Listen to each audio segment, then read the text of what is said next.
What up, YouTube? It's your boy John Doe. We got a new one for y'all, man. We over here with the Day One 81 Farms and John Doe show, man. Everybody come on in. Hold on. Let me get this over here. Let me post that there. And let me see. Boom. Here we go. Hopefully Restream acting right, y'all. Let's find out.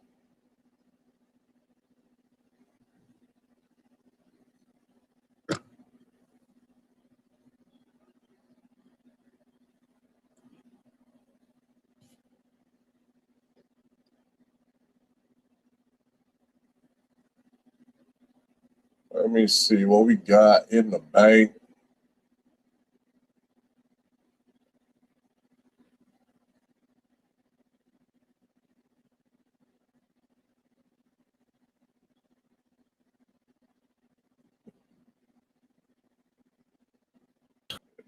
To remind you that 60% of sales on Amazon come from independent sellers.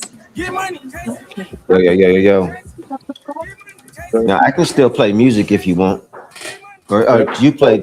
If either or, we both can. I just don't want to. Yeah, I'll take it off because I don't want you to get any strikes or nothing. Yeah. All right, we're getting started, y'all.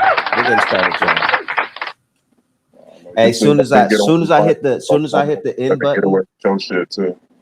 As soon as I hit the button, King Nino said, "Oh, it's playing." I was like, as soon as I hit in, he's like, "It's playing now." I'm like, oh shit, but it's all good.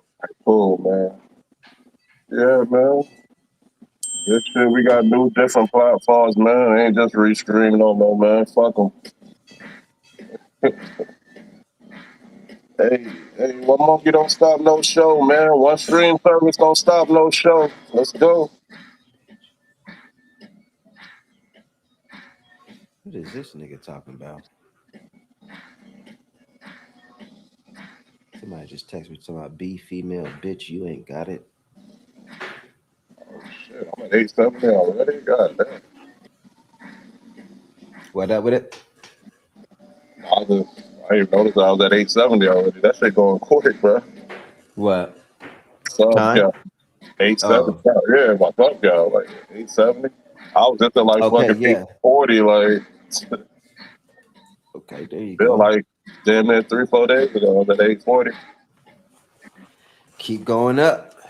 Keep going up.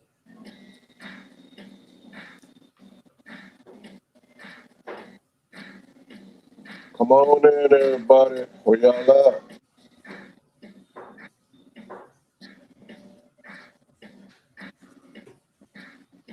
Let me go put it up. Let me go share it. Yeah, let everybody come in. We don't keep sounding like broken records up here.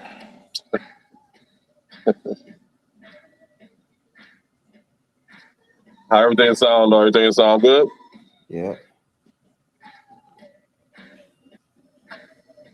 See, now this phone don't even look that shitty no more. Now it look halfway decent. It'll look even better if I turn the lights off. Yeah.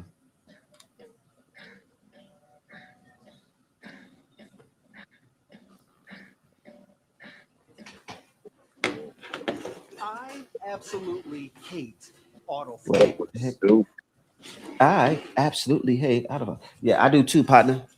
That was actually hit a play button and it started playing Joe's Growth. Well, you seen King Nino say that? I don't see nobody talking in the chat. My chat, right when I got off mine. When you got off, he said it was working again. Yeah, soon. But like, that's what it's been doing.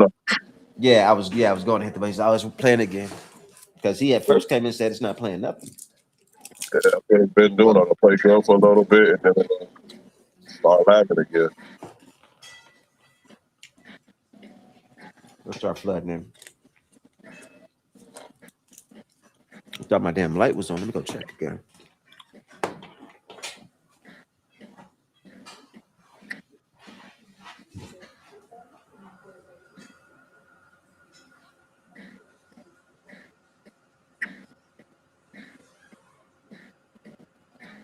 people not get the memo when it was coming over here.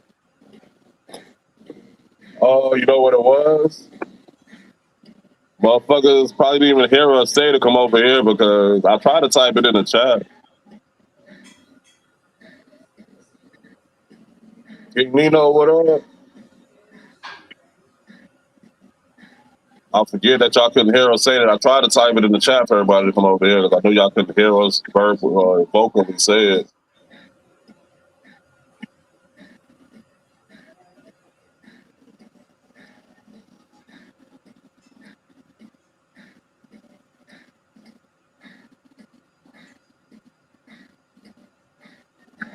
How everything sound, King Nino? How everything sound, Sneaks?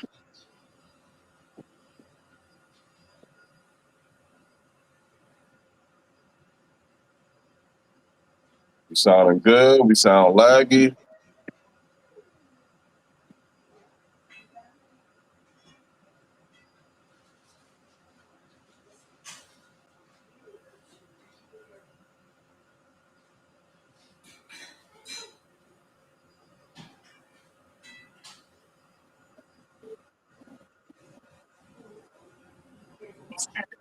All right, cool.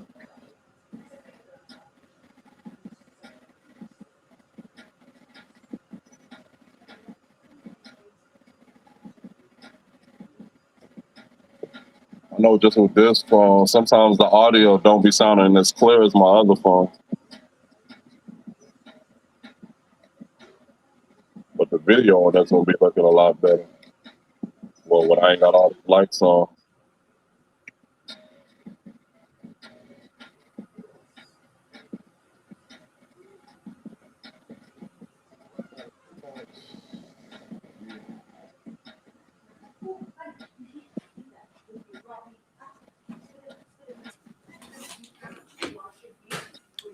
All right. No laggy, no draggy, slurring. All right, cool. Man, must been that StreamYard. Because if I start lagging over here, that means it's my computer, my internet. Yo, how many people fuck with the sour mambas, bro? Sour mambas. Man, shit. JD, what you know about them sour mambas? Cool.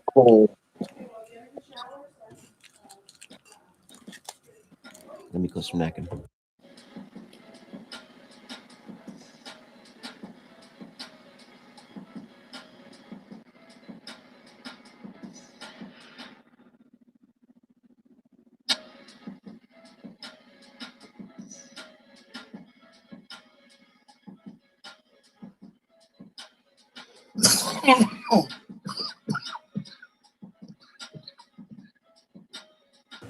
Hey, I'm telling you. Hey, that's why I had to plug I had to hit my mic. I was smacking too much. They're so good.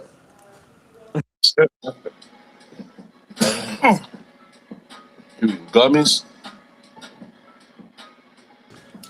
Sour mambas. Sound now later? Mambas. Oh, sour mamba. Yeah. Hey, the motherfuckers go so hard though. I mean, I can't even talk.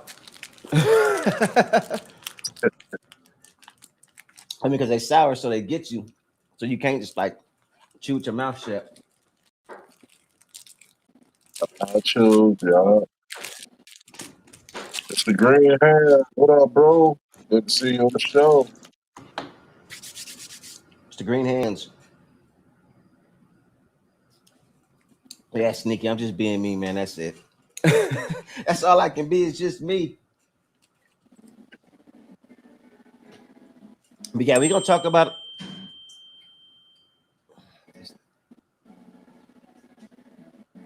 the fuck. Hold the fuck on.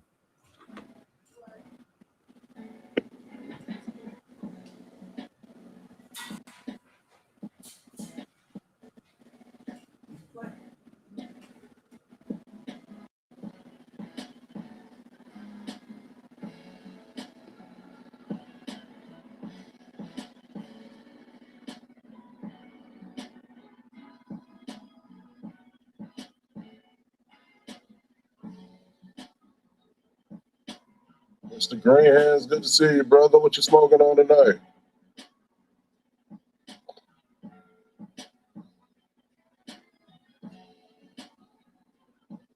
Or dabbing on?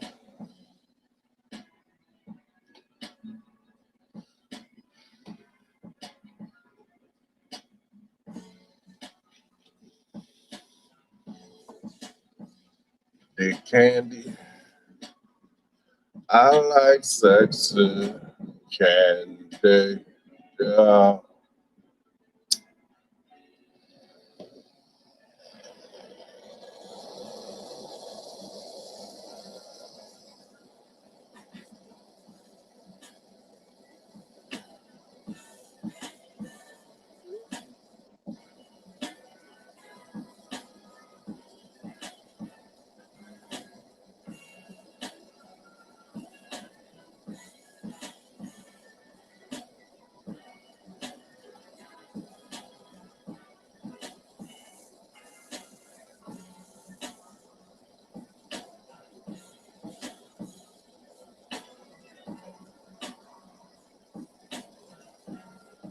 Hey, man.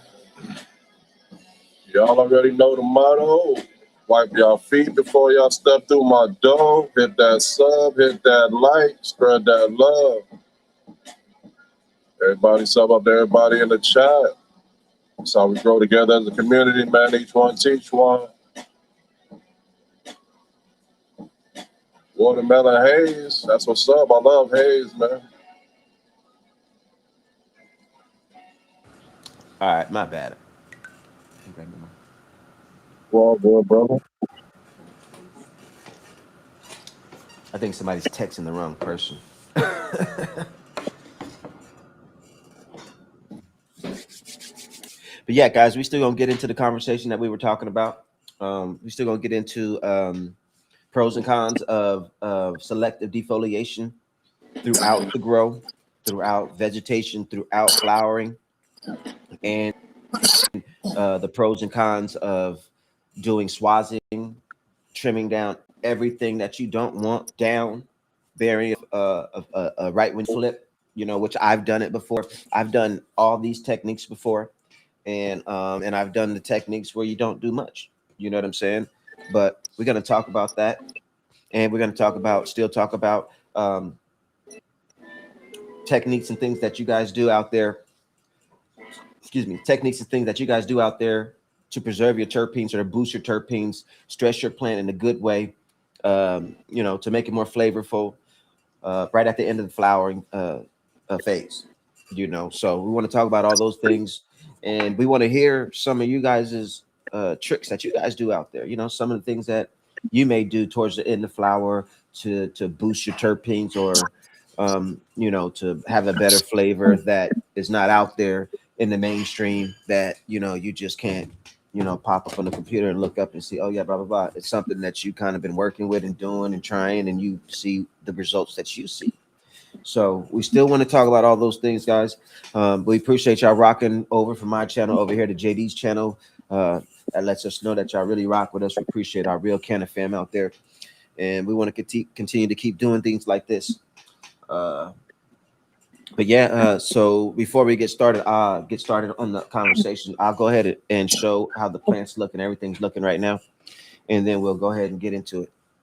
So y'all bear with me 1 second. I'm gonna pop up on my phone, JD, and then you can move this one down, and then we'll go from there.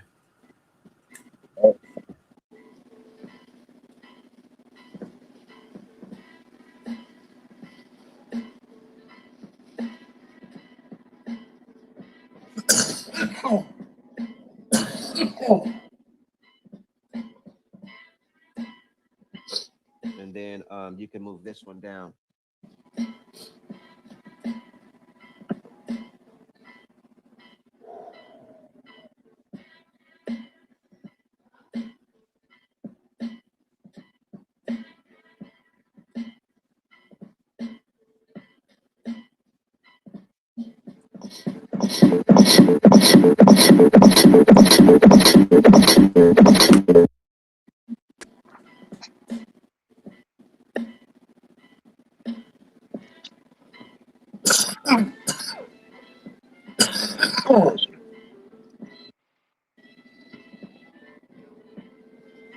Can you hear me? Yep. Here you now.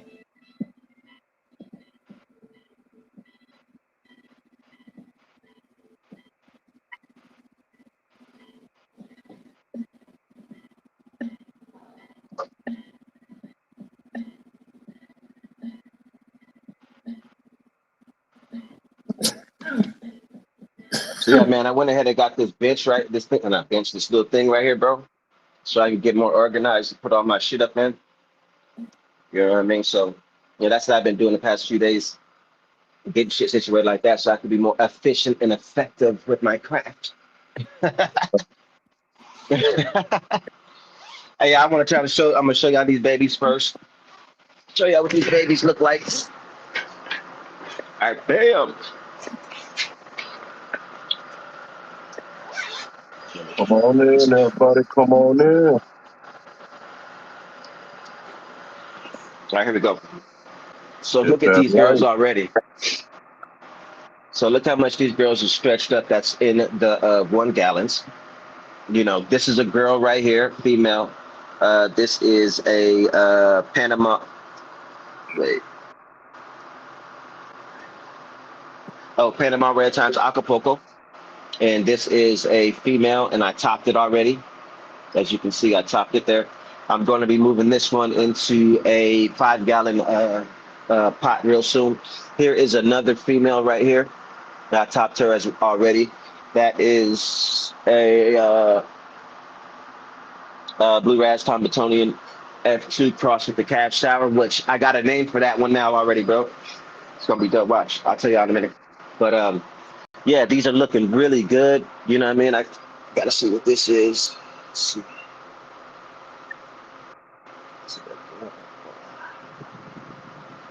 It's not showing me yet.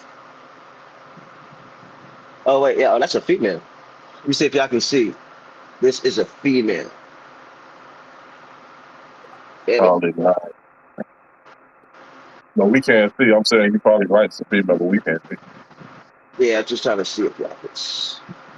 Yeah, it's hard to see, but this is a female. Let me see what this is. I've been finding a lot of females. I'm not gonna lie. This is another Acapulco times Panama. Yeah, let's see. Yeah, it's Acapulco. Yeah, Acapulco, Panama.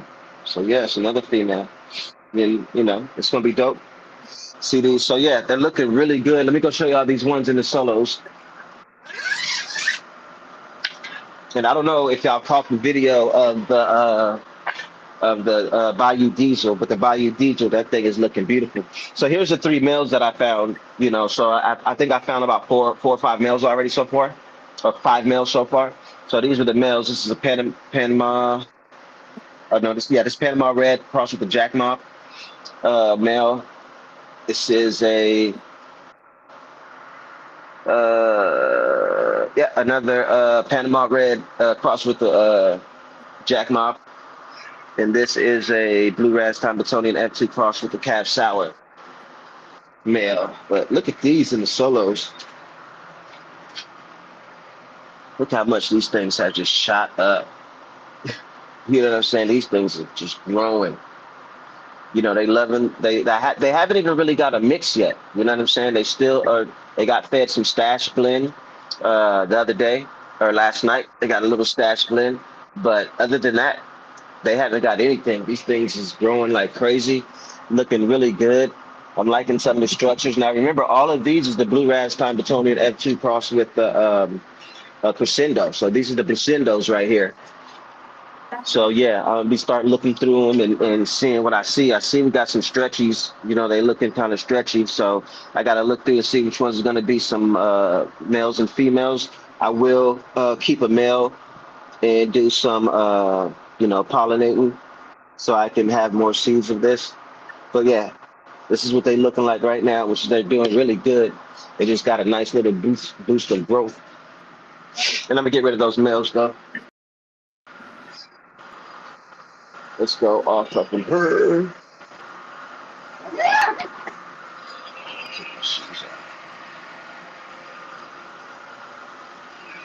All right, so we start at the bottom. We got the Slumper OG. This little stocky little girl right here doing good.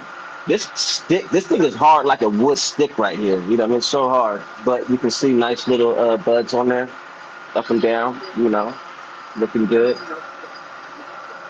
Can't complain. You know, doing its thing. We got the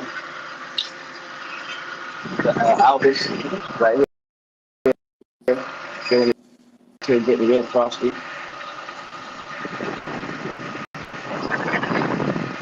Still good.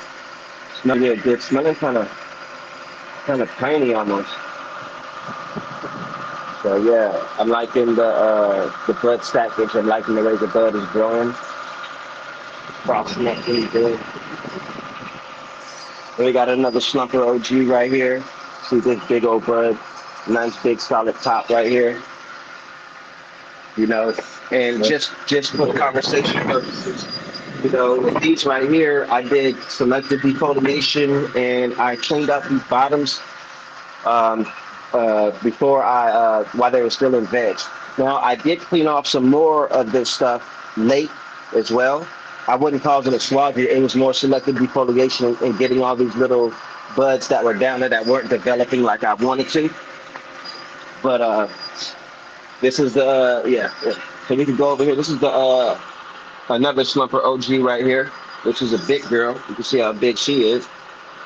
She's not, I love her structure. She has like the perfect structure of an OG. This is what OGs look like, you know. So slumper OG doing well, slow grower, you know, but doing very well.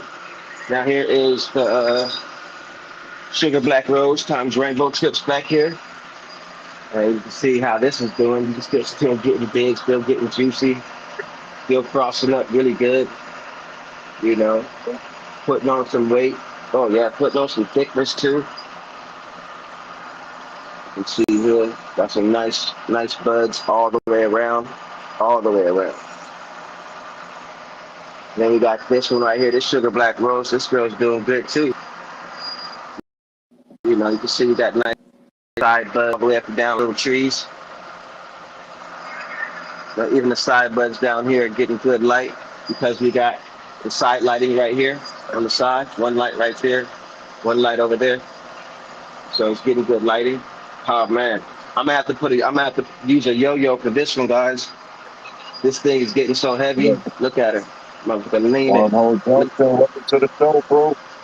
Yes, sir. Look at that. This motherfucker is huge, bro. I mean, and super dense and heavy. This is the sugar black rose times rainbow chips from Sauce Code 20. No tampering, no topping, no nothing. So what? Selective before, that's about it. Yeah, you know, and you can see that I kept. Let me show y'all the bottom buds. So you can see like a Swazi. None of this would be here. This would be gone. Wait, hold on. Yeah, this would be gone with a Swazi. All of this would be gone. None of this would have been here. It would have been just this top piece. All of this from up here up. It's so big. But you can see, I kept these buds on the. It will grow back in. The whole thing is now your plant. That's what the plant's focusing on. When if it already has that fan leaf intact, it don't got to focus on that. It's focused on bud production. And also too during the Swazi, if you Swazi, it depends on how much are you going to veg for some time after you Swazi, or are you going right in the flower? Because then, you know, the production towards the fan leaves is not as much when it goes into flower because they're now focusing on the flower. But here's another Albus right here, looking good. Well, Now, I don't know. The fan leaves are how the plant breathes. So when you're removing the fan leaves, you're really pretty much removing the way the plant can breathe and photosynthesize, pretty much. So the plant has to now focus on adapt to different ways to breathe and photosynthesize. So Well, like it only just had. plant through extra work. It probably don't need to be going through, in my opinion. I mean, I hear what you're saying, but the fact is that even when you Swazi and do that, you're focusing the plant. You're focusing on the higher parts of the bud. You're focusing on the tops, which you now know that when we do Swazi, even though I it mean, may most cause people the that are plant to work a Swazian, little bit y'all more. know too, they won. Most people that are Swazian are also a happy lollipopping too. So they ain't no bottom really. It's just Well, how, yeah, you know what I'm saying? it depends. You know, if they lollipopping, well, lollipoping and Swazian is pretty much the same thing. It just depends on when you're doing it. You know what I mean? Because you're taking all of this stuff all the way Well, up to here. well, So well, you the normally you would take all Swazian, of this off right here and just leave this. This would be the only part on the top right here. You know, all of this would be yeah, the gone. Swazian is more than just removing family for all of the families where, um, what is that other one? Well, okay. So you're talking about Swazian by taking not just this lower stuff and lollipopping, Oh, but yeah, also taking yeah, Swazian. taking all of these fan leaves off. Right. I was saying Oh Swazian yeah, no, I versus don't. Okay, Swazian so versus let me. Lollipoppers. Okay, let Lollipoppers me. are actually removing bud sites as Okay, well as yeah. families Okay, and let me clear branches. it up, guys. Let me clear it up then. Okay, so now, I haven't Swazi. I'm not going to say I Swazi because I don't take off all of these fan leaves. I have never done that. I have lollipop and cleaned all of this up and took bud sites off and things like that, and So you off the haven't sides and determined. things like that. But I have not took all of these off at once. No, never have I. Now I've Right. So been what you through did was and a heavy I defoliation. yeah, I do a heavy defoliation and then I go through and then I do selective defoliation as far as different things because you can see here. So, this right here was something I just took off not too long ago. But this right here, fan leaf was shining over here like this, blocking all of this. But it was a bunch of them. So you had this in here. So you got them crisscrossing in here, blocking this light to get through here, blocking airflow to get through here. And that's the point of doing a selective defoliation, in my opinion, versus doing a Swazian because I'm not doing a Swazian. I'm not pulling all my fan leaves off. I've never tried that. You know what I'm saying? I just do the lollipopping and selective defoliation. So let me clear that Right. up on my end because Yeah. I misspoke on you know the full Swazi versus just Right. doing the bottoms and getting most of the large stuff. So yeah. I had full Swazi before, like just removing all families and only leaving just, bud sites, the so-called sugar leaf. But it's really not a sugar leaf because the bud is still forming before you flip it, So that's It's a crazy. So they site. take all of this off. Now, if they, I seen levels shit. Levels be growing some shit too, though. You get growing some fire. You know what I'm Yeah, saying? yeah. So I get it. You know what I mean? I get it. Those air But cars grow fire. but it's like, cutting all of these fan leaves off. That's a little bit much for me. I'll be a little scared to do all of that. Like take all of this shit off. Like at a Yeah, point, if you yeah, it's take gonna it come all off, off, but if you took it all off, or what happened is the plant was now turn those sugar leaves into bigger leaves, like full family, so to speak. And while my argument is that it's focusing on doing that instead of just mainly focusing on bud production and resin, you know what I'm saying? It's not so now you add a third function for it to be focusing on instead of just the two it could already be functioning on, which is bud production and terpene and resin production. You know what I'm saying? Like you're adding right, an extra right. job for the plant to do. I'm gonna show by, y'all by this plant in Swazi, here. my opinion. Now, is that Hold good or on. bad? That's All up right, to the back. grower who uses the technique and with their environment. That's not up to me to say whether it's good or bad. I'm not saying if it's good or bad. We're just stating the pros and cons of Swazi.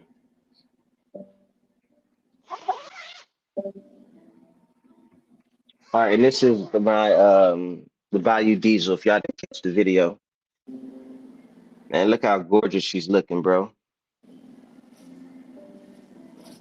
She was already top when I got her. You know what I'm saying? So she fanned out really good and starting to fill up really good. I don't think I'm going to veg that long. I think I'm going to flip her real soon into flower, but I do want her to produce a decent amount, you know, and more so here, like now I'm not going to lollipop on this plant. And I'm going to tell you guys why. Because, oops, because now that I've put in these bud clips and moved these to go in lateral, out this way. Now this is exposing all of these sites and leaves right inside here in a different way. So now they're getting more light, you know, versus being vertical up this way where these are out like this and they're blocking down. So this is a reason why I like doing bud clips and super cropping, because not only does it fan the plant out and make it big, but it also allows these inner nodes to get light to become tops as well. You know, like perfect example, this one right here. You know, if at the bottom, while this was way at the top up here, way up here, this wouldn't get this much light and be shooting up like this. You know what I mean? These inner nodes here that are going to be into something pretty good are going to turn into something. You know, you can even see here, like now I'm going to take this leaf off right here. Right, so what up, bro? So it's not blocking this right there, you know, and that's more or less selective defoliation. So I'll take, you know, something like, you know, down here, this leaf right down here. I'm gonna take this leaf off. You know, it's not doing much. See, that's your opinion. That's the human opinion. That's not doing much. Yeah, well, okay, yeah, because look, okay, let me see. Let me show you. This was this one right here. So you can see, look, it's starting to Not the turn plan. yellow. It started to look, it Let started me to tell turn you what you yellow. do with it. What you doing is Started what a giant would do to a. I said a giant would do to a smaller human. so They start rubbing with off this fingers. They leaf, don't do it. That finger ain't doing much. this leaf, But to that human, a human this might leaf is need that dying. finger. This is dying. So it's no use. You know what I I'm saying? get it, So but probably let it die off. Though I think as long as it's still probably gonna because photosynthesize, let it die. why is it wasted? But it's gonna waste nutrients and time because the plant is gonna try to heal it. It's It's not gonna try actually to fix wasting it. nutrients. It's not though. It's Yeah, not. but it's trying to fix it. It's trying to It, fix it. it's not though. It's Yeah, it using is. it. Any It's dying no, off it's because the plant is using it, and it's gonna. why okay, so you telling me that I have a nutrient deficiency that my plant No, is I'm not telling sucking. you that you have a nutrient deficiency. I'm just telling you that the plant used it and Okay. it's done with it. That's it. Now, us as humans, we might look at that. Oh, that's at the bottom. It ain't gonna do Hey, nothing. But to the plant, it probably oh, is I'm gonna come doing back. something. I'm That's gonna how come I'm back on the saying. computer. I'm gonna come back on the computer. And you got to remember, the plant in nature also is anticipating losing leaves. So the plant makes more leaves than it needs. So that's why I'm not against selective defoliation. But at the same time, those families are how the plant breathes and eats. So you got to keep that in mind. You have to have a super dialed in environment to Yeah, but take that's away not how the going. plant naturally breathes and eats to now But supplement that for the plant. And it's that's what a not lot of going to people are harm it. doing. It's not gonna harm it. I mean, that's your opinion, but we're not plants, so we don't know how the plant feel about you taking that leaf. You know what I'm saying? And I know it sounds funny. That's not what we're talking about though. If the plant feels it or not, we're talking about what the plant produces after doing that. Well, no, I'm talking about what the plant Producing more feels because vigor. by you pulling off that Producing more leaf, vigor. you did induce a little bit of stress by pulling it off because it didn't fall off But naturally. did you have more stress that's gonna hurt it, or did you do something that's gonna actually enhance it? I mean, that's up for discussion. That's why we having the discussions. You know what I'm saying? That's why botanists But have discussions. I can say we can both say that we can say the same thing. We can say that yeah, it may cause a little bit of stress, but We're calling it a little bit of stress. We don't know how much stress. We're calling it a little bit of stress because we're not plants, and we just say, hey, it's a little bit of stress to the plant. But say I am wrong. no, the Galaxy, plant how am isn't I wrong? dying when you taking off that Galaxy, leaf. instead of saying instead of explain, it said it's explain to me what you're trying to say. You know what I'm saying? Okay, hold on. It's not using nukes. The plant is pulling nukes from it. Correct? That's what I was saying, Galaxy.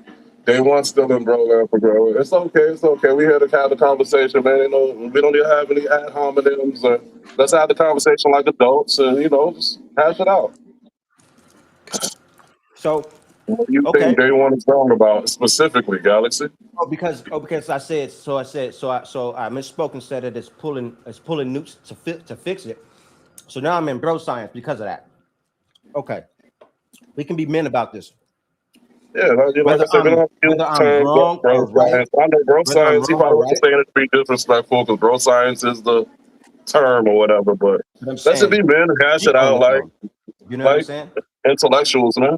But he's saying I'm still in bro land because he was talking that shit the other day.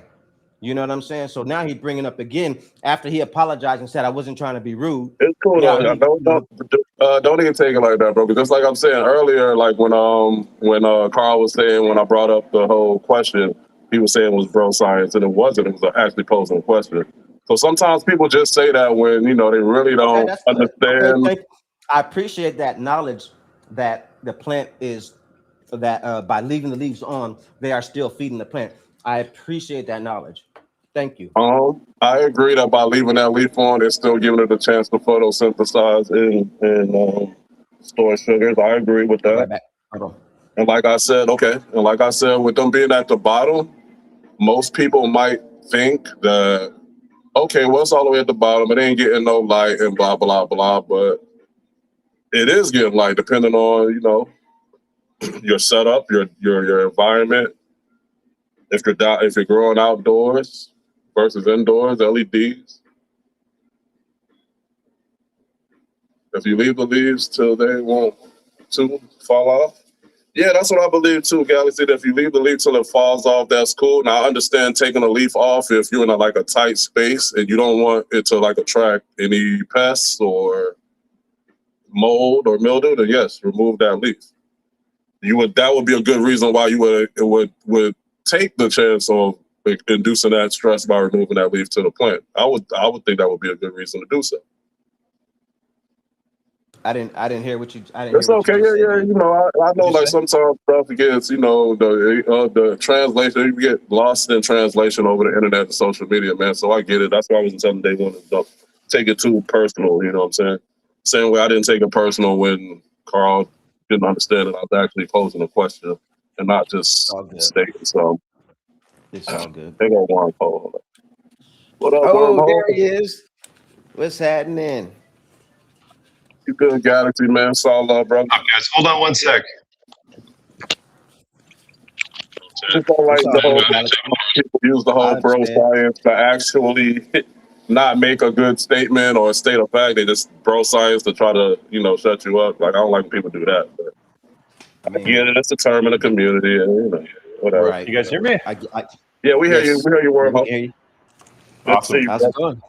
Sorry, I'm late to the conversation. So you guys are talking about defoliating and whether it's worse for Yeah. the plant? Yeah. So earlier today, I was in Levels chat, and Levels and Carl, they're heavy schwaziers or heavy defoliators before flipping. And I was just posing the question that the pros and cons. Like I said, there were pros and cons of all techniques, and certain pros and cons with the Swazi and the J may expose more bud sites, the light, and airflow, but it It's all also will good, be stressing the Galaxy. plant out more Hold and up. I can't exposing type the in the plant chat. to more injury, recovery, chances Right. for disease. You know what I'm saying? So there's Right, pros and right, cons and right. everything. I was just hoping, since I knew that they did that, I was just posing it over there to get the conversation rolling and see what their opinions were. But Yeah, since yeah. Carl kind of gets attacked a lot, he was kind of like defense mode, so he wasn't really understanding where I was coming from. And I get it. So he kind of thought I was Hello. saying some type of bro science. I was just posing the Simple. question. So we just carrying on the conversation here, man. That's all. Yeah. It's all love to Nice. those guys over there and everything they do over there. Nice. So Nice what to are some see of you the things guys. you do? What are some of the things you do? For that specifically, well, I feel like if I'm outdoors, you want to probably leave more of it on if you can, for the reason that maybe you're not visiting it as much, or you're not tending to it like you might in a tent where, it's not just this big massive plant. I think you don't usually see as intense lollipopping when you're outdoors. I feel like indoors you can get away with doing basically whatever you want because you have such high powered light, and the buds I hate popcorn buds personally. But I mean, okay, but wormhole, would that be the same argument for outdoors? Same, more even powerful light outdoor. Yeah, you're right. You're right. It's a good point. It's just you don't usually see things lollipop right up to the top outdoors because you're kind of going Okay. for volume outdoors, right? Maybe not quality. So you might be able to just get away with some popcorn buds here and there. You're probably going to be making Yeah. hash if you're growing outdoors, so you might not care as much. Yeah. But I don't know. I usually leave a lot on outdoors, and indoors I get pretty aggressive. I'm also like hyper paranoid in the. Are you guys hearing me through here or from my computer? I think your microphone. Yeah, the microphone. That one. Cool. Yeah. Yeah, that one. And So- it's like a lot of more new age growers now that are that I see growing outdoors, like Bill Ward, for example. They're taking more of an indoor approach to the outdoor with scrogging and, like you said, lollipopping a little bit more and defoliant. Well, I do it for mildew. I mostly do it for mildew. You know, like you want to get. I also don't want popcorn buds outside, so I trim up like almost half of the plant, like lollipopped outside. But you know, there's like so many bud sites in that situation. Whereas like some of the plants I've seen of yours, A1, they're like kind of smaller, so you lollipop it all the way up. There's not a whole lot, but I've got at least like a pound and a half on the plants that I have out back here. They're like a potential pound and a half, so I can lollipop quite a bit up. Honestly, I'm just so busy nowadays. I don't know if it's like you guys too, but once you have to get into like trim jail, you're like, I just like fucking popcorn buds, man. I'm just like, fuck it, I can't. Yeah, it drives me crazy when you get into it and you're like, you got a full-time job. What's that? Yeah, so that's why I got the bowl trimmer for that, for those smaller buds. You know, that's the whole issue. You know, certain people that hate the bowl trimmer. Oh, never use the bowl trimmer. Yeah. I was against it too until I was stuck with all the stuff. There's pros and cons with everything. Do you find it damages your? Do you find it damages your buds at all, or no? No, not at all. Not at all. And I leave mine with the two washers on it, so the blade is not flesh up against the grade, the screen, so that when the buds tumble, it's not like rubbing the buds. It's a little bit of that sugar leaf and a little bit of that fan leaf that I have to go on and trim the rest of it off to make it look pretty. Have you ever thought about renting one of those massive? You're messing them. Have you ever used one of those like larger trim devices that are like the tumblers that are like electronic and you can trim like 10 pounds a week? I seen that. I was almost going to order one of those. I was almost going to order so they had one. There's one around here that you can rent for $500 a day. Oh, you can rent it? Yeah. Well, and the thing is, like sometimes with an outdoor yield, you're like, you got so much of it, and you're like, yeah, I'll just throw it in this freaking like tumbler and whatever comes out, you know. But I don't know. I haven't really done any of that stuff yet. You guys want to check out my plants? I got a girl that's almost done. Just a small one. She's still in light. That's why I popped in early today because I wanted to show you guys if we could. It'll probably cut out for like a second when I go downstairs, but it'll come back on when I'm down there. All right, cool. You said a second week of stretch, and it's crowding you out, man.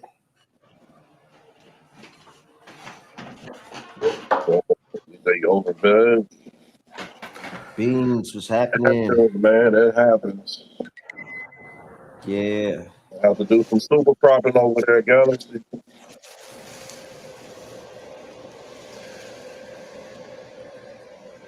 Oh, you guys see that? All right. They put you on a big one. How's it working? Put your phone sideways. I just flipped it sideways. There we go. You got the old school HPS going up there, huh? Got the HPS in there. Hold on one sec. I just got to turn off the fans. I can't hear you guys. Okay. Fucking shit's too loud, apparently. I got HPS up here. It's a little bit hot for this room, but I've been leaving this door open, like on the tent, to kind of like let it air out, and I got an AC out here, so it's been okay. But it's really hot up here this time of year, so it's kind of like the worst time to grow. But I just wanted like a taste of my outdoor stuff because this is all the same stuff. Okay. So this is bubblegum Kush. Man, let's see if I can zoom in on this shit. Oh wow! Are you guys able to see that? Yeah. So yeah, they're pretty nice buds. They're really fucking hard. They're like rock hard. So you're using Gaia Green? No, I've actually for this I use this stuff. This stuff actually here. I'll show you. Okay, is that an auto? Bioflorist Canna. Bioflorist. Bio Canna. Okay. Use I the used to use a Bioflorist? Canna. I used to use the Canna products. Yeah. Okay, is that an Yeah. auto or a photo? This is a photo. Okay. That's Yeah, What so strain it's did just you a say it small was? plant. What's that? What strain did you say it was? Bubblegum Kush. Bubblegum. Good. That's an So old this Yeah. school one's like favorite. really bending over. It's so heavy. Look at it. It's like I Yeah. might actually Same. just Wow. chomp this one off because I'm kind of out of weed right now. You lollipop, that one heavy too, man. How long did you Yeah. let it veg for? I might just chomp it off and have a little taste. Yeah, It's man. still Yeah. quite. Hey. I How was long? gonna How ask long you did you guys. let it? How long did you let it veg for?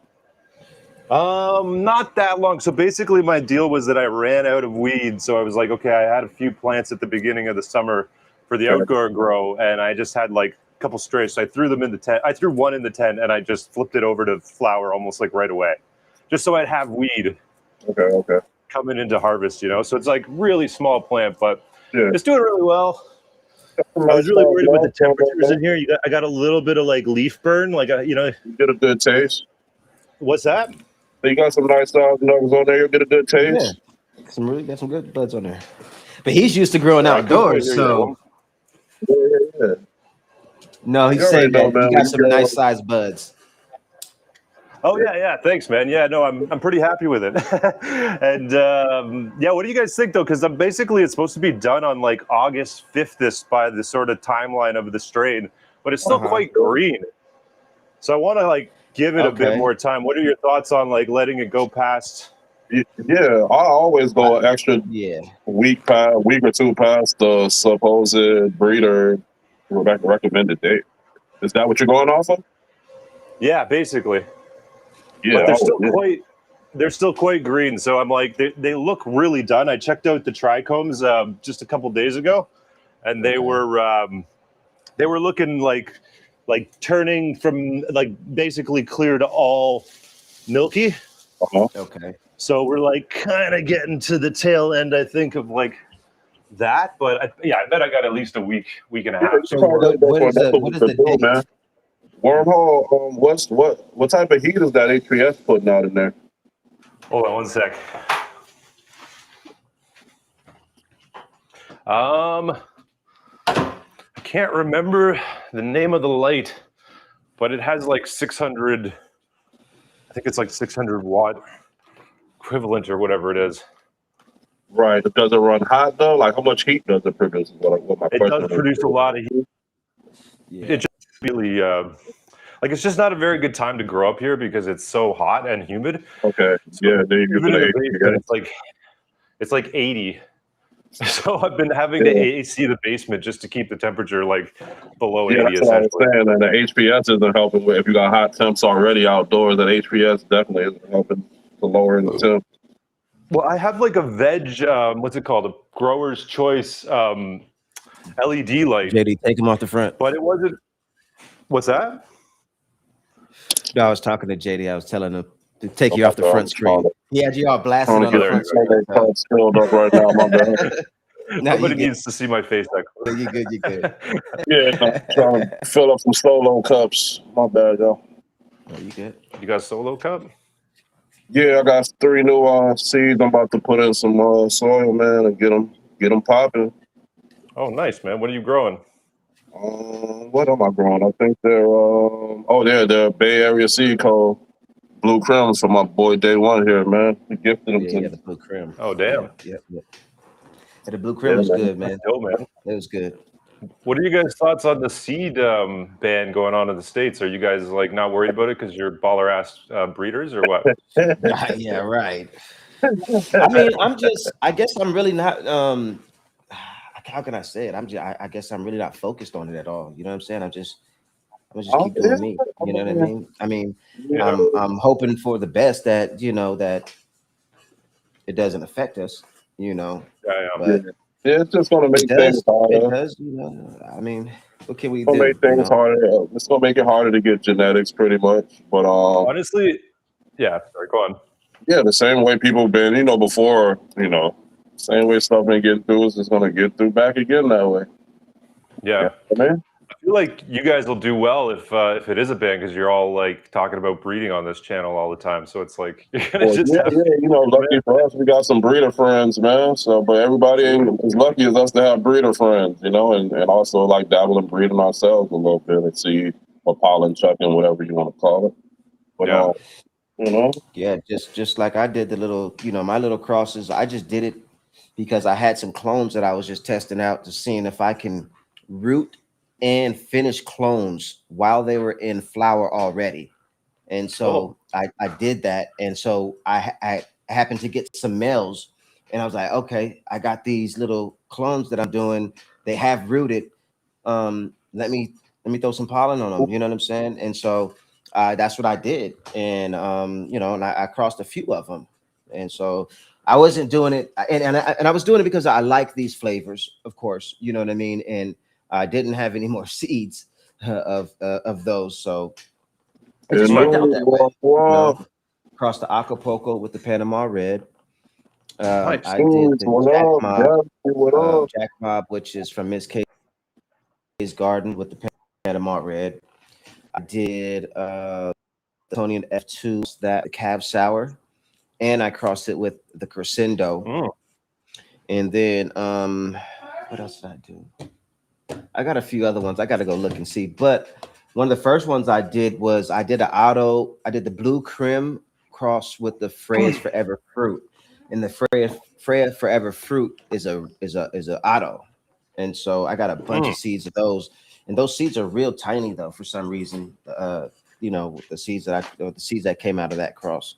But yeah, the Blue Crim was from Bay Area Cannabis Seed Co. But I haven't really did anything with those. They're just kind of just sitting there because I didn't think they were gonna be much or do much since it was an auto and a photo. But JD said that Freya's Forever Fruit was pretty good. So Yo, I gotta say, these are actually clones. So I'm gonna do some breeding too. These are both the plants I got. So these are clones of the bubblegum kush and then the thin mint. Oh, okay. So I'm going to like grow these out, and then I'm gonna do colloidal silver. Oh, okay. And I'm gonna do these in my grow tent, and then I'm gonna cross them with each other. That's gonna be dope. That's gonna be dope. So thin mint crossed with bubblegum kush. So I don't know. Fuck, it's like what I got. So I guess. And you're I think Wormhole, you're in Canada, right? Yeah, man. I'm in Hamilton, Ontario. Yeah, close to Toronto. So how hard is it to like get genetics over there? Is it easy or? Honestly, most of the time I don't try to get anything from the States. I try to just buy local breeders because most of the local breeders here just like make it for this environment.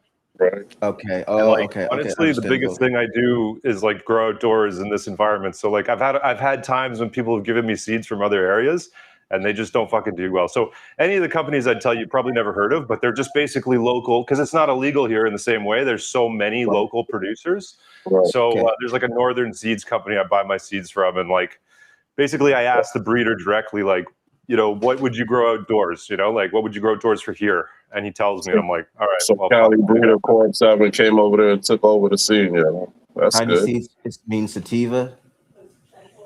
Frank, Dr. Levy said Tiny Seeds is sativa. Is that right? Can anybody? Tiny Seeds? I don't know. Yeah, I don't know about that one, Dr. Levy. I don't know. Maybe that's true. I fucking don't know. That one don't sound too right. It's not like you can get Tiny Seeds. That's more of like a phenotype than a. But I've heard somebody has told me that that they crossed a photo and a auto and they got little seeds too before. You know what I mean? So is it an auto photo thing? You know what I mean? I don't know. I'm just asking. It might not be because I think which ones I have with some real little seeds. I think Roanoke, Durban, Afghans are very tiny seeds, and Dingus is kind of massive, very tiny seeds, and those are photos and stuff. I don't know. Idea.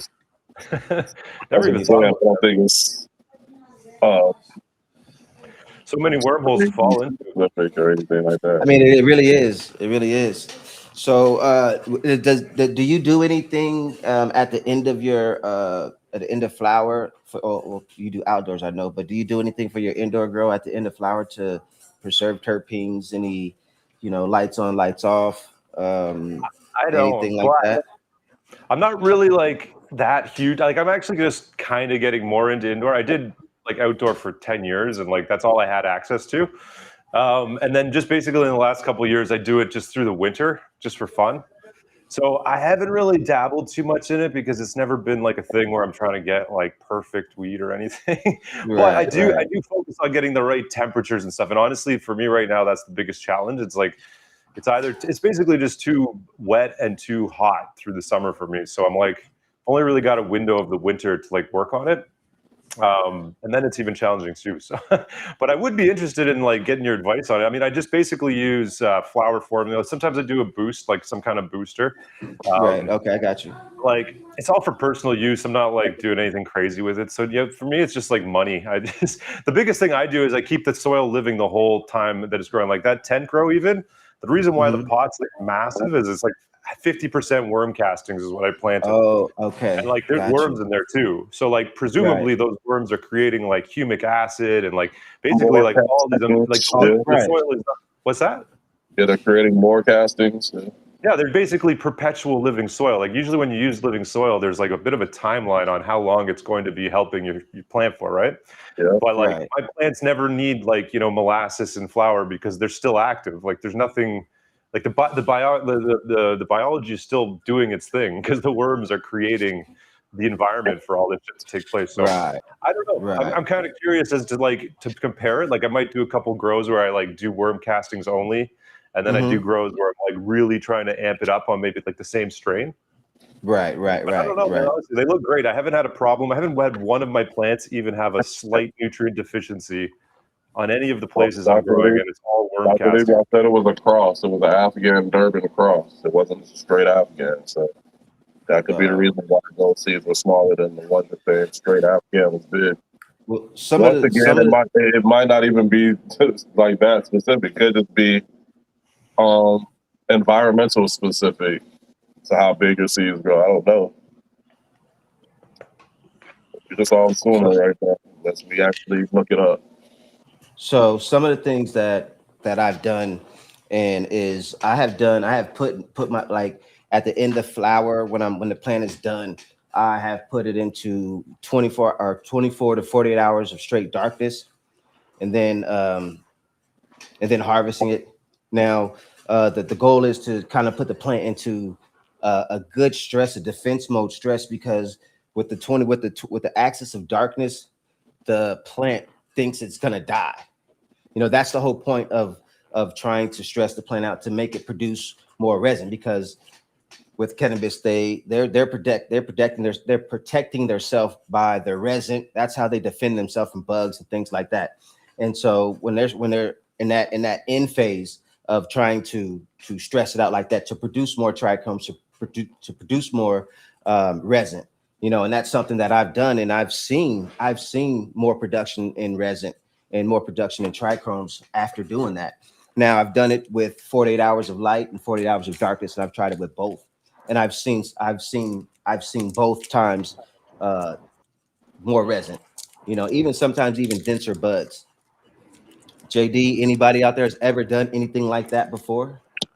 I wasn't a proponent of 24 hours or 48 hours of darkness. I've always been a proponent of like 24 to 48, and even sometimes a week of straight light. A week of you guys able to see that? So I've been on the opposite, man, ever since, you know, I seen the research done by Dr. Bruce Bugsby. With the constant light? Yep, I've been taking it that route. So yeah, I did the light. I did the light with THC garage and stuff.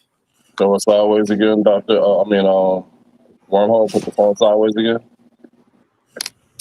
Yeah, that's another one of those things that's to each their own, man. Like that's what I'm saying. When you grow the weed, it's however you want to grow it, man. It's whatever you want to do and implement it when you're growing your weed.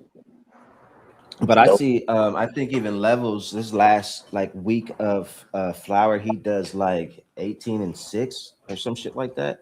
Yeah, last I week. used to do that too, but then not like I've tried 18 and 6 for the week to last before harvest, and then 24 hours that last week.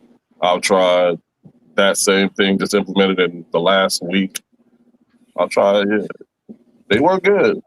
Like some people may think your plant might harm or go into reveds at that point. Once your plant is finished, it's not going to do any of that. I don't know. I don't know about doing that 18 and 6 the last week. That's crazy. That Yeah, I've seems been like doing a bit much. doing it. You be doing it? Yeah, I've been doing it. And You've been 24 doing hours. it? Yeah. Okay, so yeah, I see. I do the 24 and the 48 hours, but the 18 and Phil, what 6 up? for a week. What's up, Pilgor? I see you. Yeah. Like What do I you was what like, do you see the difference of your plant when you do that? what it does is it's just making the plant, in my opinion, finish out quicker, finish out more fuller, in my opinion. Okay. So I haven't tried that. I may try it one time. But you can yeah, it's really to each their own. You know, I Yeah, was just trying to get that's what I say about get all of anybody it. else's opinion on No what they one do. way to do. Don't let anybody tell you how to grow your wheat. They're not putting in on your project. They shouldn't. They got no opinions that's worth anything, in my opinion. Give me Like, one the second, type of guys. person that likes to take outside opinion, and by all means, take opinions with a grain of salt and implement what works for you and what don't. I've always been a do-it-yourself type of person. I learn off of my own experience, so it's nothing for me to learn off my failures. I'm not afraid to fail.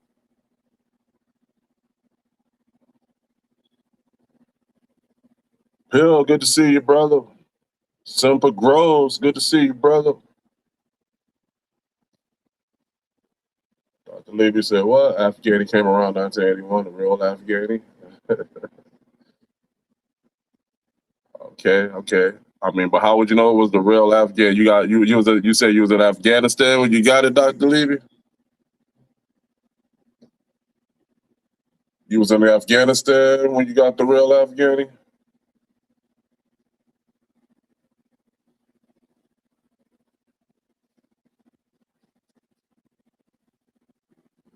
More lights equal more plant matter.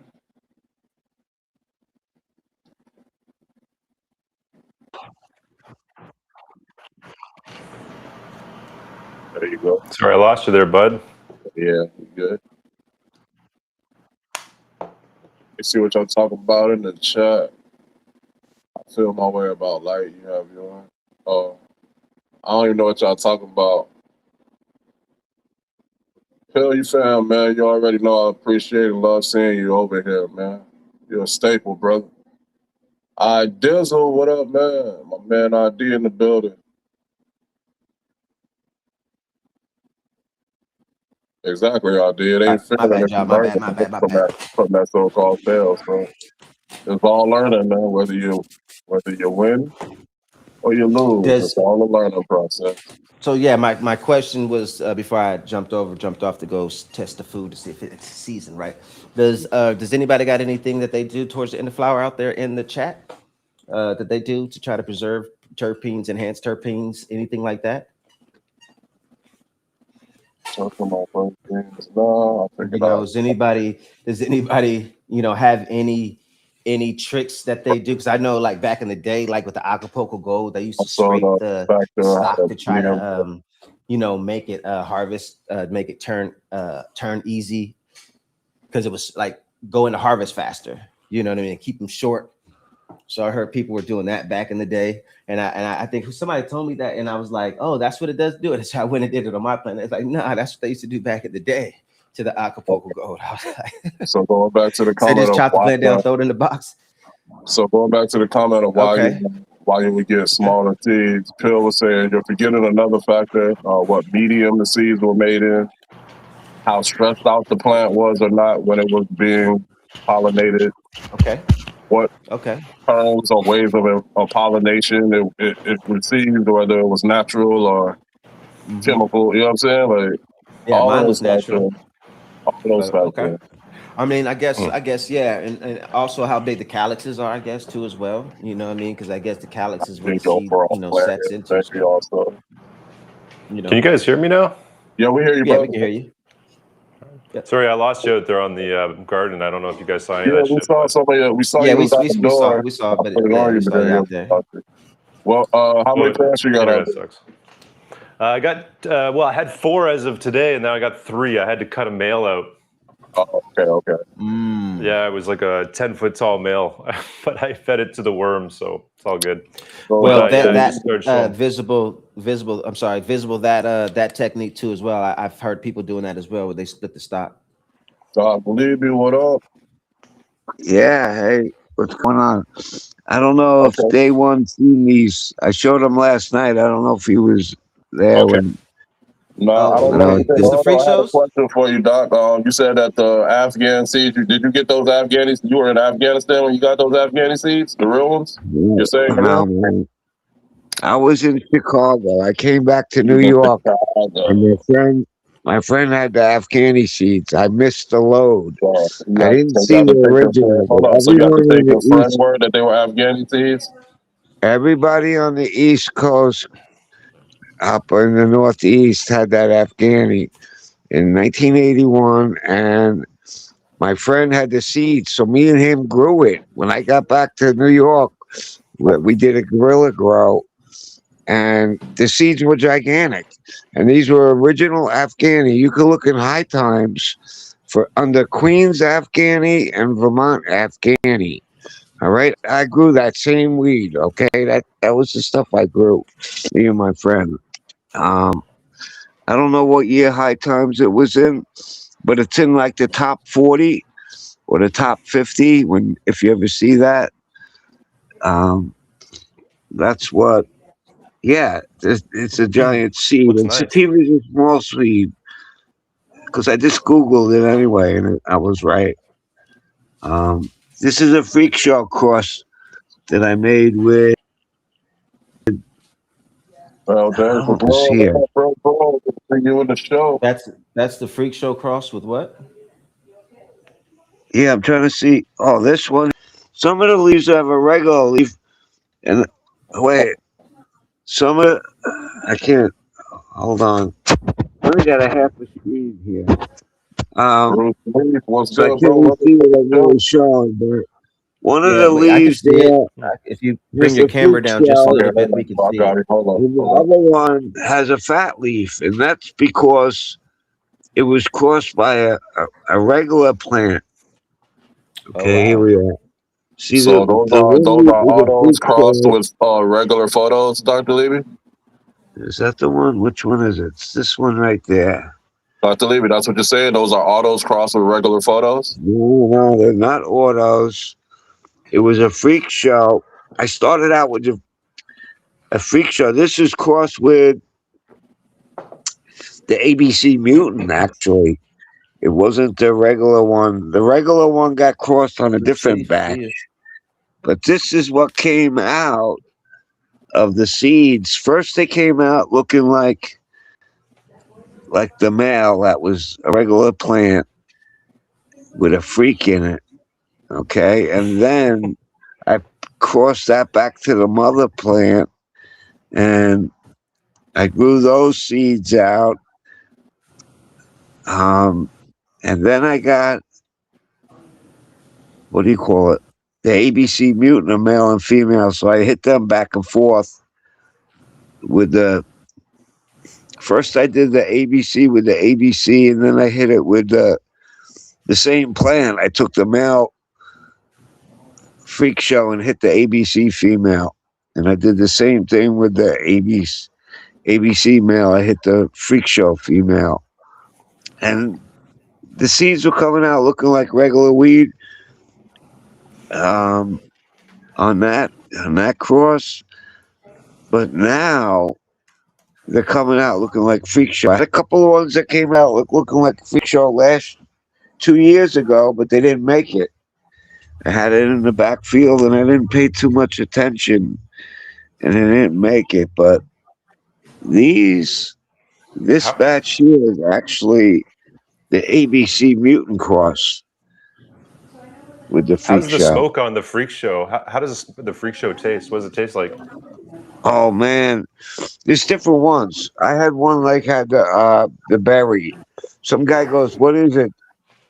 some guy I met, he's like, which one do you got, the berry or you got the berry or what was that one?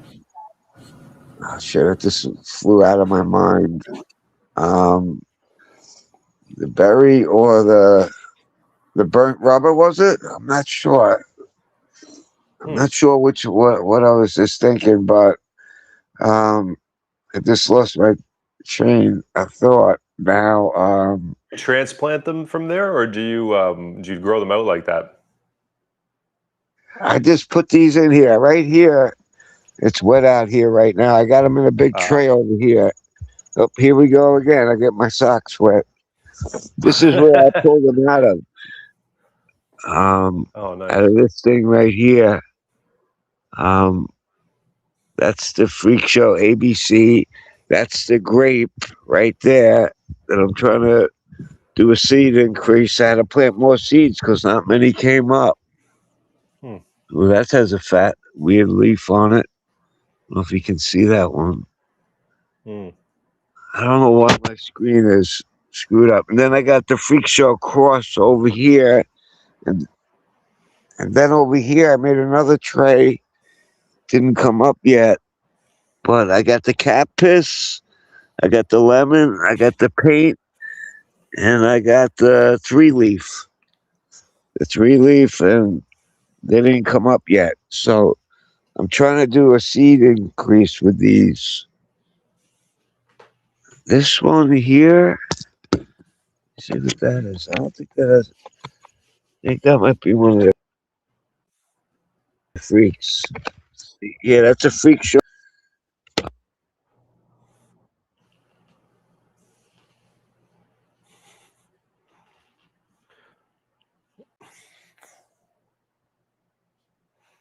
Some of those plants are freakier than the others.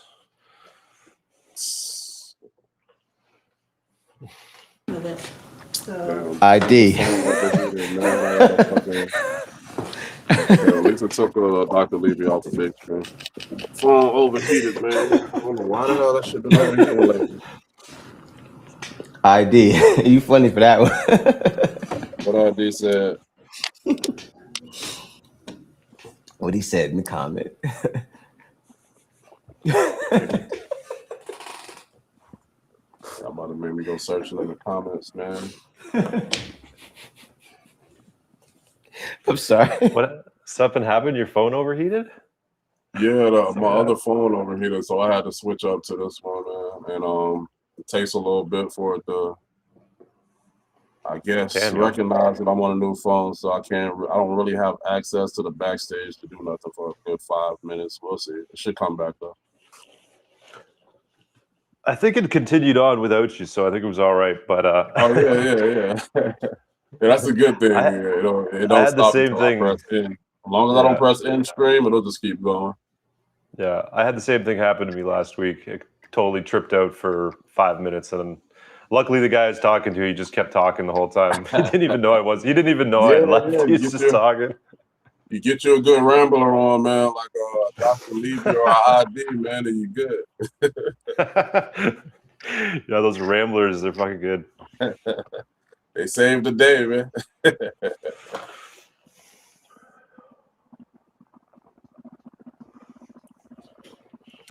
I'm still trying to see what ID said, man. What you said, ID?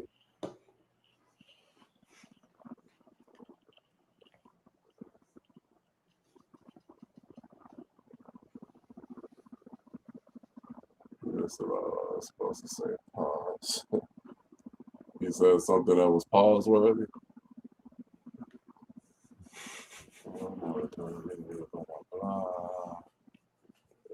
Say hit BC again. What happened with Dr. Levy though? He fell off? His phone died? I think so. Yeah, it actually just tripped out right when you got back.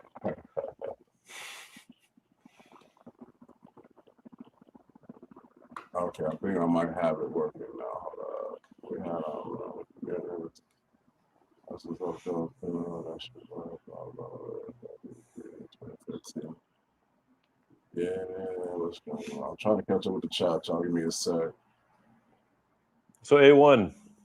My bad, guy. My bad. A1, while he's catching up on the chat, you still have me blocked on your channel.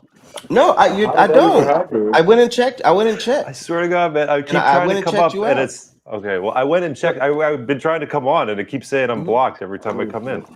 That's crazy because I went and checked, and I went and you have a wrench on my thing. You know what I'm saying? You're in there with the people, so I'm like, maybe I'll just come under a different name, and you'll have to know it's me. Okay. Let me see. Let me go to your channel right now. Let me see right now. Okay, yeah, it's all good, man.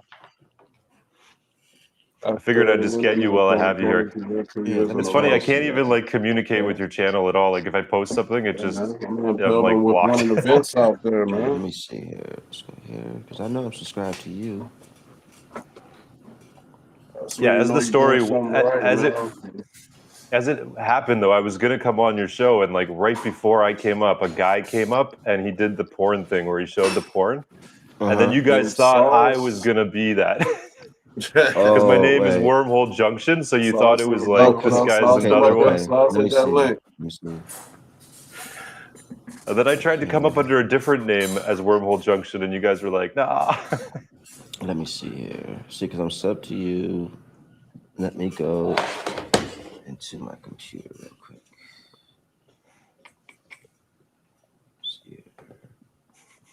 So I think I know what you're talking about now. You remember that? Yeah, I absolutely do. When you said the porn thing, and then you popped up, in your name, I got you. Yeah, really bad timing. Wormhole got hit with a stray. Yeah, he did. He did. He got hit with a stray. I remember exactly what he's talking about now. Yes, he sure did.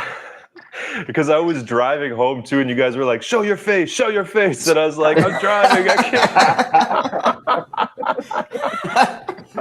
That's what I'm saying. When you're in that defense mode, that's why I'm not able to hold it up to get so I call. Let me see. I never held it against you guys. I would have done the same thing, honestly. My name's Wormhole. I sound like some kind of like porn thing. I don't know. I know. I'm like, who's Wormhole? Okay, here we go. A lot of different innuendos you can put there. Exactly.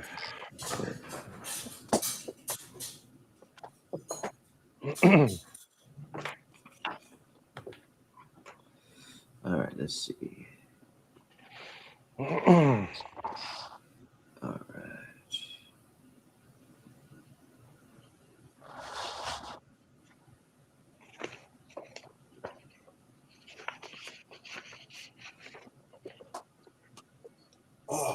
Oh, there he is. Let me take him off. There you go. Let's go. I'm off of it. Let me save it. You're right. All right. Yes, all right, you're good to go now. You're good to go. All right. Yeah, you're right. I remember exactly. I remember that exact time when he said that. That's I'm like, okay.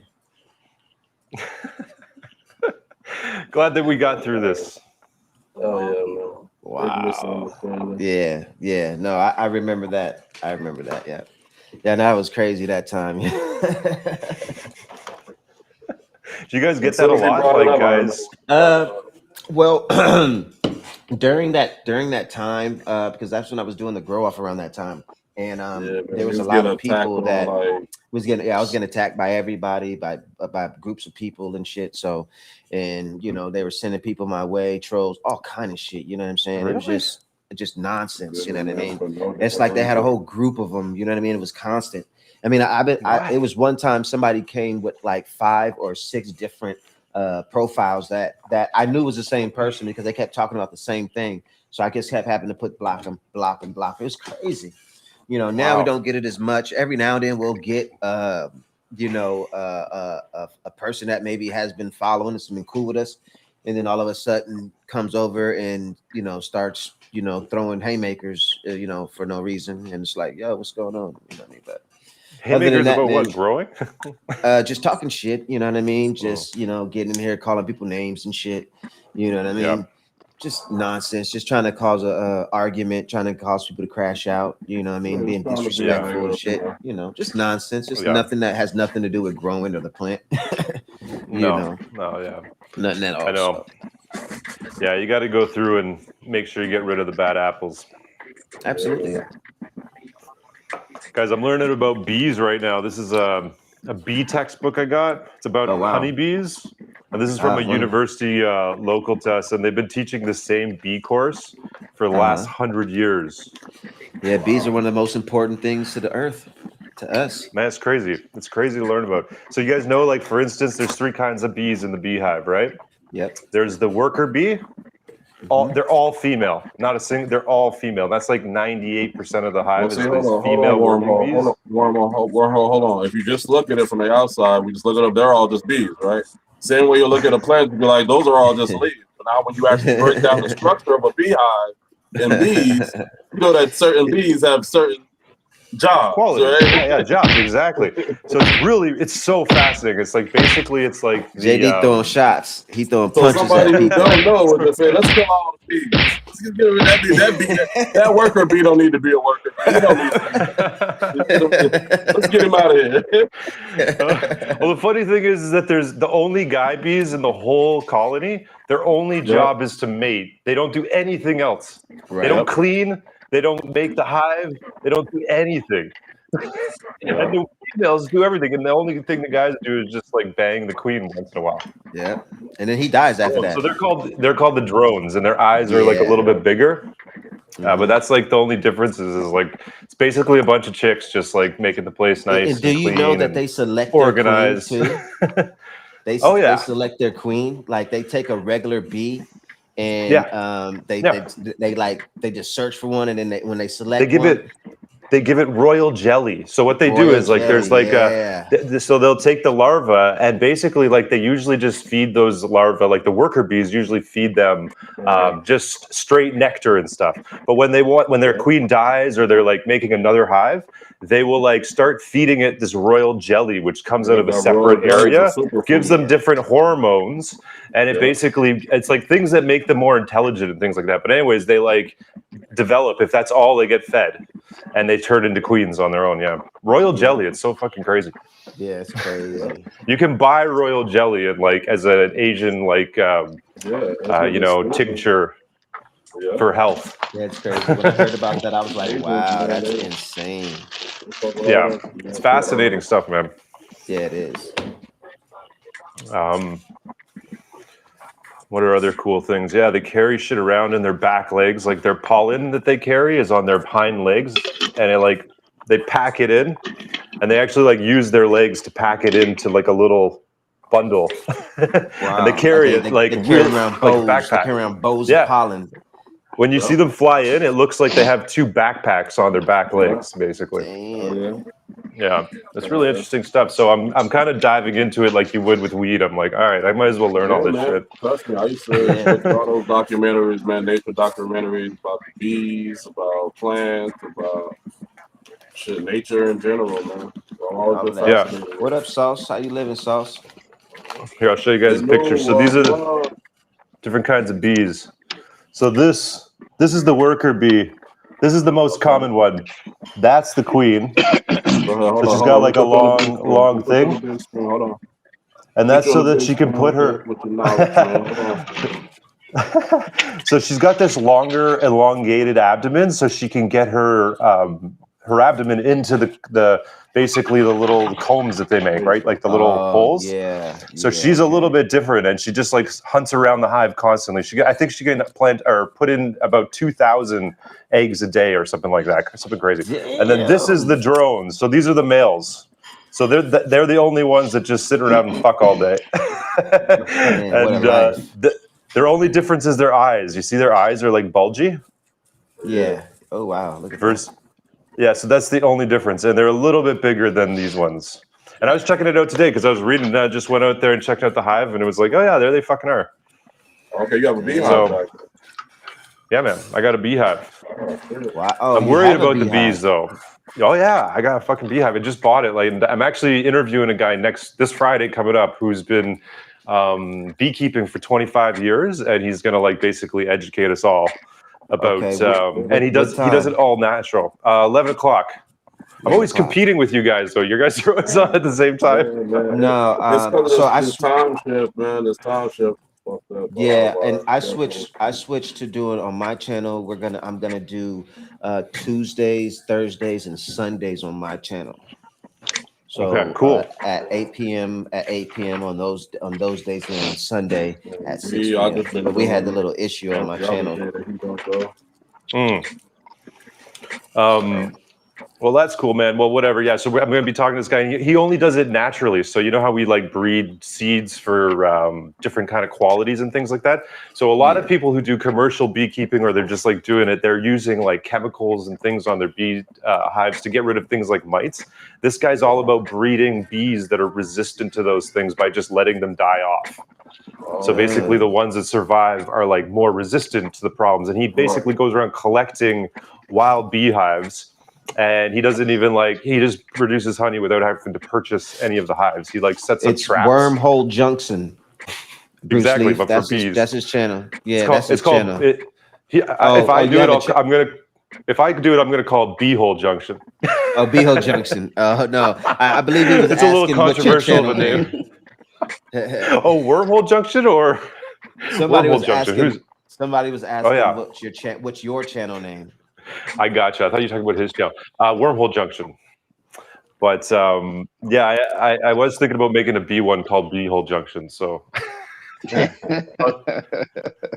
cool, it's though, a little man. too That's a good idea. You might go ahead and do that, Junction. It's a little bit like too on the nose, man. I don't know.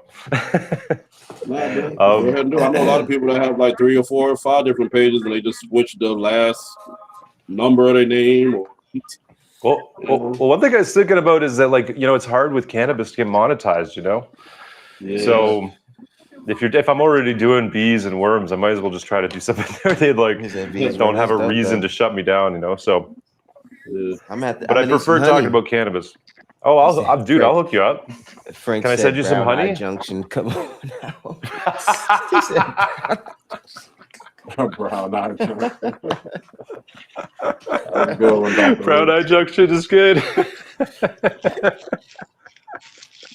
Oh damn! Crazy. Anyways, so much potential with the name, but anyways, yeah. So I'm learning all about bees. I'm also learning about their mandibles. So mandibles are like their jaws, you know, like their claspers, like when they like grab things. Okay, so the worker's got the most complicated one. She's got this one. It's like got all these different functions because they're doing everything. And then the male's got like the least useful one. And then the drone, it's like basically just a big old like fucking. Is that Inu? Does nothing. What's that? Yeah. Oh, what's up, okay. Inu? I'm like, okay, yeah. I'm just rolling out. Yeah, man. Also the thing with the bees too, man, is the queen bee is like 3 to 4 times bigger than all other bees in the hive, right? They're like she's like twice the size, but she's really distinct. Like you have to kind of look for her because if you're kind of messing around with the hive, you got to find her. But like, yeah, she's like twice the size, and she's usually like everybody's following her around.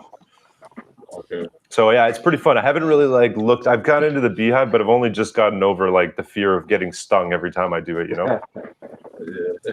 Some people do that with the bees. Select the male, whichever the bees gravitate to the pollen. Then they use that male. Oh, yeah. Yeah, that's deep breeding right there. Deep breeding 101. JD, I'm gonna have to drop down for a bit. I was gonna go about 2 hours on my channel, so we've been going about a little bit more than 2 hours between both our channels. But I gotta get in there and help out with the fam, and gotta get this taken care of today finally. But I appreciate the chat. You know what I mean? I appreciate everybody in here. Wormhole Junction, I appreciate you tapping in. I appreciate you, JD, for pulling up on your channel since my channel was acting a fool. And thanks for everybody pulling from my channel to over here. And Wormhole Junction, we got you. We got you now. You off the shit list, man. You on there. So yeah, I'll be paying attention. I'll be in the background as I'm doing what I'm doing. That might even pop back up a little bit later once I'm done, but if you're still on. But I appreciate everybody. You know, it's always peace and love, and I'll see y'all later. All right, I'll tap in with y'all. All right, peace, bro. All right, I appreciate you. What did I say these were? Blueprint.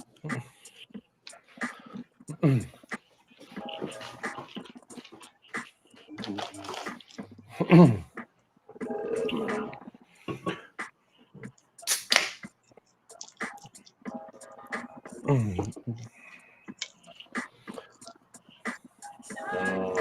it all the bees when they sting, they die, or is it just the male? The males don't apparently have a stinger. Oh, they don't. Okay. No, they don't have a stinger. So it's like, and yeah, they literally do nothing. The males are just there to just basically be deadbeat bee dads that just do nothing. So the women, yeah. Another really interesting thing I learned was that like bees work so hard that through the summer they only really live for like 6 weeks because they basically die from exhaustion. And then in the winter, they can live up to like, I think like 6 months. Like they can basically survive the whole winter because they're not doing anything, but they just work their asses off till they die. Could you imagine? They have to like flap or hive to keep warm as well, right? Once they die. They have to flap in the hive, did you say? Flap in the hive or to keep No. warm? They basically eat honey and they just kind of like, they tighten, they have this stuff called, it's called propolis, and it's like a glue that they make. And so what they do is they seal the whole like outside of the hive. Like they go and find all the cracks and they fill it all in, so it's like pretty much airtight. And then depending on how cold the hive is, they'll eat more honey or less honey. If it's like pretty warm and insulated, they won't need as much honey to stay warm. But yeah, I suppose they do probably flap their wings to stay warm. I actually don't fucking know, so maybe I'll find out on Friday. Their wings, it's probably the wrong terminology I'm using. Like I know they vibrate to keep warm. No, I don't. Yeah, I don't really know. Honestly. But they do such crazy shit, man. Documentary or something where they were talking about that. Did I explain to you how they like communicate with one another, like where things are? No. How do they do that? So basically, they do the bee dances, right? You know what those? No, I don't.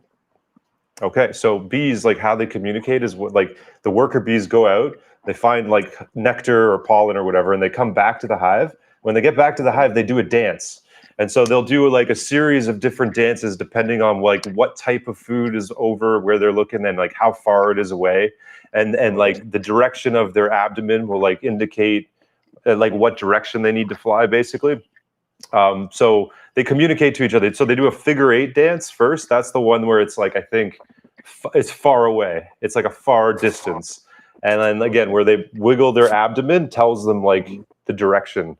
And then they make a beeline. You know the expression a beeline? Beeline, yeah.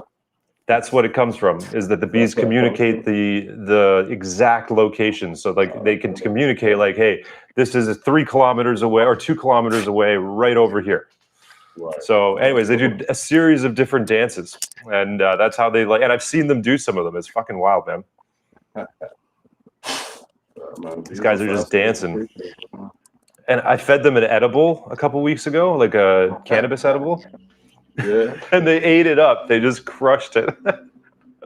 And I read that you could feed them edibles, like if you wanted to, because like they need to bulk up on honey and whatnot. So you can feed them just straight sugar. And if you feed them cannabis, they can't like process it. So basically the cannabis would go through them and into the honey, and then you'd have cannabis honey processed by the fucking bees. So I need like a mount. I think I'm going to try to do it because I could just get a bunch of edibles and just feed that to them every single day for the rest of the summer. And then I'll just have cannabis honey next year. But yeah, I've heard of infused honey, but I didn't know that they did it like that, or I don't think they've ever done it like that. I think there's another process on how they infuse the honey. How they use the honey? What you're talking about is like using the bees to naturally do it. Yeah, that's dope.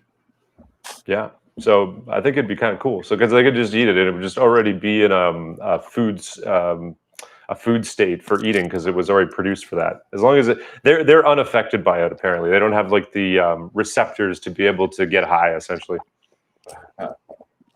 shit, they probably get high. Unfortunately, yeah, that's right. That's right. They probably are.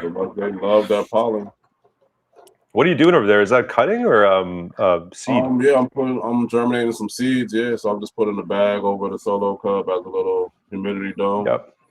Nice. Yeah. Cool, man. They're all feminized? No, they're regular. Regular, okay. Regular photos. Yep. Do you use the males, or do you just grow all the No, regs and since then I'm you not figure? doing any breeding because I don't have any space for any of that. No, I just toss the males right now. Wow. So you grow them, and then at what point do you sex them?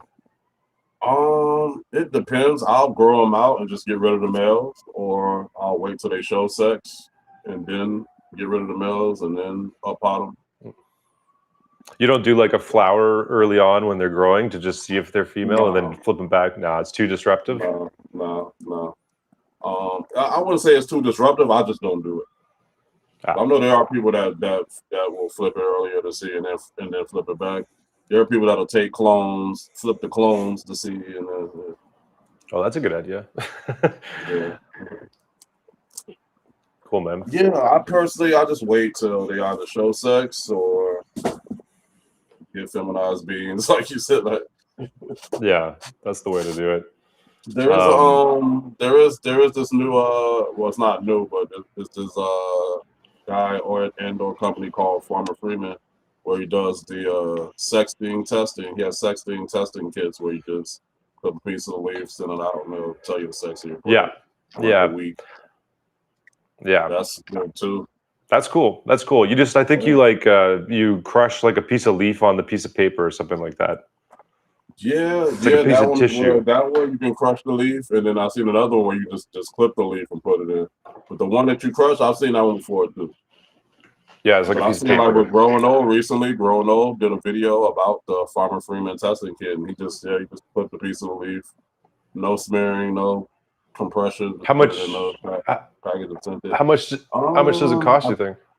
I think it's like $15. Don't quote me on that. Around $15 a sample. Per sample. Okay. Well, that saves you a little bit of money or time at least. Right, $15. and I'm pretty sure he probably has bulk deals, 10 for Yeah.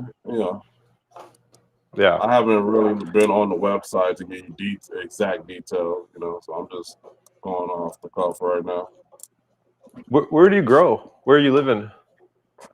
I'm in Florida. Florida, okay. Yeah, so I pretty super much humid. Grow in my closet for the most part. And I'll take them outdoors every now and then, but I grow indoors mostly for the most part. Is it super humid? Sometimes. I mean, indoors it isn't. I mean, it's not that humid indoors. Outdoors, it can fluctuate. Indoors is like a steady 45 relative humidity, 45, 48. Don't really jump no higher than that. What's the biggest challenge you face down there, like from a grower's point of view? Well, like I said, since I'm doing indoors, the biggest challenge really is just, down in that environment, I would say. Do you guys get any pests that are like terrible for them? We get your regular pests, we got your spider mites, your mealy bugs, your, scale bugs. You got all your, I haven't gotten them before, but I'm sure other people probably have gotten fungus gnats down here. You get the same, same. I just don't really get that many. I Yeah. don't get a lot of pests up here. I don't know what it is. Maybe it's because it's super cold. Yeah, and probably in the cold you're gonna get less pest activity compared to the more humid one thing areas. I've never had a problem, especially outdoors. Yeah, they love the heat though. They love that heat.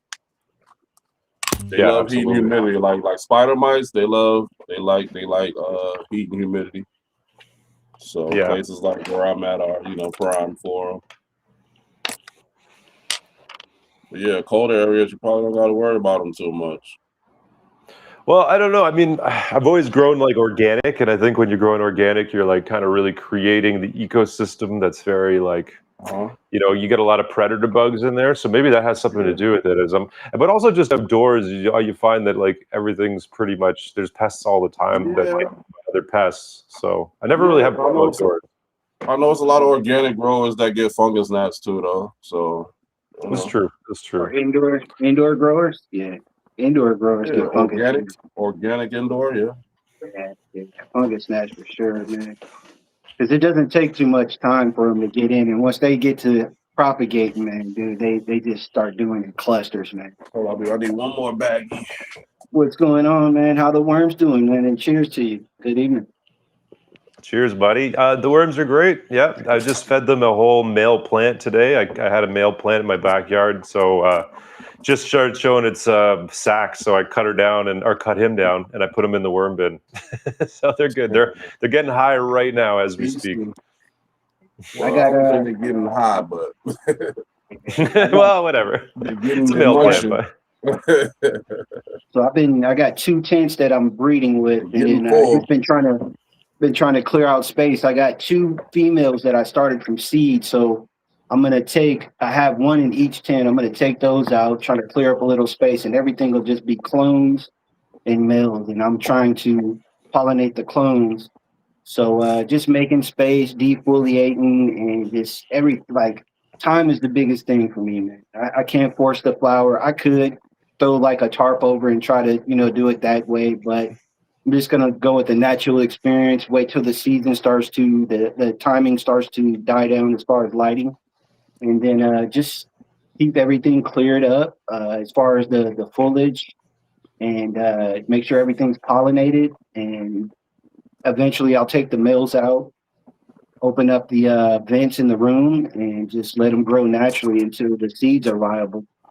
But yeah, man, it's just been cool. You're doing the whole room. You're pollinating the whole room. Is that what you're saying? Yeah, I've got 2 tents. I've got a 12 by, I think it's like a 12 by 8, 12 foot long, 8 foot tall, and maybe about 8 foot wide.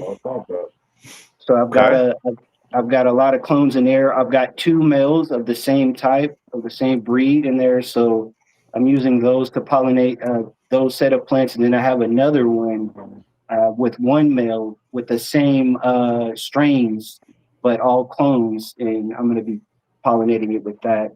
But just making room, because they're starting to bush out.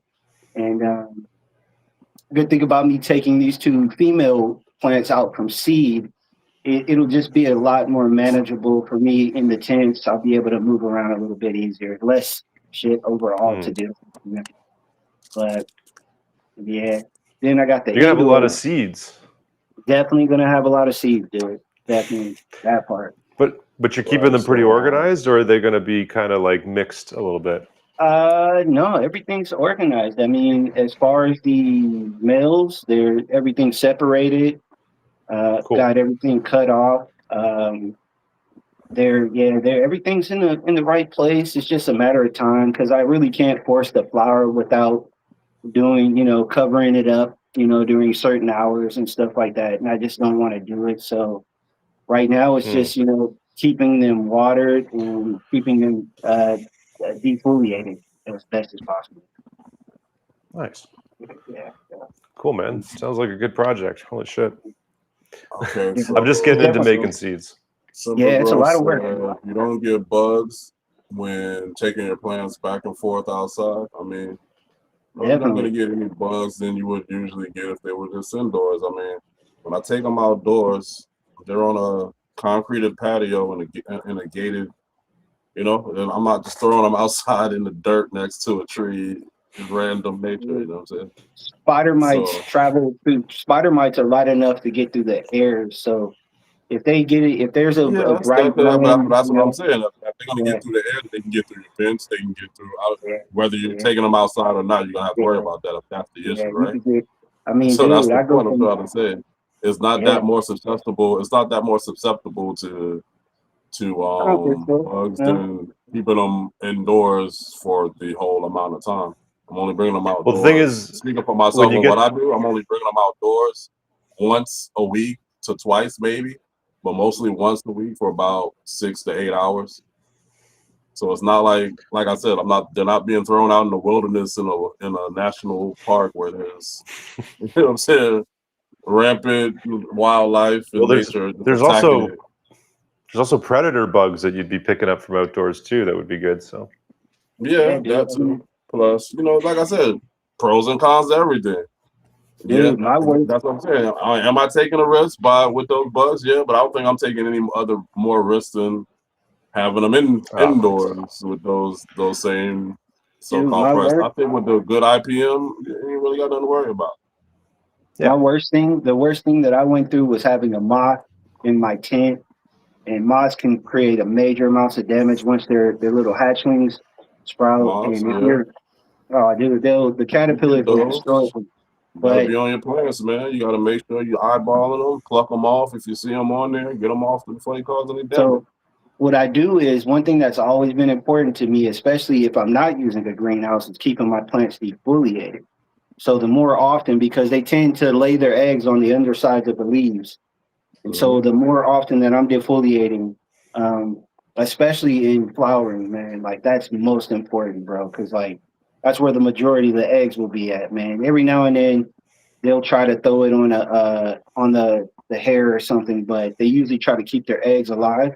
So they'll be on the undersides of the young fan leaves, some of the younger stuff, man, where they choose to put them. But dude, I kill them. I not only kill the moss, but I just constantly defoliate. I'm glad that I have to do that just to get air circulation in my room for the amounts of plants. Once again, now we get back into the defoliation conversation.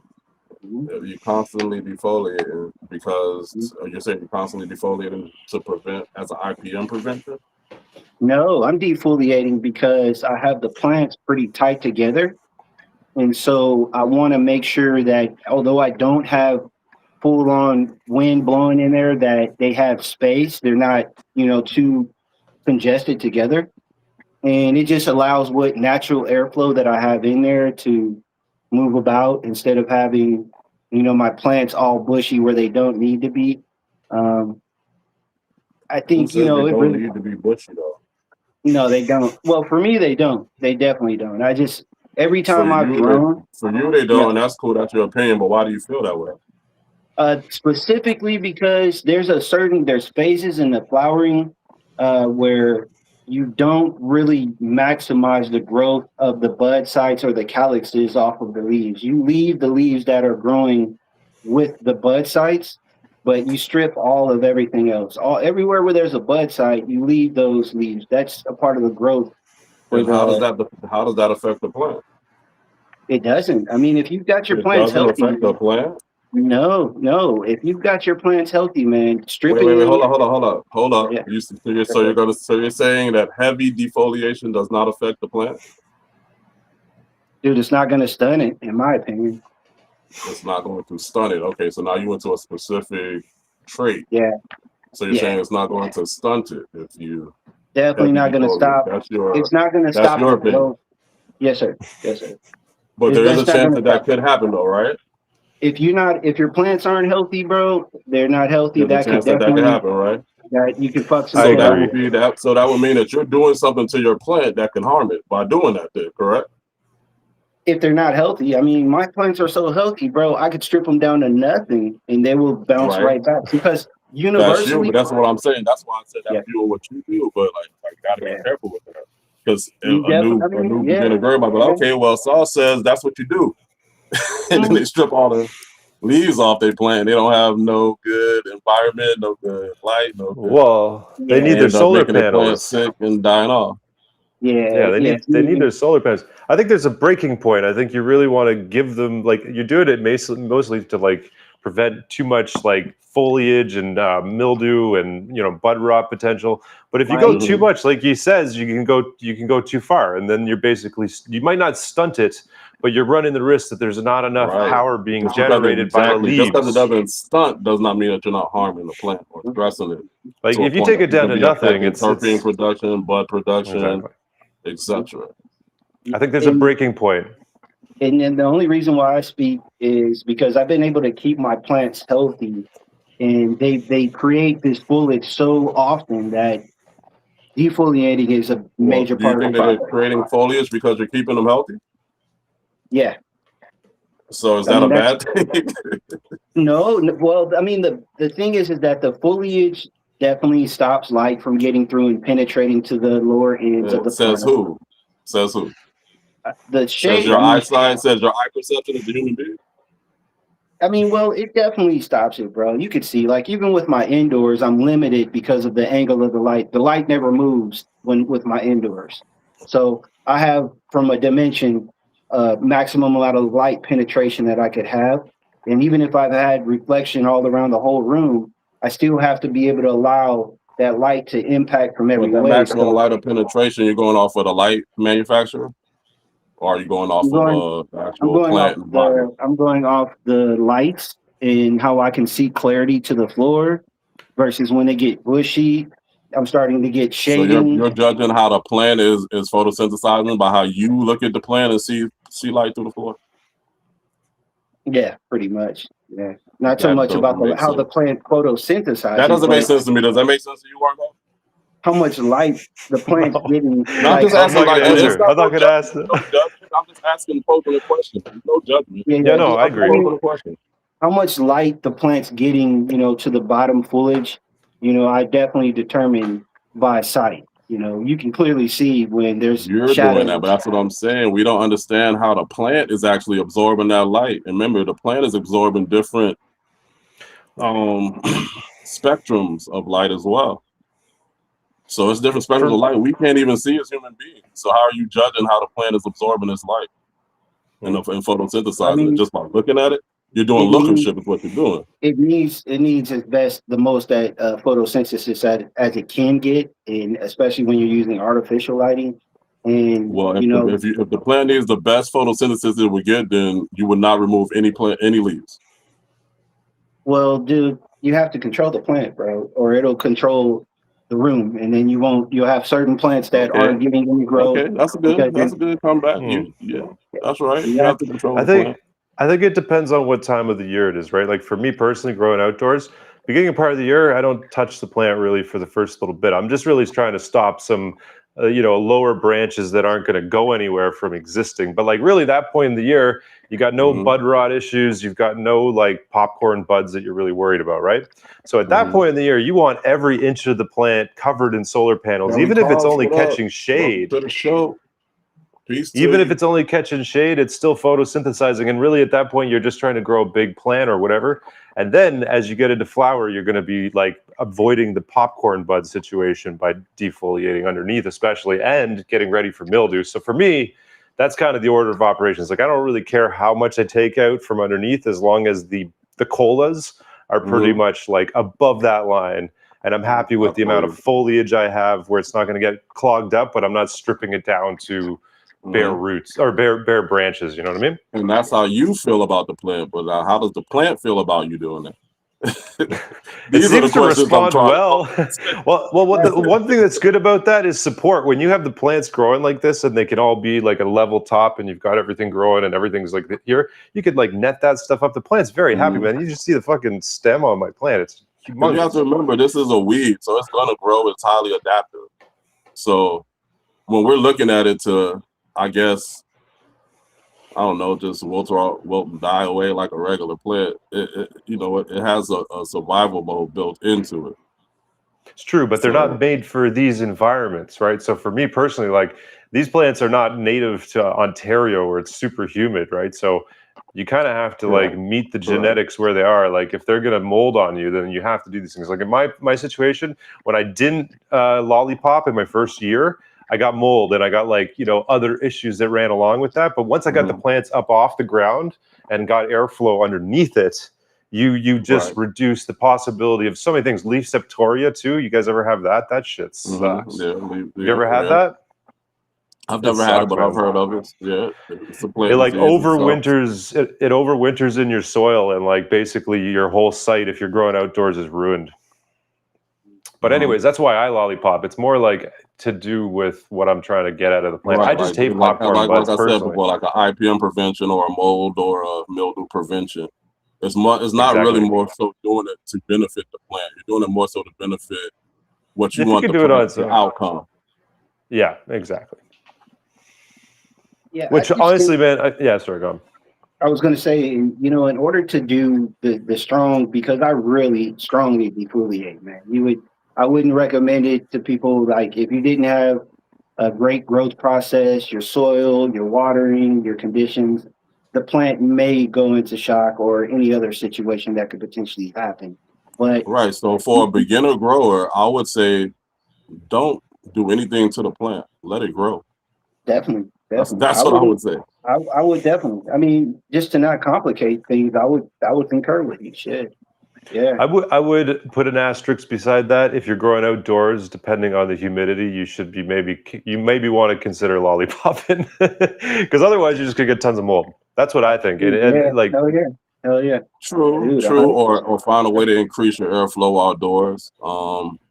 I put fans on my plant. Like I literally put fans under little houses, and that blows them, and they never get mold. So, but yeah, you need to get some way. If you're out in a field, there's a lot of outdoor growers that don't lollipop or defold their plants at all.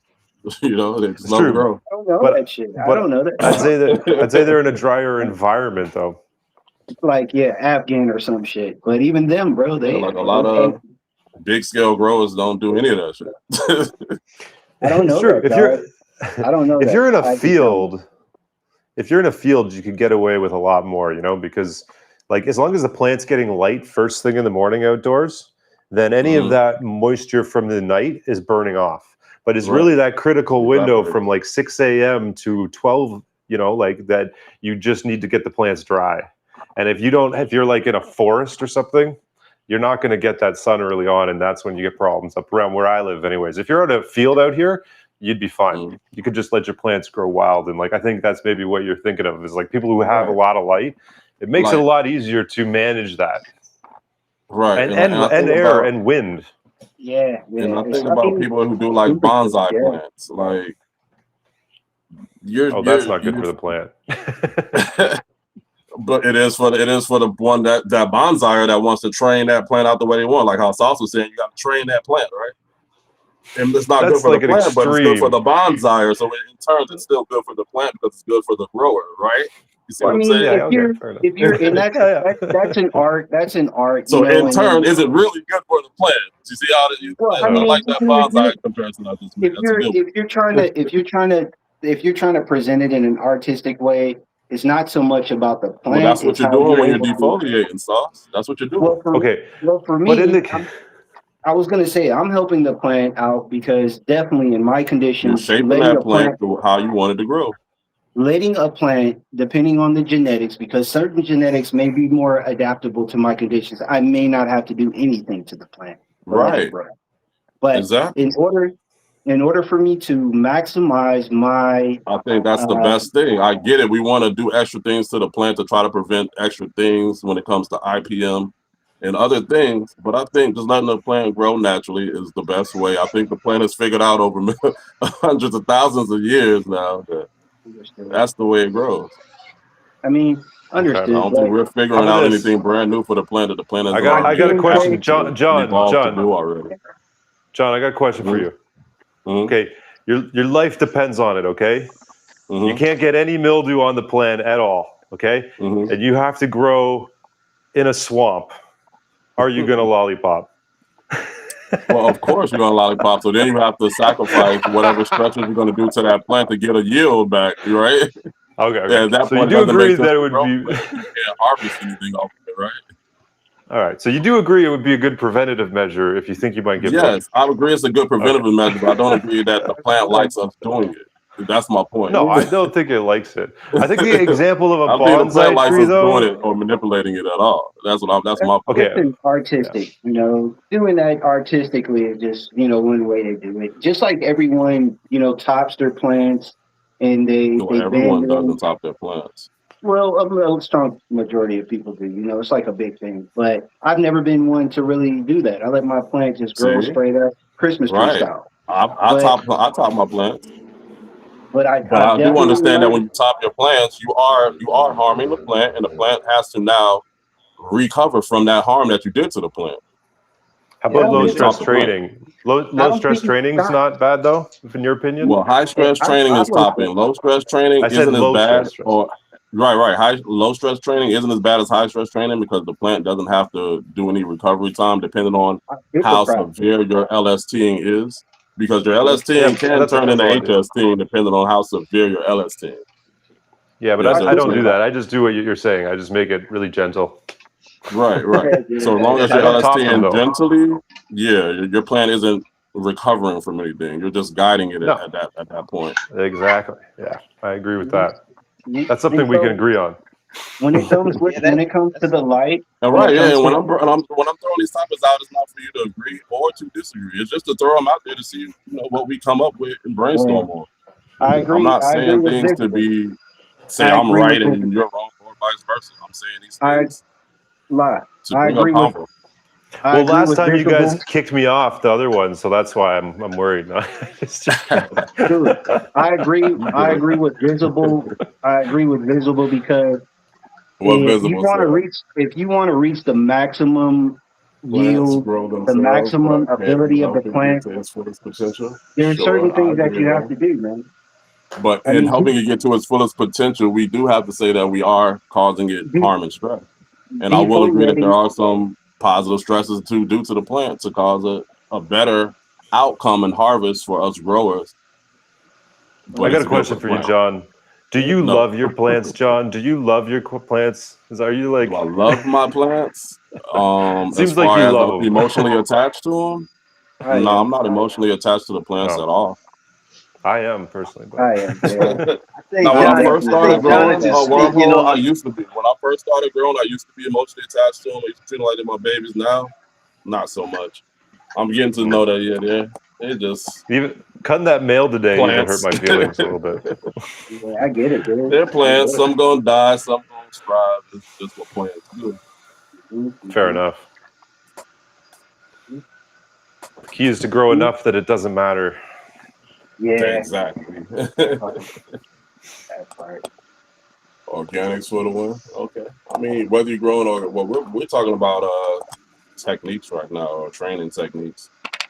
We're not really talking about organic or synthetic or syngenic or whatever. So nowadays, you can train an organic plant, or you can train a synthetic plant, or you can train a syngenic plant. They're all trainable. So that's what we're talking about right now. My biggest thing now is just defoliating, dude. Is like always been a major procedure, and then super cropping my plants because sometimes the way that the bud sites are created, I may be able to get big potential out of lower branches. So when I'm bending them out sometime on the lower foliage, or depending on how I'm growing it, super cropping is going to be a big deal for me, man. Okay. Yeah. So defoliation though is like always, bro. Like I know you got something to say, but I think that shit is a powerful procedure when it comes to. No, I personally think selective defoliation helps the plant. I can also admit that defoliation is stressing the plant too, though.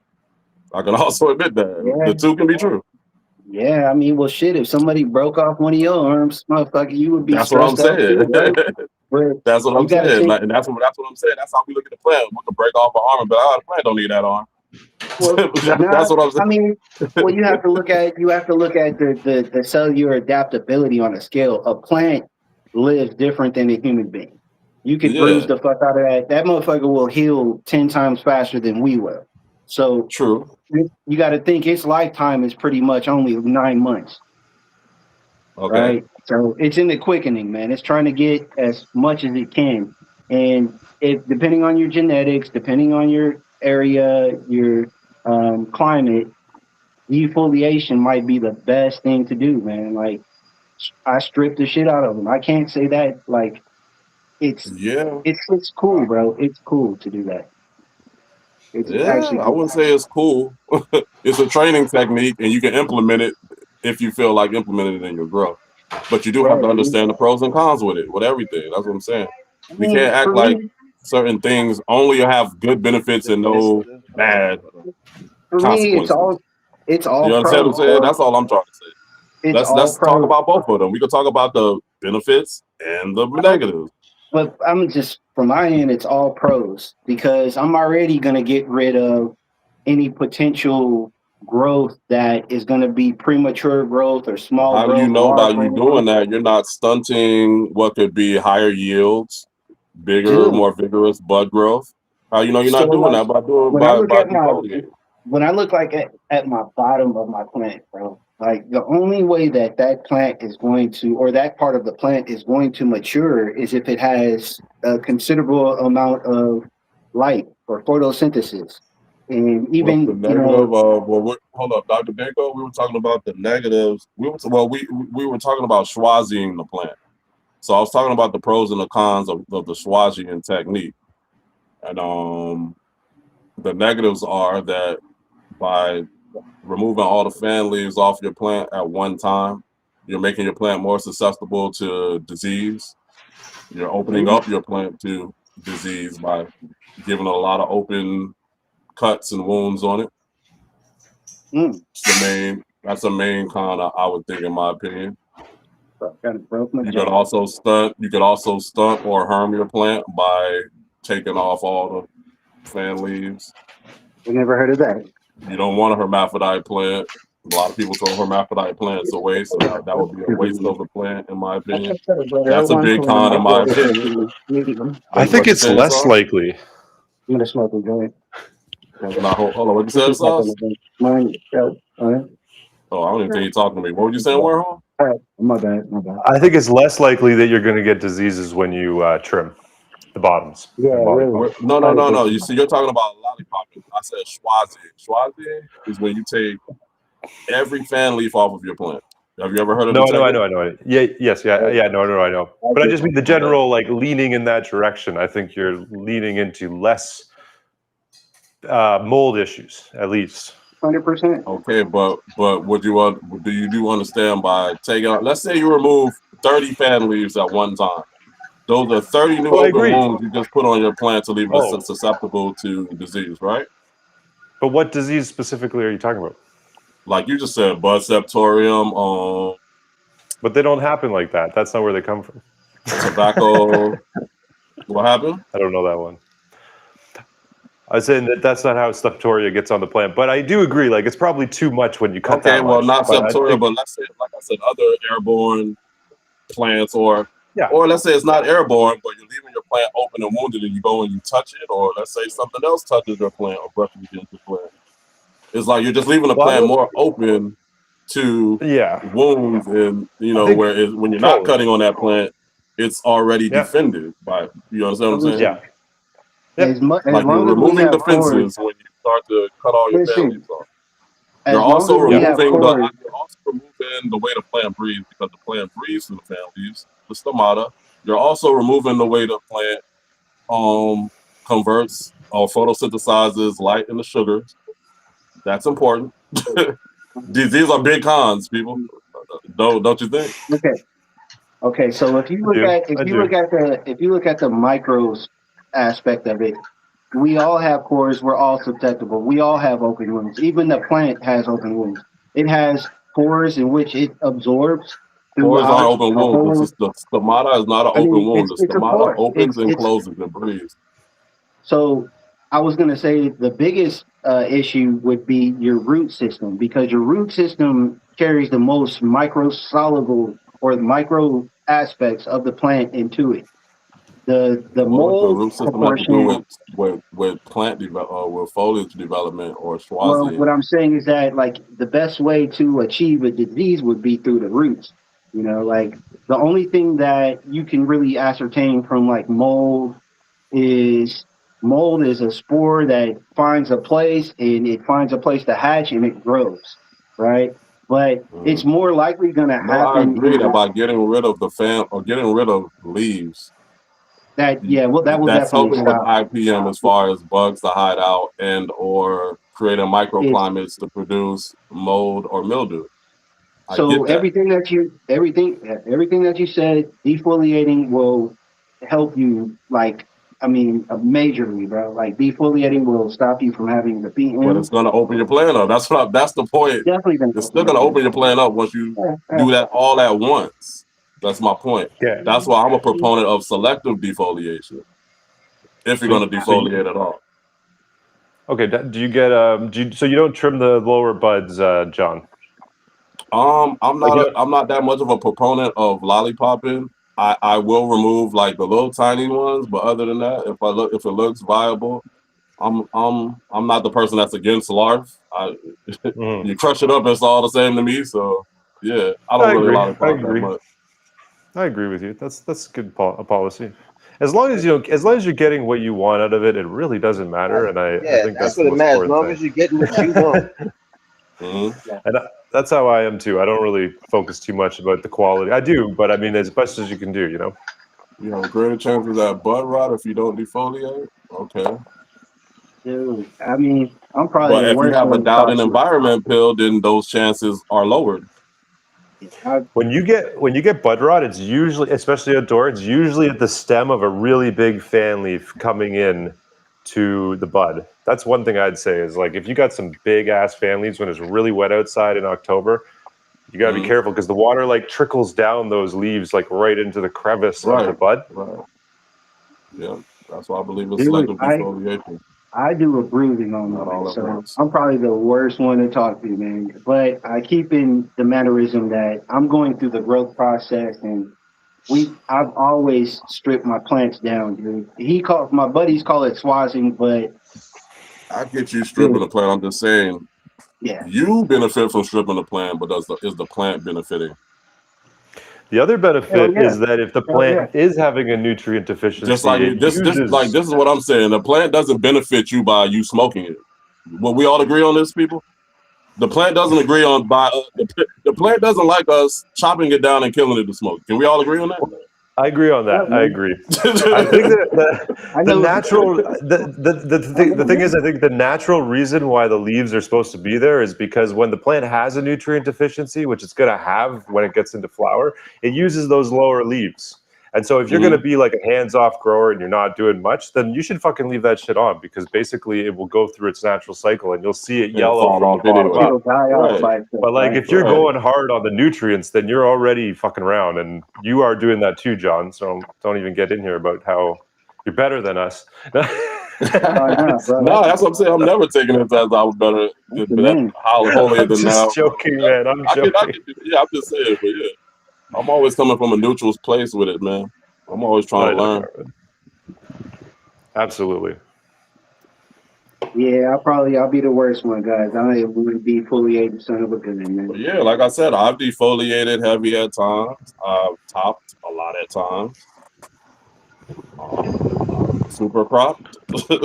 I wouldn't say I schwazi, but I'm heavy defoliated, so I pretty much done it all. So.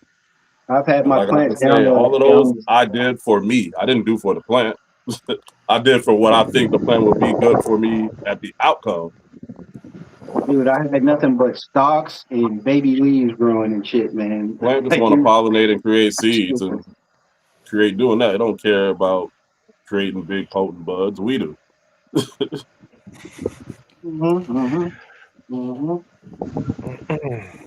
I gotta get this one some support back here. She's so damn big and she's starting to lean. What's going on? What's going on here, man? Hold up. Let's get you on the big screen. What'd you say? No, so let me put you on the big screen. What you got going on over there, man? Oh no, I was just back here putting some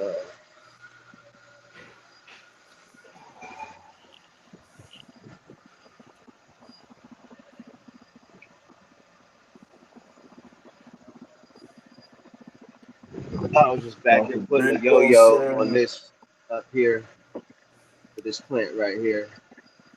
I understand. There you go. I should get you that. Yeah, for her. So I was putting a yo-yo up there to hold her up because she's starting to lean now. That's the. How long she got? I don't know. I'm gonna let the trichromes tell me when she's ready. I'm going for about 20% amber. What's that one? She's gonna be a fast. How far in the flower? Sauce is there, right? Sauce. How far in the flower are you? This is week 7, starting week 7 That's the today. sugar black rose. This is sugar black rose times rainbow chips right here. Probably got another 7. Big, man. I feel like a week or two ago, them shits was not even in flower yet. That's beautiful. You probably got another 7, maybe less. Getting a little purpose. I see a little yerp. Starting to yellow a bit. Still green. You know what I'm saying? Now she's green. Okay. I don't see no perp in her yet. You know, here's another one right here. You know.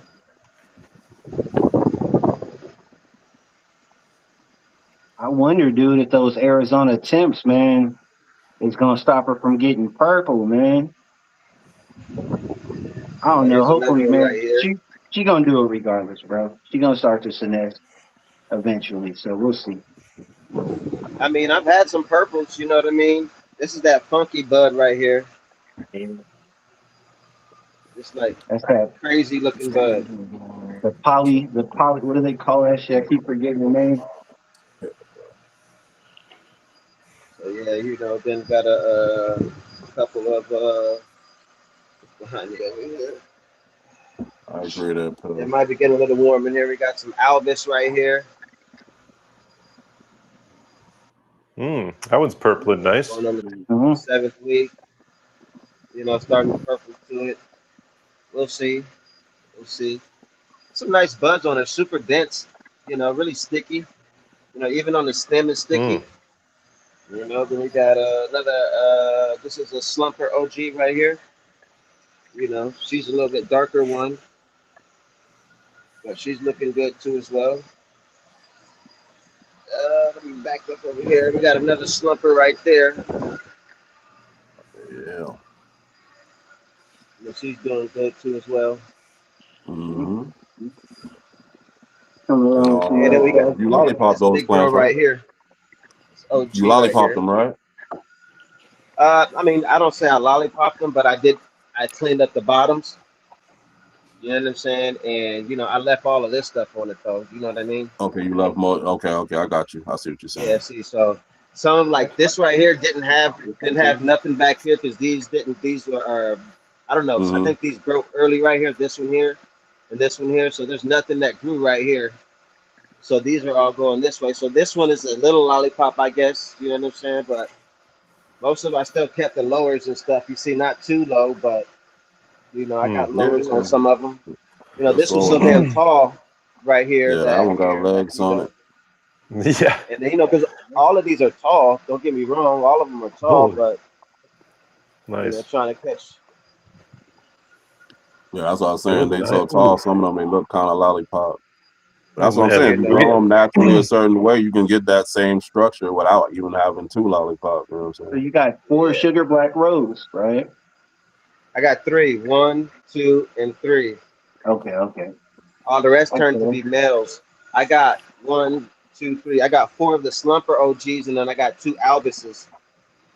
The Albus back there, and the Albus right here.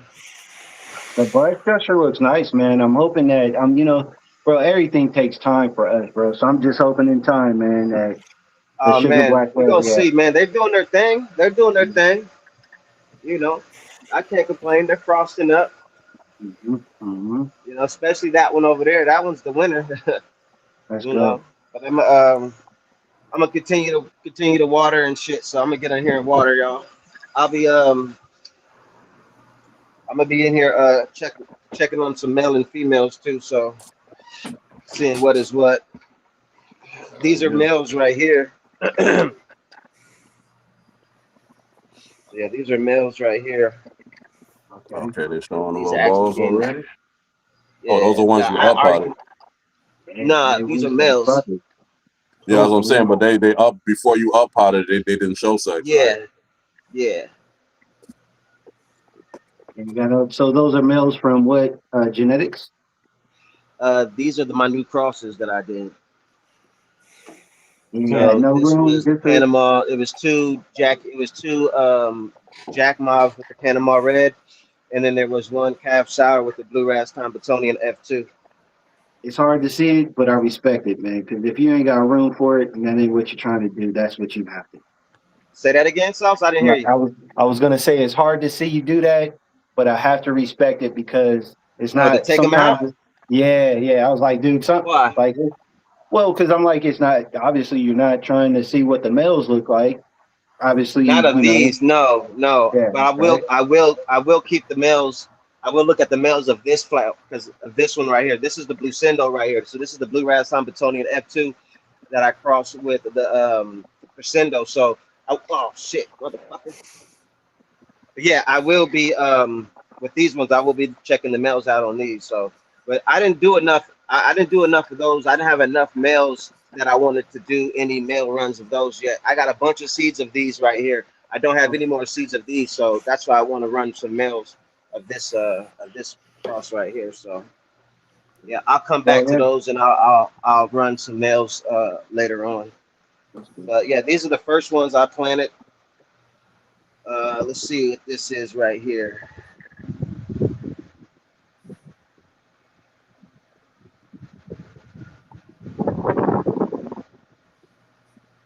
Nice, man. Nice little purple, I guess. Huh? It don't look like it's showing me yet. What do we say? Get a little bit closer on it, man. Maybe I might be able to. Nah, it ain't showing. No, it ain't showing. Not So yet. female. So it's a female then. Sometimes they do. Sometimes they show. Sometimes they don't. Like I've had some that. No, not showing yet. But you know, once you see like a stem, kind of like a stem growing out, Hey, you already know that's a trust male. me, I know exactly what they look like. Cause I did videos on them with my magnifying glass. It's like right here. This it look like a male. Let's see. You're looking like a male, buddy. Hold on. Did I learned today that if they smell like a lemony smell, that's like a more quality of a male. There's so much. Yeah, this is a male right here. I can tell. It's a male. Yeah, some of these already got a good decent smell to them. Dude, we got guys out there that say that they can tell from seed, man. So, yeah, I heard about that. Yeah. I don't know. That's kind of hard. But somebody did. Okay, let me see. What is this? All right, we got a female right here. We got a female right there. You're not gonna be able to see, but right in there's a little triangle-looking thing. That's a female. So yeah, like all of these right here are female. This is a what is this? Let's see. Do any of them have hair sticking out of them yet? No, not yet, but I can see the. All right, so this is a blue Rastan Batoni F2. This is a Blucindo right here. So a Blucindo female right here. So that's dope. So yeah, it doesn't have a hair sticking out of it yet, but it will soon. A couple of these already have hair sticking out of them. But yeah, and I'm gonna put back on the stand so I can water these girls real quick. Shit, my motherfucking You can take me off the big screen. Yeah, that's a nice little process you got going on there, man. I'm happy to see you going through it. Let's go, man. Yeah. It's beautiful. Yeah, you got to run him, dog. You definitely got to run him, man. Yeah, I love it. Wish I had that kind of indoor space for. Got the blue crims in the dirt, man. Hopefully they all three pop, man. They all three had nice tails. They all three looking definitely pretty viable. So let's see. Yeah, I think that's and you know how it goes. I started off with a 2.5 by 5. So now I got 2 of those and 2 4x8s and 1 2.5 by 2.5. Shit is addicting. It's fucking expanding. Fucking addicting. Just remember, with heavy stress comes heavy consequences. Exactly. Hey. The chat, I don't even see. I think somebody made a good point in the chat that it's about doing it slowly. Like a lot of people do their defoliation all at once. Just like do it a little bit all the time, and you'll never go wrong. I think so. I think once you get that down, you start to see the plant, and you do a little bit at a time. You don't let it. You don't give it time on your plant. Well, you don't give it, too much attention to the family. Don't let a lot of the energy of the plant get focused in the leaves and shit. Just make sure that the leaves that are there are focusing on your end game.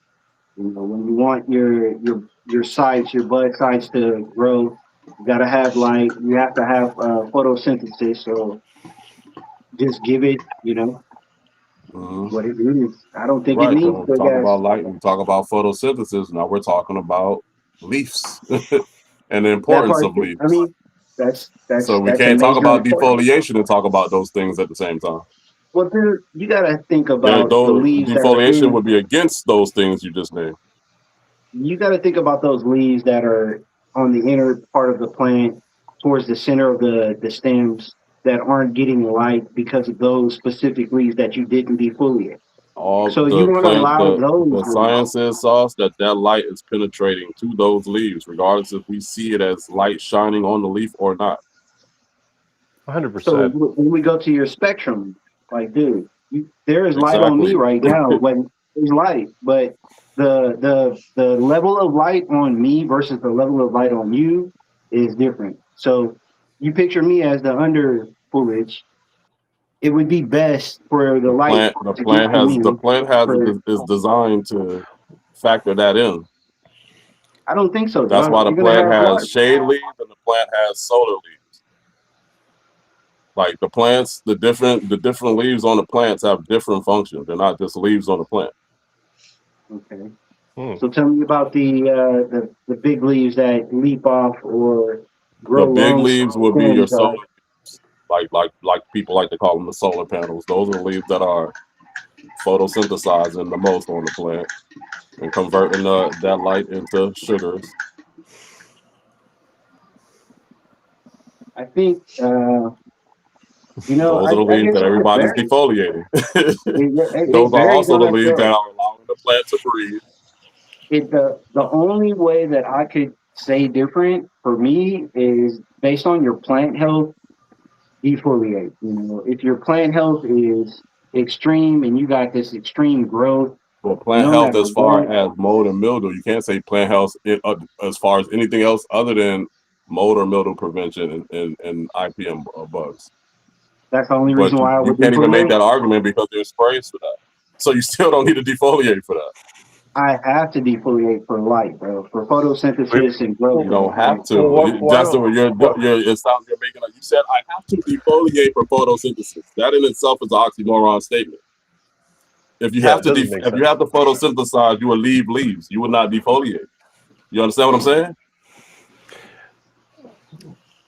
Yes or Let's get no? down to brass. Let's get down to brass tacks. How much weed do you get out of like a certain gallon pot or something? Man. Out of a 5 gallon, I've gotten down to QP 4 ounces. Okay, And that's me with admitting that I don't have a dowding environment at all. I mean, So somebody with a outdoors, dowding environment probably can get double that. outdoors off a 5 gallon pie, I could probably get a pound, maybe Yeah, but I'm more. talking about. I guess I'm talking about indoors You can then, get because a that's when pound out you're of growing. outdoor. You get a pound out of depending a on how long 1 5 gallon I've had. pot sauce.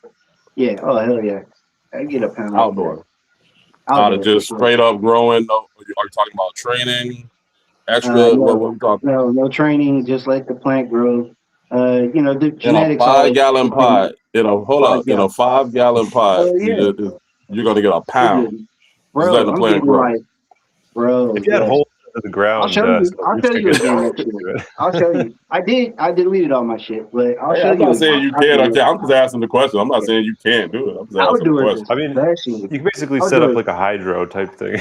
It's I like know. I Yeah, mean, dude, hydro. I concept. get that. Yeah, if you talking hydro, I no, believe you. You talking But I hydro? no. mean, you Yeah, could do that with DWC. soil with I water. believe that. Yeah, It gets to the DWC. point. It gets to the point with me where my root growth is so massive, dude, that all I'm doing is watering, bro. I'm having to hit them with extra Local nutrients. media. What I've, up, I've, sweetheart? Welcome to the show. I've depleted Get the some music. soil as a medium, unless I'm adding mycorrhiza or some shit. So, bro, all it is just feeding the soil and how constant I have to do that. But shit, dude, hell yeah, man, definitely 5 gallon pie. You saying for what? For root production? Yeah, easily, bro. You can get a pound off of that, shit. That's like easy. Well, I mean, yeah, there's plenty of things you can get for root production. There's a lot of additives, natural, organic, and synthetic. You can get a Yeah, plant dude, from I more got root, bro. Gotta Who's think up in the about that. corner? That's my man, Wormhole Junction, local. It's a good guy, man. Check him out. I've Thanks, got man. some five. I've got some 5 gallon clay pots out there. I don't. They may be 4 gallon, dude, but So Pill, asked the question: if you defoliate the main leaves, isn't there secondary ones? Well, there yes. are. Well, what you do when you defoliate the main leaves, you now turn the secondary leaves into main leaves.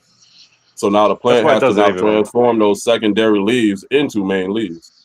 If it can do that at all, sometimes it won't even do that, and you just lost a solar panel, I a never breathing knew. panel, And you a said feeding panel. sometimes they can do that. So you're literally telling me that sometimes the plant will grow and sometimes the plant won't. But in my Sometimes the plant will grow experience, what? No, wait. it will. It's What are gonna you quoting me grow. on, Saul? It's those leaves are gonna What are grow you back. quoting me They're on? I gonna. don't know. I don't understand what you're quoting me on. I'm So saying you're what? telling What are me you if I saying that take I'm saying? those big leaves off, if I take those big leaves off, sometimes it'll grow those big leaves back based on the growth No. process. It's not going to regrow them there. The Sometimes plant's it will, depending on continuing to. strain, and sometimes it won't. I'm saying the times when it grow back, yes, you're lucky, and the plant has now replaced itself. The times But it it's don't, not that plant just lot, lost a factor to feed and lot. It's not going to grow photosynthesize back and there. The breathe. plant's continuing to grow. It's not metamorphosizing in the same place and regrowing a finger or anything, bro. It's going to What you continue to mean? grow. What I'm What you saying is mean? that What do you by mean? Well, like depleting, what time are so you talking about? At what time are we talking? What time in the plant's life are we talking? bro, What process? What even in stage? flowers, bro, we can go to flower, we can go to full bloom, and the plant's continuously growing. Full bloom It's would not be growing what? Week leaves at 5, that point. week 4, week 5. We're calling It week just, 4, week 5 full bloom sauce. I mean, dude, that's dependent on your genetics, bro. Like, I don't know No, I'm what just saying. What are week we four, calling it? week What are four. we calling it? For argument, are we calling full I bloom mean, week 4, week 5? let's Which one? see, let's see.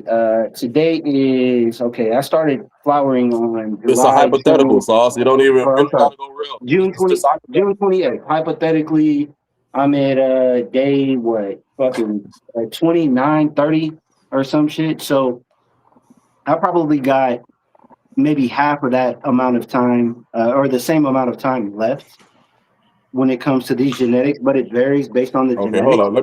Let me address what Pill was saying. Yeah, so they're going to create those secondary ones into main ones, right?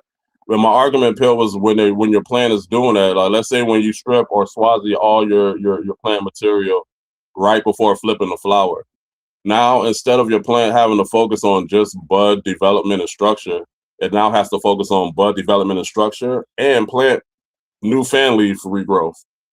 I mean, bro, To but me, that's that's not your adding on an anxiety. extra process instead of just allowing the plant to just focus on bud and That's resin not your. production. That should not be your anxiety. Your anxiety based off what you learned from how the plants out of all of these growers. The plant has a very slim lifetime. It is going to grow very persistently, especially when you keep it maximum health.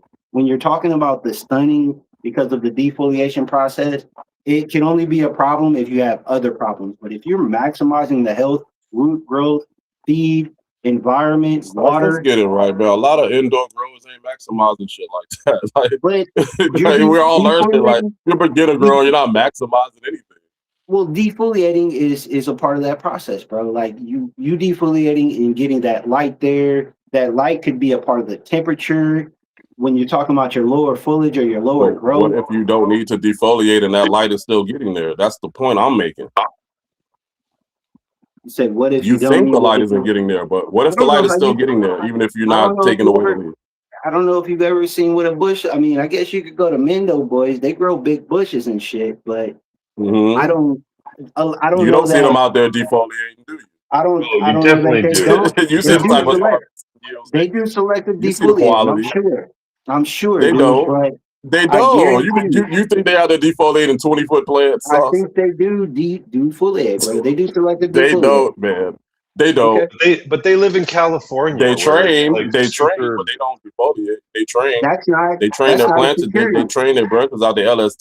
They don't Being, defoliate though. being in California isn't a security, bro. Like that could mean more problems and shit. But the simple fact that I'm trying to say is like, dude, do you think you're gonna get the complete growth and structuring of the plant that you would get not defoliating, or you think Yes. you doing Yes, I do. Yes. it's going to remain the same whether you defoliate or don't?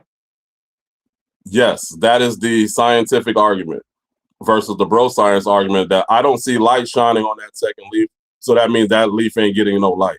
That's the bro science compared to the actual science of yes, that light spectrum is still getting down to that secondary leaf, and it's also and it's working in a different way to maximize whatever lesser light it's getting. I no, it's not. It's not. So So once again, you're going against the science. I defer. That's what the science is saying. So if you do some research on it, you'll see what I'm saying. That's like have you done any research on it? Let 1,000 families. Wait. Have you done any research on it? Bro, I've lived it. No, have you done any research on it? Sauce. I've lived it. Yes or no? I don't. Nobody have has you done to any tell research on schwazzing, the way that plant leaves affect the different functions of the different leaves? Have you done any research on that? Yes or no? Have you done any research on oxygen and breathing and shit, man? Like, dude, nobody has to tell me what I go through. I go through it, bro. So I know what. Well, that's why you're not an obstetrician. You can't go tell an obstetrician about your eyes. You can just tell an obstetrician you can see. An obstetrician is going to tell you what exactly going on that's making you able to see. So one is bro science, one is actual science. I love you to death. So you're on the bro science stance of if I look at a light, if I look at a leaf and it doesn't have a light shining on it, that means it's not functioning correctly on the plant. It's not, photosynthesis is not properly. That's bro science. And I'm just here to tell you that's bro science. I'm just here to tell you bro. That's bro science. The science is that the leaf is still able to access and photosynthesize lesser light. You can keep a plant in the dark and it'll just bud out on you, bro. I guess that's what your argument is that's what's going to happen. But I know that plants need light. They need light around their. Why do they need light? Sauce. Why do plants need light? Because of chlorophyll. And what does it do with the chlorophyll?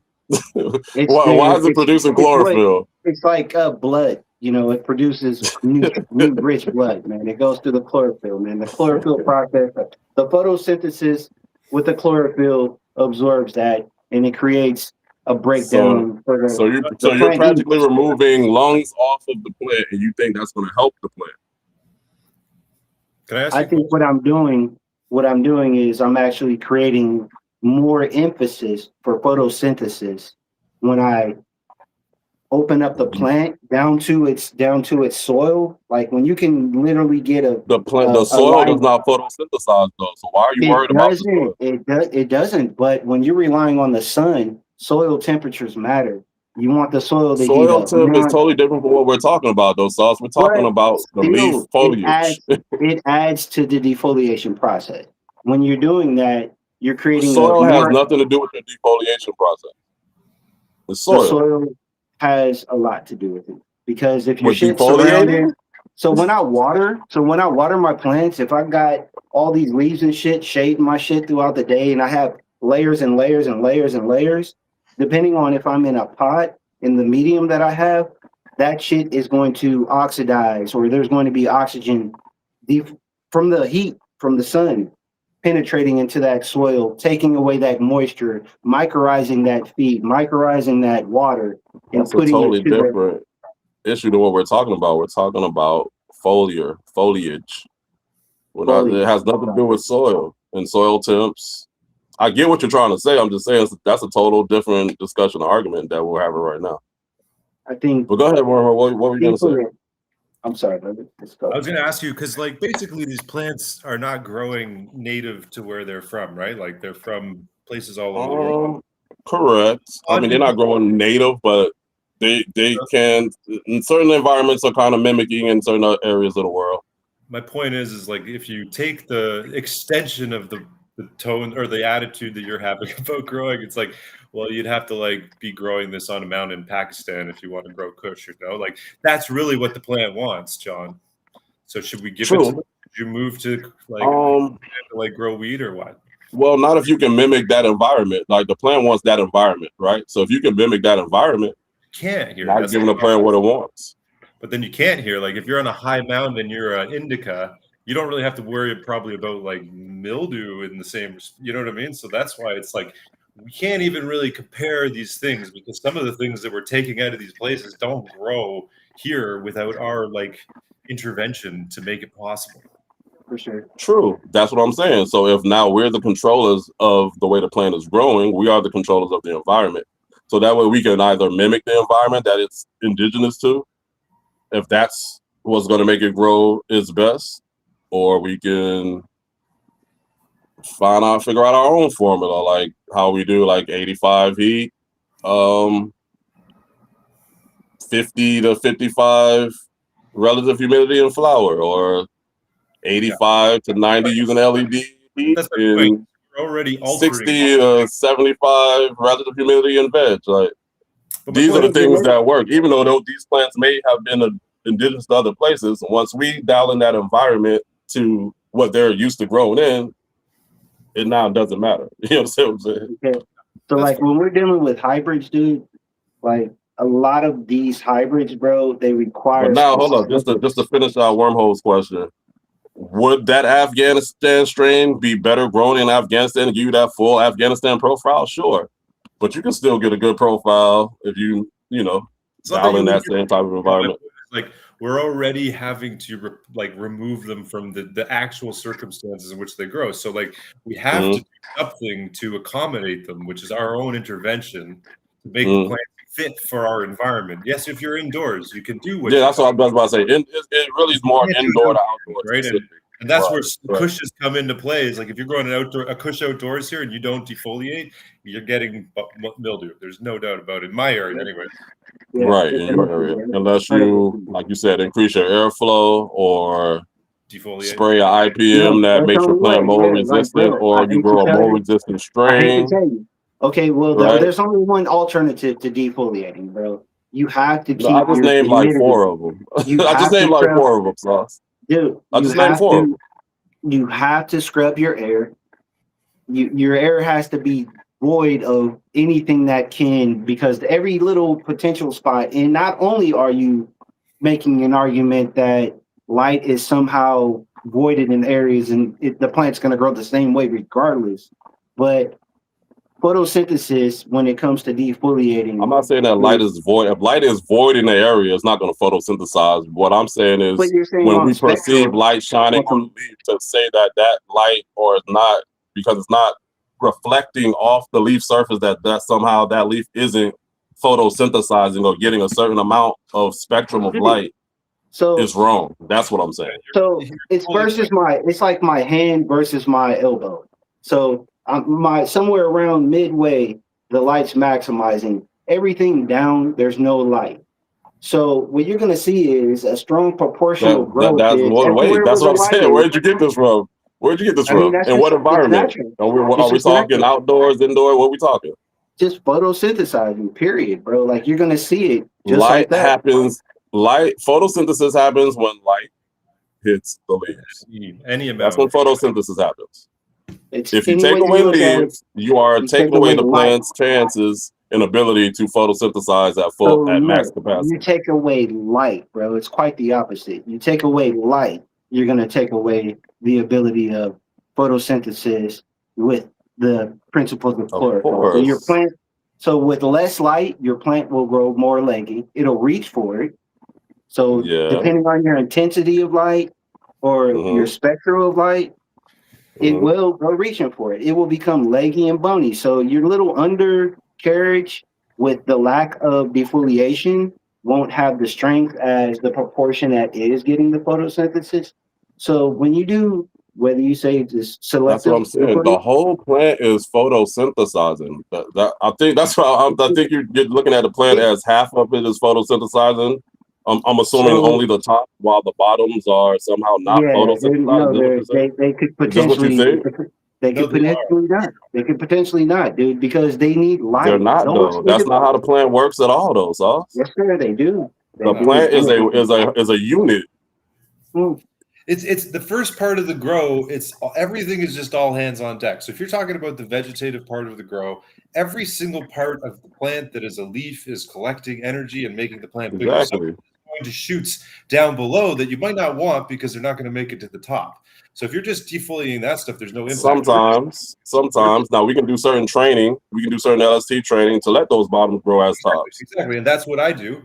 Try to get everything even out. So that's what you want to do, and low stress train it outwards without having topping and all this stuff. But if you're just trimming up a little bit all the time, or you could just massively top all the way to that last two nodes, just like and do a main line. You understand what I'm saying? These are all heavy stresses to this plant, though. So if we're looking at the least stressful pathway for the plant to photosynthesize at max capacity, you want to leave max leaves. Do you think there benefits from in the bigger buds when you don't stress it? Is that what your argument is, or you're just saying the plant feels better, like a happiness point of view? I wouldn't say that that's my argument because I don't really have a concrete argument. Like I said, pro or con. You know what I'm saying? I'm neutral. I'm just arguing both of the sides of the pros and the cons. That's all I'm doing. I know, but I'm asking you if you had an argument. What is it? Are you saying if I had an argument for outcome that's different because you treated it like in line with, like, I think it does make bigger and more buds and everything the more that you stress it underneath and you train it out with low stress above. Like if you just low stress train it all the way fucking out, I pretty much let mine go from here until the end of the year, but I've got it up almost halfway trimmed up. Right, because that low stress is not harming the plant to where the plant is getting damaged and has to repair itself, like when you're topping and HST. What would that appear like in your knowledge? Like, what would that look like for the plant to repair itself after doing that defoliation? What should you look for after doing that type of situation? What type of defoliate? You talking about a Schwazi? Like, yeah, what would be the down part of that, and what would you look for in a negative aspect of that? What are the negative of Schwazis? I brought them up earlier. You're opening up the plant, okay, all at one time, making it more susceptible to health problems. Mm-hmm. You're removing all the fan leaves, which are the photosynthesis towers, pretty much, of your plant. They're also the lungs of your plant because that's what the stomatas are for the plant to breathe. So when you remove all of that, how does that then logically sound beneficial to the plant? It could be beneficial for what you're trying to train the plant to look like or do, but is it actually beneficial for the plant? Now, to answer Wormhole's question, do I think that heavy defoliating decreases bud size yield? Well, there's a lot of people that say it does. There's a lot of studies that say it does decrease yield sometimes, or it may cause lesser yields. I don't know about that. Can I tell you some weird shit? I mean, the studies out there. Let me see this. With proper medium, bro. I mean, I'm Google God, trust me. We can go to Google and read all the studies. Bro, most of my oxygen comes from my soil, bro. Like 99.9% of my oxygen comes from my soil, bro. Because the true lungs is in the soil, bro. Like, wait, stop. Like 99.9, bro, of my oxygen. 99% of the oxygen to the plant comes from the soil. Is that what you just said, like, bro? It seems like that's the case. Wait. You're saying that the plant breathes through the soil. Is that what you're saying, Sauce? Through the roots in the soil? That's how the plant breathes? Bro. It breathes through the roots. You are incorrect, Sauce. You are incorrect. Go ahead, Wormhole. But go ahead. Okay, you're so concerned about what the plant wants, and you're saying it's like to the benefit of the plant. The benefit of a female plant is to get pollinated. Yes, sir. That's actually what you should be doing if you're taking this to the logical extension. Right. To that logical extent, correct. So that's what I'm saying. So once we get to manipulating it, there's certain manipulations that we can do that will harm the plant. Now, in harming the plant, we will get certain benefits from it. You said to the benefit of the plant, but I'm saying the plant doesn't have a benefit outside of breeding. And reproduction. Well, I agree with you. The plant naturally wants to breed and reproduce. Correct. Well, that's the only thing. That's what the plant wants to do. No that's what the plant wants to do. Yes. No other benefit for it. The benefit is only. But in the plant doing that, but that's what I'm saying. In the plant wanting to do that, that's not stressing the plant in any way. Or that's my whole point. Like, it's not stressing the plant or causing the plant to decrease in yield or terpene production or to hermaphrodite. You know what I'm saying? How do you know the plant doesn't feel like fresher when it gets a haircut? Like when you get a haircut or I get a haircut, maybe it's just like, because unlike us, we don't breathe through our hair, and the plants actually breathe through their leaves and eat through their leaves. We don't eat through our hair. Do I need to go further? Some plants naturally prune themselves to basically be able to use the True. fresher. So True. I mean, it's not that and in that sense, that's what the plant wants, right? If the plant knew how to get those bottom leaves off that were going to cause powdery mildew in an environment that it didn't grow up in, probably fucking would. True, I agree there. I hear what you're saying. Like, the plant probably doesn't want to get powdery mildew and die. So you help me not get powdery mildew by defoliating it and somehow maybe causing a stunting or a decrease in bud size. Maybe beneficial, but we still have to factor in the fact of all those factors. That you still may get decreased bud size. You still may get decreased. You know, you're gonna have to give. It's gonna be a give and a take. You know what I'm saying? You're gonna. Even though we defoliate, there are no guarantees, bro. How spores actually compact That's themselves true, into but your you bud. defoliating is still opening up your There's plant no more guarantee. than it would if you didn't. Not necessarily, but it is It giving it more is. airflow. Well, some it is giving it. They come If from the. hold on, wormhole. If I take a plant and I scrape it with a razor all up and down the stem, you don't think that's going to cause that's gonna leave the plant open, Sauce? I mean, dude, that's not something that we do, bro. You think that would be good for the plant if I did that, Sauce? Nobody does that. Are there leaves growing on every? Right, but by same logic, you taking off, let's say 30 or 40 fan leaves at one time on a plant, that's going to open up the same type of. It's not even. I mean, in yes, essence, it is. and the reason why, and then the plant is also going to have to recover from you taking all that foliage at one time. That's stressful. Bro, it's not growing there. All it's going to do is have a scab. So the plant wants to grow, bro. So it wants to keep on stretching from as above, so below. So me defoliating. If the plant wants to grow, you cutting off growth would not benefit the plant if the plant wants to grow. So essentially, bro, when you got two heads, and I only want you to have one, and I want to put all the energy into one head, bro. That's the reason why I'm defoliating. That's one of the reasons. And when you do that, when you top that plant to cause the apical meristem to drop those auxins to all the lower buds, you still have stressed the plant out to do that. You still have caused a hormone change in a plant that may have decreased your bud size. So these are the things you have to factor in though when you do these types of training.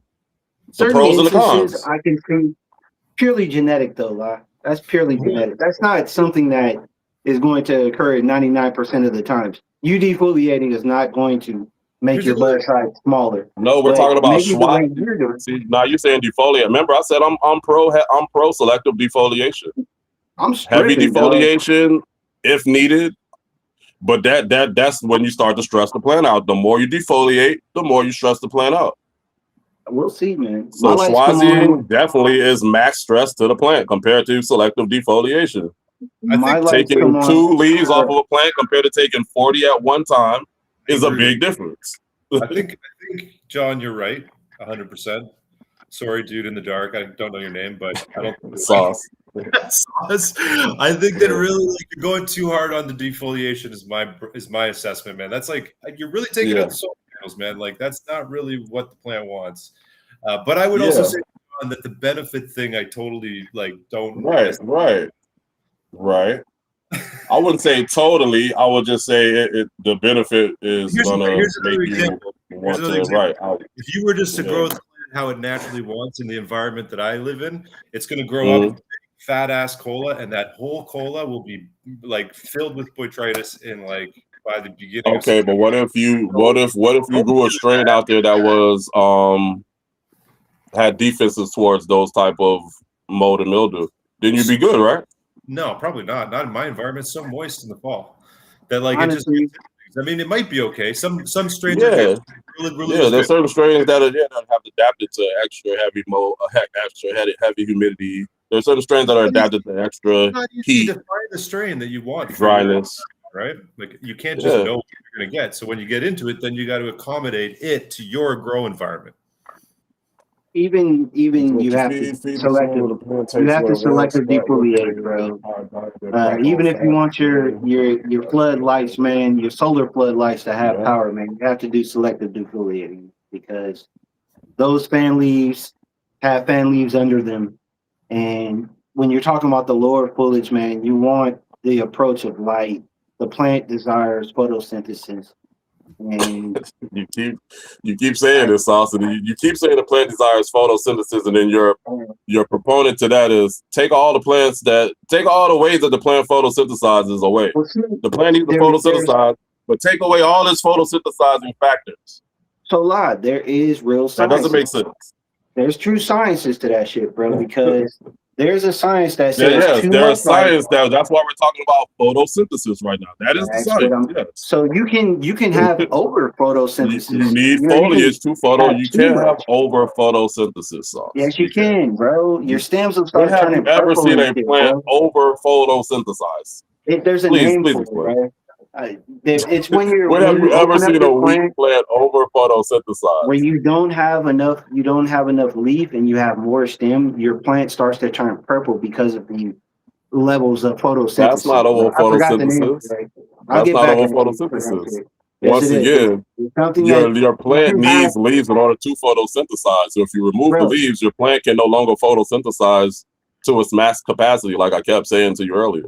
I respect that part. I'm not saying so. If your theory is that the plant needs to photosynthesize, then you should be a proponent of no schwazzing, no heavy defoliation. Your shade leaves are necessary, and you got all of these. Yes, your shade leaves are just as necessary as your sun leaves on your plant. So that's why it makes necessary. Shade leaves and sun leaves. Dog, when you're growing, when you have your inner stalk and you have branches growing in there, you don't need big ass shade leaves on the inside, bro. I mean, you're going to limit your capacity, your bud capacity, your light absorption, everything that it needs. You're limiting by closing off that light. The science is saying that it's still absorbing light. It's just not at a spectrum that you can see it reflecting off the leaf. As I had to say, in 10 minutes, so that's what I'm saying. You thinking that the plant or the leaf or the foliage isn't photosynthesizing, and that's why you're removing it, is a bad reason to do that, because it actually is. That was my point when you made that specific point. So you're saying that it's a bad thing to defoliate because it shocks the plant. Heavy defoliation may shock the plant, may open your plant up. You understand? I'm saying may. I'm putting the may there, the asterisk. But the point that you are opening up your plant to a may to begin with, you have to understand and realize that's something that you're causing. Is it beneficial or not? Or is it depending? It all depends. It all depends. It all depends on what you're trying to achieve. Okay. So like I said, there are other ways other than defoliating that you can achieve those same outdoors right now. If you were to do outdoors right now, and just leave that motherfucker out there, you're not stripping nothing off, bro. Yeah, we already went through that. I'm not stripping nothing off. He said he would. The science and botany says I shouldn't, Sauce. That's my point. Okay. I'm not. I haven't done it to give you a personal antidote experience. I can only tell you what the science says, what the experts say. There's a sweet spot. I think that's how we should end this argument: is that there's a sweet spot somewhere in the middle that is perfect. Pilgor is doing it, man. Like there's things that Pilgor does that I wouldn't do. I got, like he's out there growing the closest guy that I follow that are actually not putting trellises. Well, he might be putting trellises on the side, but as far as defoliating and growing big plants, I haven't seen him doing any defoliation, but he's still growing big plants. The outcome of how that says he selective defoliate. Yeah. Depends. So Pill is a proponent of little to no defoliation, just so you know, Sauce. Boys, like you said, Pill is an OG. That's why I keep telling you, all the OGs, all the older growers. You out, Wormhole? Yeah, I gotta step out. I gotta finish some work, unfortunately. Okay, brother. Okay. It was good to see you. Good having you up here, man. Love the conversation, brother. You know, welcome up anytime, man. All right, man. Thank you so much for having me up, buddy. Nice to talk to you guys, Sauce. Have a great day. You too, brother. You too, man. Have a good evening, man. Keep it growing, brother. Yeah, man. Yes, sir. Well, we will see. Yeah, so Man. Pill is a proponent of like I was saying, all the OGs, experts, and older growers, they are against heavy defoliation. Right.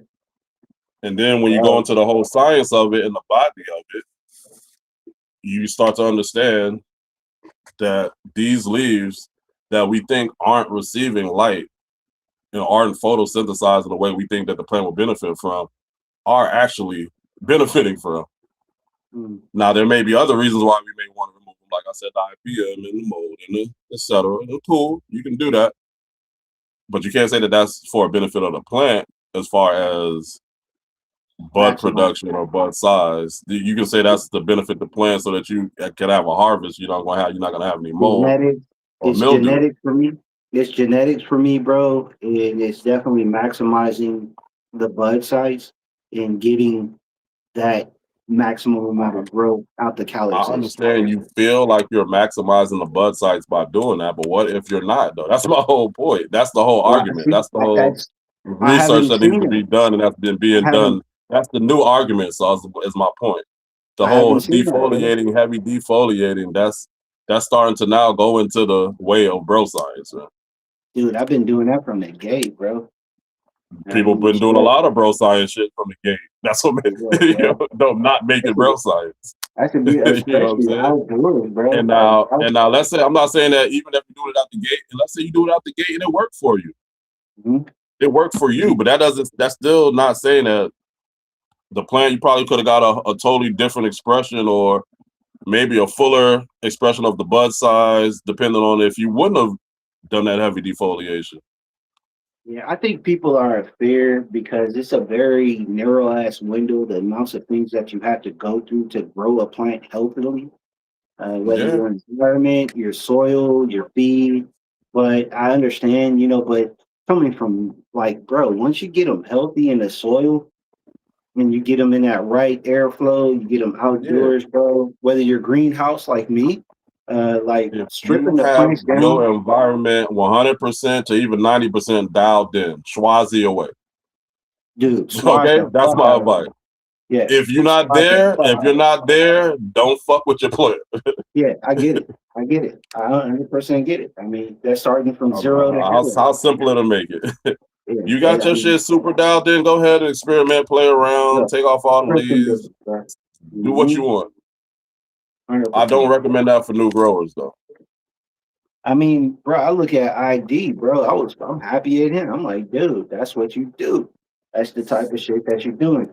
Maximizing that light, bro. He could fit a few more in there if he wanted to, but he's definitely, dialing in on them plants, not letting them get out of hand as far as the growth. And he's being a choosy lover, bro. You got to choose. If you're trying to stuff a grow to, if you're trying to max capacity plant count or grow to, that would be another reason why you probably have a default, just so that you actually have space for your plant to actually grow out some. But once again, that's still not a benefit for the plant. That's a benefit for you trying to in your space. I got this Ouija cheese over here, bro. I got a triploid. I got shit, bro. Like, it's endless defoliating. I don't know that the plant actually likes it, but in order for me to keep control, that's why I keep making more leaf sauce. That's what I'm saying. You think if you didn't defoliate at all, you would have to keep. You think it would just make nothing but a bunch of leaves? It wouldn't. I would have That's the point. Bro, if I was it wouldn't make a bunch of leaves. It's only going to make 2 families. That's my point. I would have. Y'all be acting like the plant is going to make 10 fan leaves in a spot where 1 fan leaf could be if you don't defoliate. So it's not that. What's happening is the plant's going to still grow. But beyond that point, what I wanted to talk about was the Ouija cheese, bro. If I didn't do that, if I didn't strip that motherfucker down, bro, like the plant would grow like vines, bro. I wouldn't control the plant. You know, so I had to, like you said, selective defoliate. The plant will go like vines, meaning that the stems will be Bro, I thin, mean, or would the stems based be on thick? the light, based on everything, it's growing so erratically that you have to take control of the plant. You have to Because choose where you you can want. feed your plant different things to strengthen up the stems, like silica. That's what I'm saying. It's like there's I so many mean, other things out there you can do that you don't need to actually defoliate the plant. why do These they make LED lights are buffer? strong as fuck. You think they're not penetrating? They penetrate. Why do they Just make a, buffer? Why do we super crop? Why do they make bud why do cutters? we super crop? Because we Right? want to increase bud production on the plant and terpene production and yield. That's why we super crop the plant. The plant doesn't naturally super crop itself.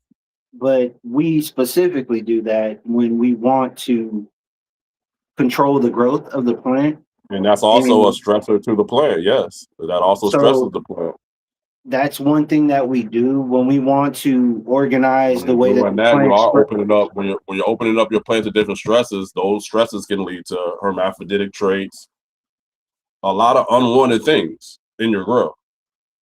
I don't know. Maybe you're right. I don't. I haven't experienced that. That's what I'm saying. You're opening up when you're doing that to your plant. That's what you're doing. Any type of excessive trading like that, you're now opening your plant up to all of that. Light stresses definitely do it, bro. End of term stresses probably do that. I don't know. I've never been to that extent. But light, when it doesn't need it, when Light it's not, stress, severe leaf. I keep telling you, severe leaf removal of the plant can also harm it out, bro. It ain't I just ain't light never stress seen that can that. harm your plant. That's crazy. Severe topping of your plant can harm it out. It all depends on the genetics and how stable it is or not. All of that shit comes into a factor. Bro, I had my girl in here defoliating, man, like she was mixing heroin naked, bro, because I told her she couldn't go in there with no clothes on, bro, because I'm serious, That's bro. I what I'm wasn't saying, lying, man. bro. I done been Like, there, man. I done bro, fucked I up told fan leaves, burnt up fan leaves through IPM, so I had to remove them. I done been there. And I can guarantee you that the plant didn't grow as good as it probably would have if none of that happened to them leaves to begin with. oh man, Even if you remove them. I have done great. And I only can dispose that shit to genetics and just me being knowledgeable about what that specific plant needed. Defoliating was a major, but I mean, sometimes, bro, you might get a mutant, bro, and then you have to do some super cropping on the mutant, but you want to grow it out. You want to get the bud on the mutant. That's what I'm So saying. You don't. You're doing this to try to manipulate the plant to do something you want it to do. You don't know if the plant is going to do that or not when you manipulate it. It's not. But you You still can are see that. opening it up in hopes of that manipulation is going to get you the desired effect you're looking for in the plant. You can literally see when the plant is growing too many leaves on it versus maximizing. That's what I'm saying. This is it. Especially in flowers. That's our human opinion that the plant is growing too many leaves. To that plant, the plant is growing as much leaves as it wants because it's healthy and it's growing.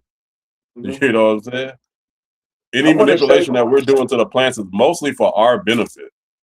I can show you better than I can tell you, brother. So whether No, I it's know you could, indoor, but I'm just saying, I'm just making a general argument. Any types of training or manipulation we do to the plant is more for our benefit than the plants. Can we agree on that? I don't know because you fuck around. You don't and get agree mold. that you Fuck around manipulating and a get plant is for mold. your benefit? So you think that you topping a plant because you wanted to have more tops is what the plant wants? Some of these hybrids, bro, they will The not. plant, hold up, Sauce. The plant just wants to grow one main top. So by you topping that plant, you think that's what the plant wants? I don't think so. No, I let mine Right. grow without So that. by you doing it, that's what I'm saying. So, I don't know. I don't do that because that's a major, bro. That's like no, I know you don't do it, but there are a lot of people that top. I'm just saying you don't do it, but there are a lot of people that do it, so it gets done in the grow but I will community. super crop. I mean, I'm not gonna chip off.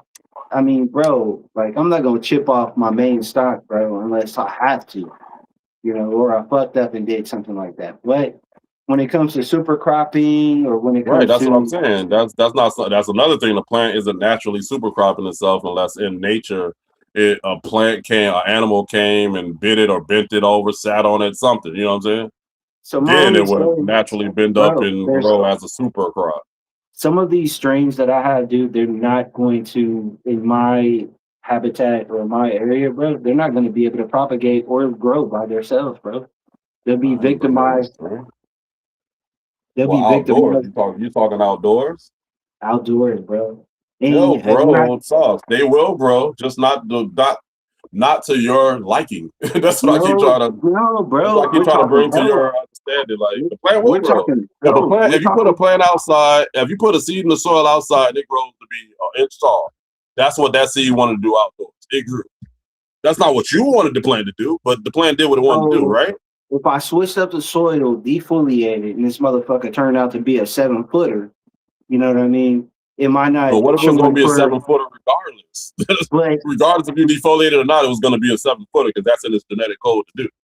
Nah, you see what it I'm might saying? get ate up, bro. It might get ate up. Caterpillars might eat it up. All kind of shit might happen. Those mite factors are always there, but we're not talking about the mite factors of the what ifs. We're talking about how the plant is going to grow depending on how you manipulate it or not. I don't know. There's cats out there breeding or going through land races right now in different spectrums or and they're manipulating the plant. They're doing selective breeding. That's manipulation. I mean, dude, you want to keep the plant healthy. So, but I'm saying I'm not. This is all manipulation, though. This is not natural processes of the plant. Well, that's you understand what I'm saying? Land races. I get it. That's a difference between a land race that was through lineage of years and years and it's grown in this habitat. It should be pretty, good. This motherfucker shouldn't get touched at all, and it should be okay. But you're right. But we manipulated once again. We manipulated the land race because it grew in an undesirable way. Now, for the plant, the land race to grow the way it wants to grow, but for the grower, it was an undesirable trait. You see what I'm saying? Well, a strong percentage of the shit that I grow, just like you seeing a lot of leaves on your plant, you as the grower are looking at it as an undesirable trait. But to the plant, it's just foliage that is going to use to photosynthesize. You understand? Mm-hmm. But in the long run, what I'm saying is we put our own ideas onto the plant and manipulate it for what we want it to do, not what would actually be the best for the plant to make it maybe grow in a way that it actually wants to grow. We manipulate it to grow heavy yield if we train it out. You understand what I'm saying? Hey, what you're saying? Everything that we're doing to the plant to manipulate it isn't the natural process of the plant. I understand that. And so we are, in that sense, manipulating it to maximize for our conditions. Right. Everything we're doing to the plant. That's what I'm saying. So we may look at a plant that, like I said, that grows to be an inch tall and be like, man, that's some bullshit. But to that plant grew and lived to do what it wanted to fucking do in life. It just wasn't desirable to us. Mm-hmm. I mean, that doesn't mean that plant wasn't desirable to itself. You understand what I'm saying? Are we making Moroccan hash, bro, by the acre, bro? Are we fucking, you know what I mean? Because if we grow Moroccan hash, it all depends, man. Because like I said, you said, those motherfuckers that be growing in them farms and them fields like that, they ain't doing no defoliation. And they still coming back with good product, big buds. You see they buds don't be looking tiny and them shits be huge out there.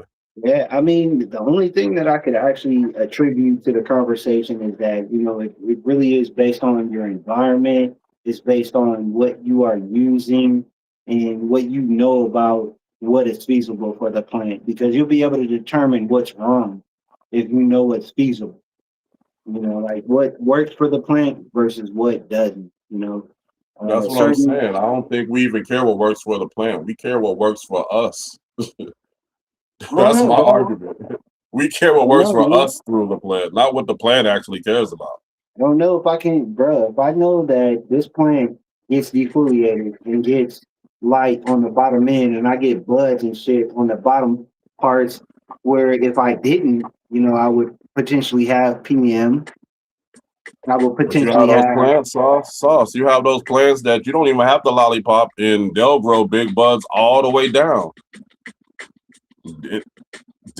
You won't see that. You would think that penetration doesn't go that far, but then got the same That's a size buds. genetic. That's a No under genetics, canopy bro. lighting, no side lighting, none of that. They get the same That's size buds all the way down.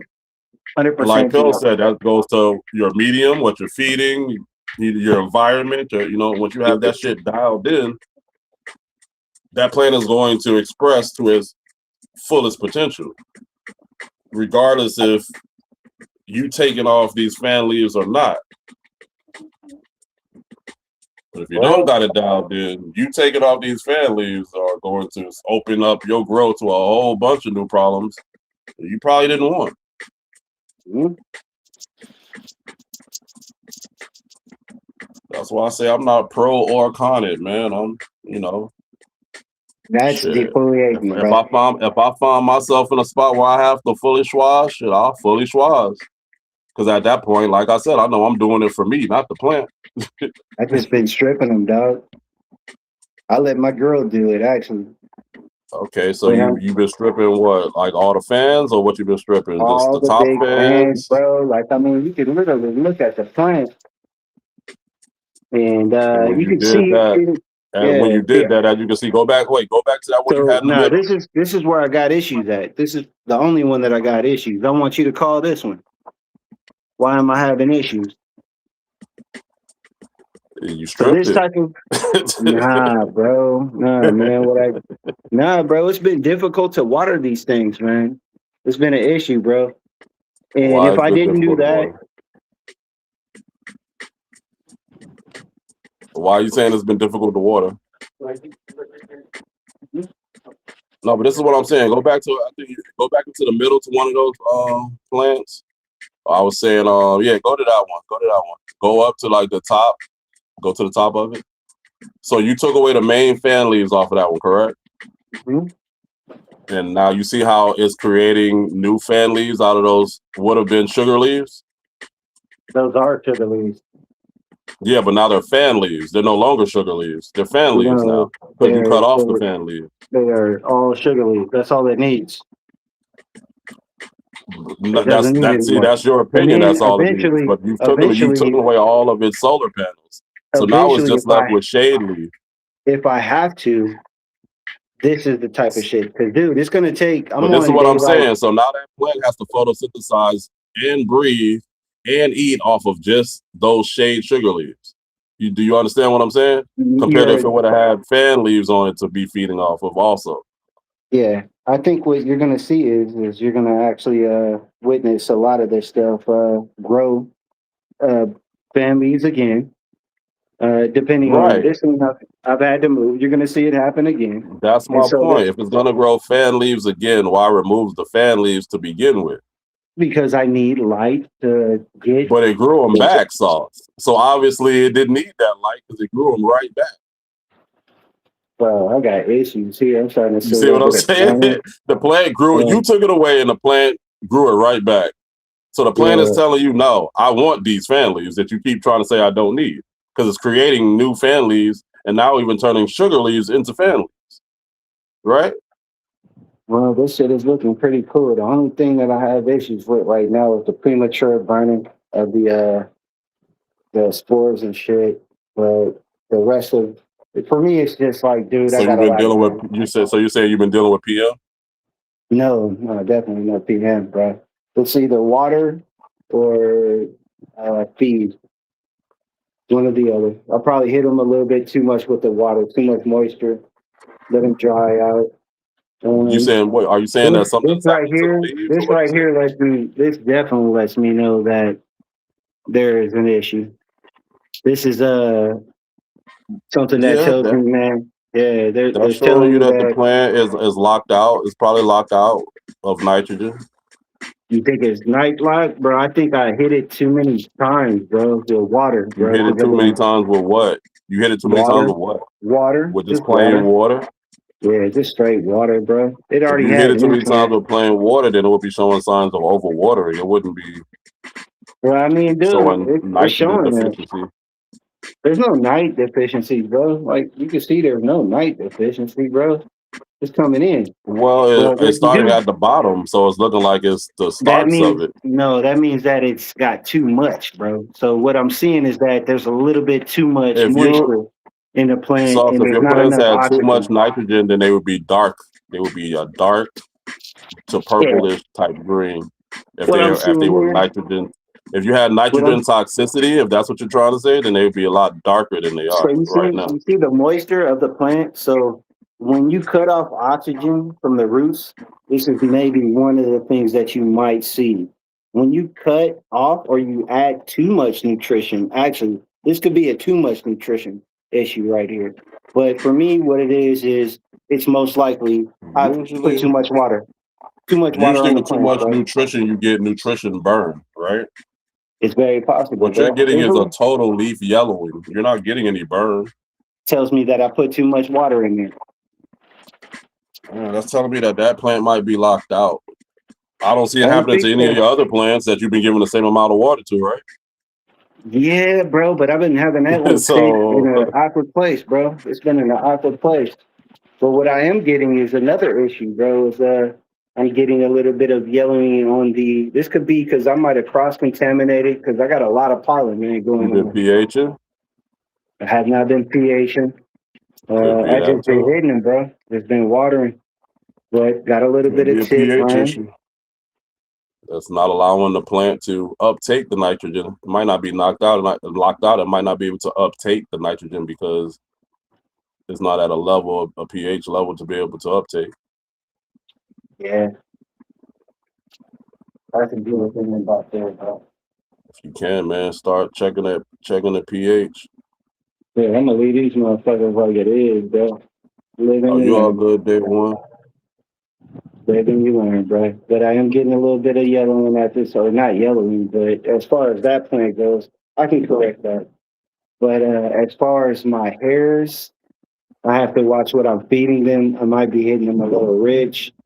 I'll probably just go back to water. I'll let them dry out. Just dry Yeah, back them, have bro. you been seeing any tip burn? If you ain't been seeing any tip burn, I don't think I you're giving them too mean, you much know, nutrients, for especially if you me, say you're only man, giving water. for me, that's chip burn, man. So that's enough right there to say, yeah, it's a little bit. But I'm also getting a lot of strong health at the top. I'm But getting a this is lot what of, I'm saying. You get yeah, tip burn. You get tip burn from overwatering. bro. Whatever this is, That's what I'm just saying. it, I've never seen a tip burn as a symptom of overwatering. Overwatering whatever symptoms are this usually is, this drooping, could be a part of the saggy natural leaves, growth. I don't got saggy leaves in this motherfucker. Well, that one maybe. curly leaves. Ain't no Those curly would in this be motherfucker. symptoms of overwatering. I know, bro. Got a little bit of right there, bro. Maybe I hit it probably with a little bit too much water, bro. Hit it too soon, jumped the gun. But it's smarter to me. Right now, I'll just go ahead and let them dry out, Mm-hmm. bro. Let them dry out. That's those nice size But nuts. And let's say if you didn't defoliate, those nuts would have been 2 times bigger. Would you be good with not I don't defoliating, think or so. you would I still don't think so. defoliate? I don't think they'd be 2 times bigger, bro. I I'm just really saying, don't. what if? We're just going off of hypotheticals. What if? Would Well, you bro, if I you mean, seen that? think about how many No, plants man, I I'm just have asking in a here. hypothetical question right now. If you It saw will. an increase in bud size by not defoliating, would you still defoliate? Yes or no? I would defoliate. Yes. Okay. Yes, yes. The only reason is because the amounts of plants that I have in here, it would make no sense for me to have all that moisture and foliage. And I'm trying to get that penetration to the ground, trying to do everything True. I can. So it would make no But sense for me to just let that shit. instead of sacrificing the leaves, couldn't you just get a dehumidifier up in there? I got a dehumidifier right there. I got it in the 5 gallon Right, tank, that's what I'm man. saying. So if you can dial in the environments where you don't need to remove the leaves because you got it dialed in. Bro, yeah, I would still have to do less plants. I still have to dehumidify this circumstance, bro. It would still have to get dialed in, bro. I Like, think no you're way. assuming that you would have to do this, Sauce, I but mean, even if I get one plant, until you actually put it into practical action, I don't think you can say yay or nay, man. yeah. We gonna keep it going, man. I have my girl stripped down in this motherfucker defoliate, man. But we'll see how it Hey works out. man, at least you got some So, help in the guard, man. Shit, my man, wife ain't stepped luckily, foot in this motherfucker. bro. But we'll see, She man. like the smoke. She don't give a fuck about the grown. We will see, brother. It's gonna be one way or another. Give me another month or two, man. All of this shit'll be done. I won't be complaining. Dr. Danko, you still rocking with us? Go to the room, man. Yeah, So man. yeah, I did my best, bro. I did my best as far as all of this shit. So It looks good. It looks good, man. yeah, I don't pick that shit over, but yeah, dude. Keeping I'm it just going. saying, man. We just gotta keep, upgrading the information, man, and keep debunking the old school bro sciences. Right. A lot of things, old habits die hard. I know. Old dogs don't like to learn new tricks. I know. I'm one of them.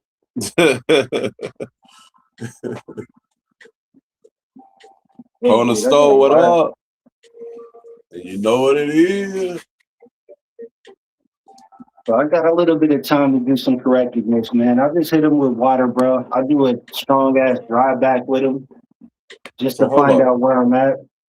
So you ain't been giving them no nutrients whatsoever since they've been afloat. I've been giving them nutrients, bro. I've All been right, you've hitting been them giving up them nutrients. every So other time, but I think what I've been doing is I'm maybe oversaturating, bro, and that could be an issue, bro.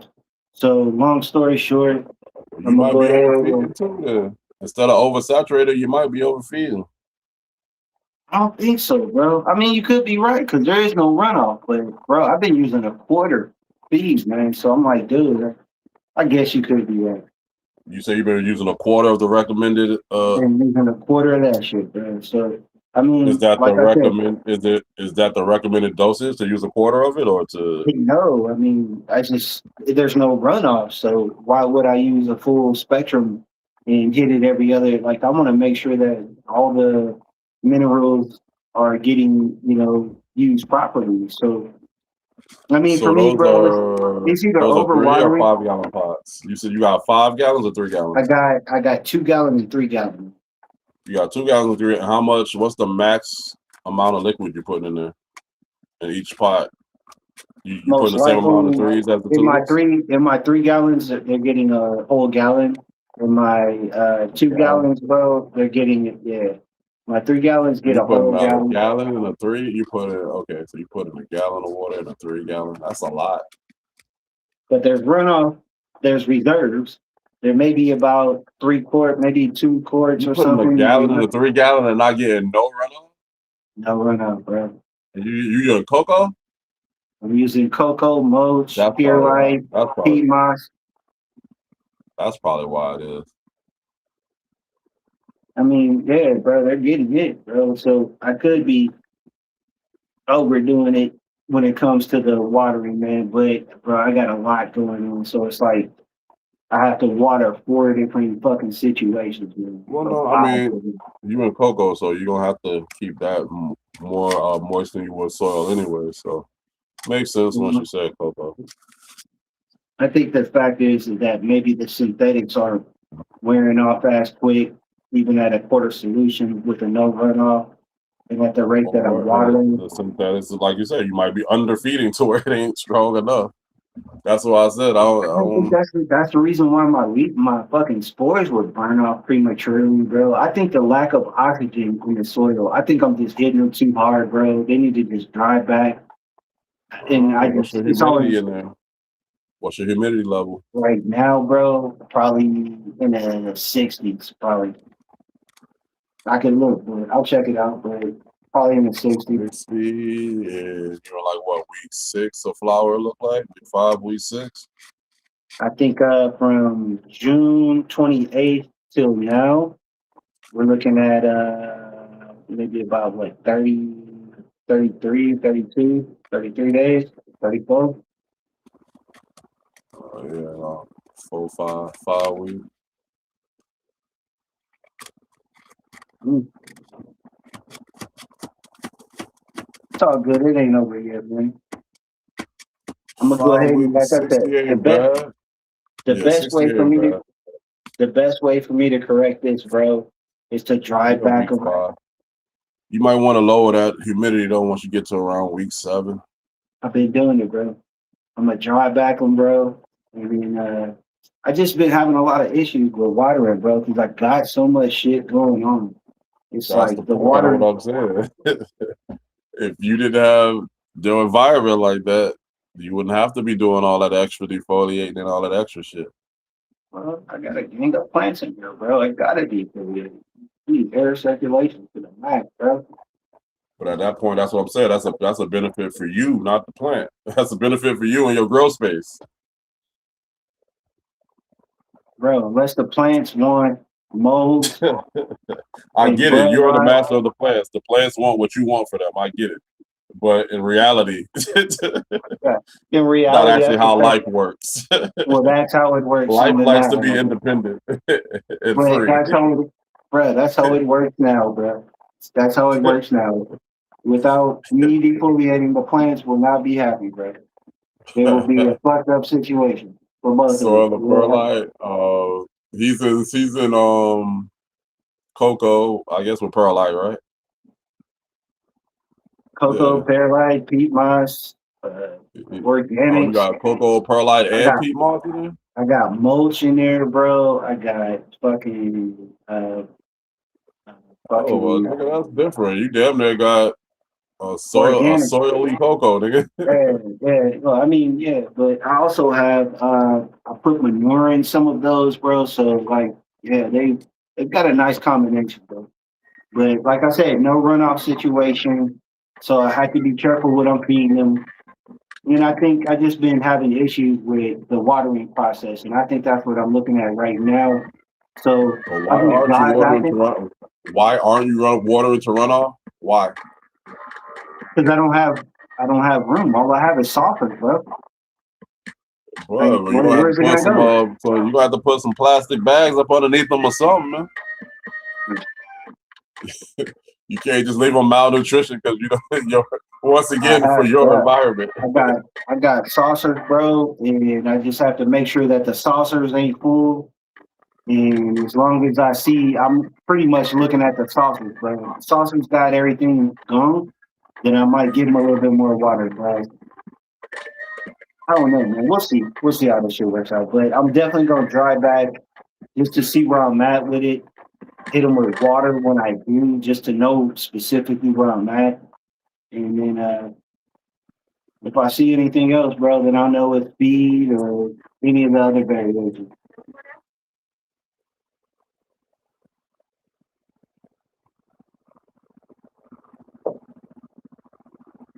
But I'm just glad I'm not doing this shit in like November, bro. Like it'd be all bad. Not only would there be a dehumidifier, there'd be a heater in this motherfucker too.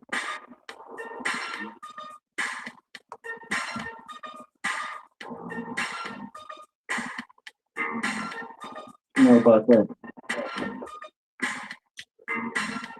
Yeah, man. I think at some point in time we just gotta admit that most of the shit we do to this planet is for our benefit. Definitely is. Not necessarily a benefit of the planet. And I'm not saying that's a good or bad thing. I think I'll be all right, bro. I'm getting it down. You know what I mean? It's a constant motion, bro. Like Well, I've let's put it never this way. I'm been not like saying it's a bad thing. It's a good thing for me because I like smoking the motherfucker, right? So might be bad for the plant, but it's good for me. Bro, you might fuck around and gain a few pounds, man, fucking with my weed, man. That's what that shit is fucking running. You might find yourself at the end of the year, man, 20 plus off of this shit, man. But yeah, dude, I'm gonna just keep it pushing. My outdoors looking better than my indoors at this point, man. I just got a lot of shit going on. I'm gonna try it out though, man. This next grow coming up, I ain't gonna defoliate half of the plants. And I'm gonna do a selective defoliation to the other half and see what it turned out to be. See if we get a difference in yield, quality, or any of that. That's what I'm saying. A lot of people that talk yay or nay with it, or who are, like I said, religious proponents of it that want to stick to one side or the other, be on a look at it like from a biased view of only one way is right or the other. You know what I'm saying? For me, I have to, dog. I have to defoliate, bro. There's no me letting these plants. I mean, unless I have right genetics, bro, You don't have for the to. You area. want to defoliate. You don't have to I have defoliate. to. You I want have to to, bro. defoliate because I of your mean, environment. You don't I have mean, to. You want to. dude, what am I growing this shit for aesthetic? Just to look, nigga? Like, what am I gonna do? Like, have moldy plants at the end of the year? Like, is that what I want, Once bro? again, there's different things you can do, man, to prevent that mold, man. You ain't got to remove the leaf. You can do IPM. You can do lost coast. You can do milk diluted. You can do a whole bunch of organic or inorganic So products and if I'm chemicals to achieve if those I'm goals. telling you Than just that moisture is my defoliating the issue, leaf. if I'm telling you that moisture is my issue, why would I want to put more moisture on the fucking plant? If you're telling me that moisture is your issue, Why would I want a foliar spray? Why would I want to do that? Why wouldn't I because of defoliate? foliar spray, because that IPM foliar spray is going to prevent that problem that moisture is causing, which would be your mold or your mildew. That's why you So would do that. defoliating would not do the same thing. It would, but it would take away all those pros that we talked about earlier with defoliating compared So to just would spraying you organic compound that's going to achieve your same goal, and you can keep your foliage that's going to photosynthesize. So outdoor and benefit your plant. Outdoor, would you be more opposed to defoliating or IPM sprays, foliar sprays? When it Outdoors, came I wouldn't to defoliate at moisture. all. I would probably just focus on IPM. I'll probably focus on IPM and LSTing outdoors. If I was an outdoor grower, that's probably what I would focus on. Defoliate the fuck out of it. If I was outdoors, defoliate. LS10 and IPM prevention will be my main things with outdoor grow, because whether you defoliate or not, you can still get IPM. You can still get mold or mildew even if you defoliate. I don't foliar spray. Depending on how humid it get out there or not. I'm just defoliating. So we're gonna have to do an outdoor your IPM treatment versus my defoliation, because I feel like I'm not foliar spraying at all. Or you would have to do a control. You would have to do a control. Not me. It wouldn't be a me do one and you do one. You would have to do that control grow in your own environment. You'd have to do one that way and one not that way, and I would have to do the same thing. That's the only way that it would work. Moisture is just in certain, like, bro, later in the year, moisture is the last thing I want in my plants, bro, other than the soil. And I want that shit to dry out. Bro, you spraying IPM isn't adding moisture. Once again, that is going to dissipate and dry off your plant. It's not going to stay wet forever, Sauce. So that little bit of time you wet that for, you spray that for your IPM to prevent your mold and your mildew and your pests. At what temperature, it's worth bro? it. So we're talking about surfactants and all kind of shit when it comes to that, because at what temperature? You would also spray that when lights are off, so you don't have to worry about any stresses, any burning of the plant. I see. You would apply like you would apply any IPM. You know, I can't do it. That's what I'm saying. Like, why make IPM if all you gotta do is remove the leaves? Because it ain't just as simple as removing the leaves. That's why. I'm listening to you. That's what I'm saying. Like, just you removing leaves doesn't secure that you're gonna prevent mold, mildew, or pests, right? It's not a guarantee that you defoliate, you're not gonna get pests or mold, right? It's not a guarantee, right? So then at that point, you might as well go with the IPM sprays, because it's not a guarantee if you have a default or not. Dog, and in certain amounts of time when you're in the flower, you can't do that, you know? In certain times in flower, you can. There are certain organic things that they say you can use all the way through flower. Have I ever used them before? No, but they're out there. So we're talking about precipitation of that moisture, how it absorbs. When you're like if we're specifically talking about powdery mildew, once again, there's organic compounds you can spray on the plant. You can bud wash it. There's a lot of different things you can do. What I do, I was listening to the fellas earlier in levels, bro. If I happen to have a bud, bro, that's got condensation of powdery mildew, I'll spray it with concentrated 2% peroxide, bro, and just leave it. That's another chemical. That's what I'm see what I'm saying? Like you're not really just removing it. That's oxygen. That's oxygen and water, bro. Yeah, that's a chemical. Yeah, that's a chemical. Peroxide is a chemical. Peroxide is a chemical. Don't let me bring up the peroxide bottle and read to you the chemicals in it, sauce. But you can peroxide is a chemical. You can toss peroxide in your mouth. You can using diametric. That does not make it a chemical just because you can put it in your mouth. So it is something you can't ingest it. You can switch it in your mouth. You can't ingest it. Anything else that you use for the plant in that state is not something that you can actually consume or actually put in you. You don't want to use. You can. I would rather drink sour milk or diluted half diluted whole milk. I'd rather drink that than peroxide. What do you thought? It is. Would you really a lot healthier for you? Would you really? Do you know that there's organisms in that shit, bro? That's not benefit for you. Like there's not. Organisms in what? In milk? So what you're looking at is you're looking at milk as a surfactant. That shit is not like going to cut off the biology of a mycelium spore, bro. It's not. It's not gonna fix it. The milk, the labs in the milk is what attacks the mildew. That shit ain't attacking nothing, bro. That is the moist. Once again, see, you keep speaking against science. This is science, sauce. The labs in the milk, the lactobacillus in the milk is what attacks the mildew. It's an anti-spore. It's an anti-spore. Like I could put spores with milk, and the milk will kill the spores. Is what you're saying. What I'm saying is the lactobacillus in the milk attacks the mildew, and that's how it gets rid of the powdery mildew. This is science. This is what I'm saying to you. This can be looked up. Bro, not only are you going to create more bacteria, you're not creating any bacteria because as soon as this is organic. This is an organic compound. You spray it on, the next day you wash it off. It's that simple. You don't have to leave it on the plant. You don't have to leave the residue on the plant. And then you're giving more water to the motherfucking plant, bro. Like, if you're trying to get away from the moisture, why would you spray milk and then wash the shit off with you when we're trying to stay away from the whole moisture aspect in which because you don't want the plant to have powdery mildew.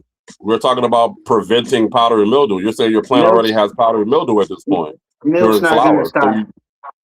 It's not going to stop you from having powdery. It's going to attack you. I already explained to you. I already explained the science to you of how it's going to attack. It's going to attack. You can look this up, Sauce. You can literally look it up. Lactobacillus. You can look it up. But that's fine. It's fine. I love it. Get that motherfucker milk in, goddammit. That's what I'm saying. You can use it. You can use it. There's a lot of. That's what I'm saying. There's a lot of organic and inorganic substances, chemicals you can use. We just came up with 2: milk and hydrogen peroxide. There's more out there. Like you don't have to take away the leaf. Any oxidizing. You don't have to take away the leaf is my point. Anything we just came up with two different ways why you don't need to take away that leaf to prevent or get rid of that problem, right? Well, as far as my buds go, bro, I try not to touch them. I won't even do any clipping, man. If it's heavy on that shit, in a perfect world, you don't want to touch your buds. But if your buds have powdery mildew or pests, and you want to prevent this before it ruins your harvest, then you have to take measures. Yeah, kill it at the root, bro. But that's the only thing, and that's probably the best way that I know. Now, I don't know when you're in deflower, bro, where you're like 3 You're weeks taking from those the measures end. regardless if you're defoliating heavy or not, though. This is still the point. You're going to take Well, those measures regardless. well, defoliating is major, bro. I love it. That's the biggest thing for me. IPM is major. That's what I'm saying. So you don't just defoliate. You still IPM after It's you not. defoliate, correct? It's not. It's not. It's not an No, I'm issue for asking me. you. So I say you still IPM after you defoliate, right? I mean, no, I don't do anything. So after you defoliate, you don't do anything to get rid of or deter pests. That's it. The only time that I'm gonna get that, bro, is late in October, November. My shit is dense as fuck. I ain't giving it nothing at all. But the natural humidity and airflow that it's gonna get from space and time. And if it happens to get Okay, so you're that, talking about indoor, bro. Right? You're talking about I'm indoor. talking about outdoor. I'm talking about outdoor.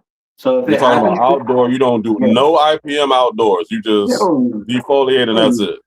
Defoliate and control my watering mechanism, bro. Make sure that I'm not overwatering, making sure that I don't have too much condensation on the plant, which you must not be in an area where you have to worry about a lot of pests. I mean, I do.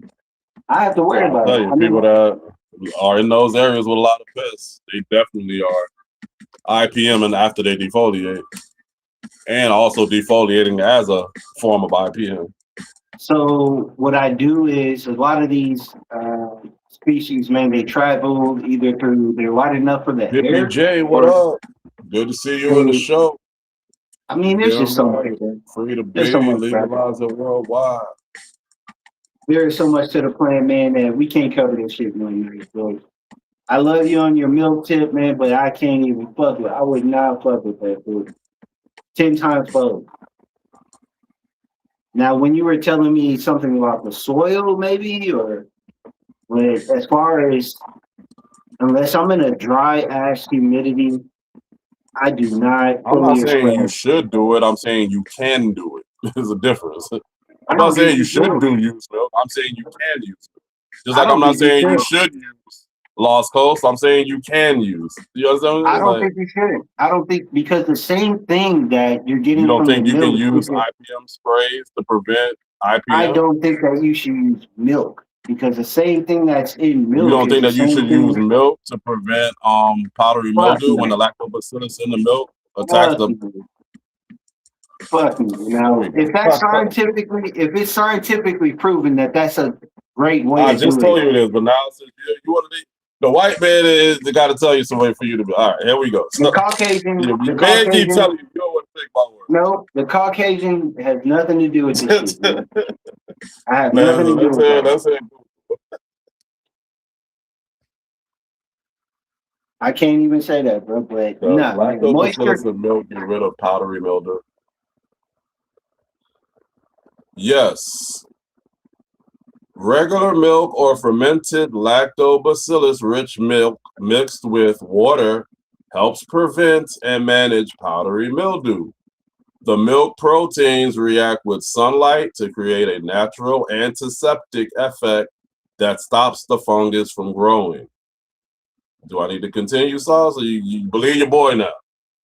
So you adding moisture. So you adding moisture, whether the milk has antigens in it that would stop if it cold.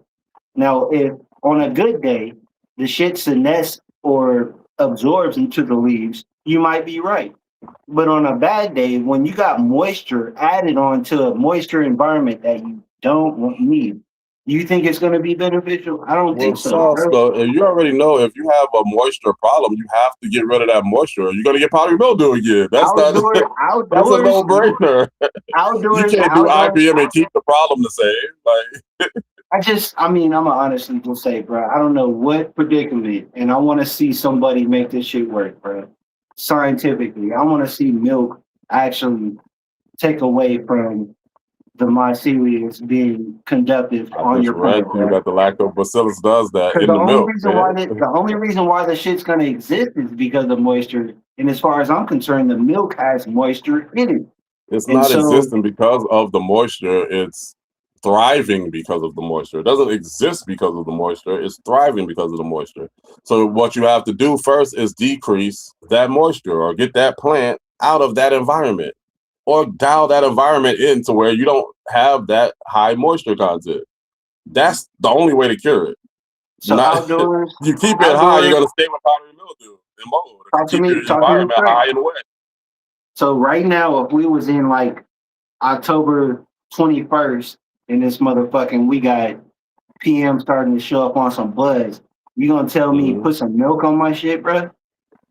At October, and we're talking about outdoors, you're talking about Croptober. No, at that point, you're gonna harvest your crop at that point, bro, and not let it get ruined. Maybe she needs 2 or 3 more weeks or some shit. Now, how do I prolong my growth without the foliar sprays? You could foliar spray it, and like I said, bud wash after the end. If it really is that serious, if the grow is really that serious to you, and your powdery mildew problem is that bad, then yeah.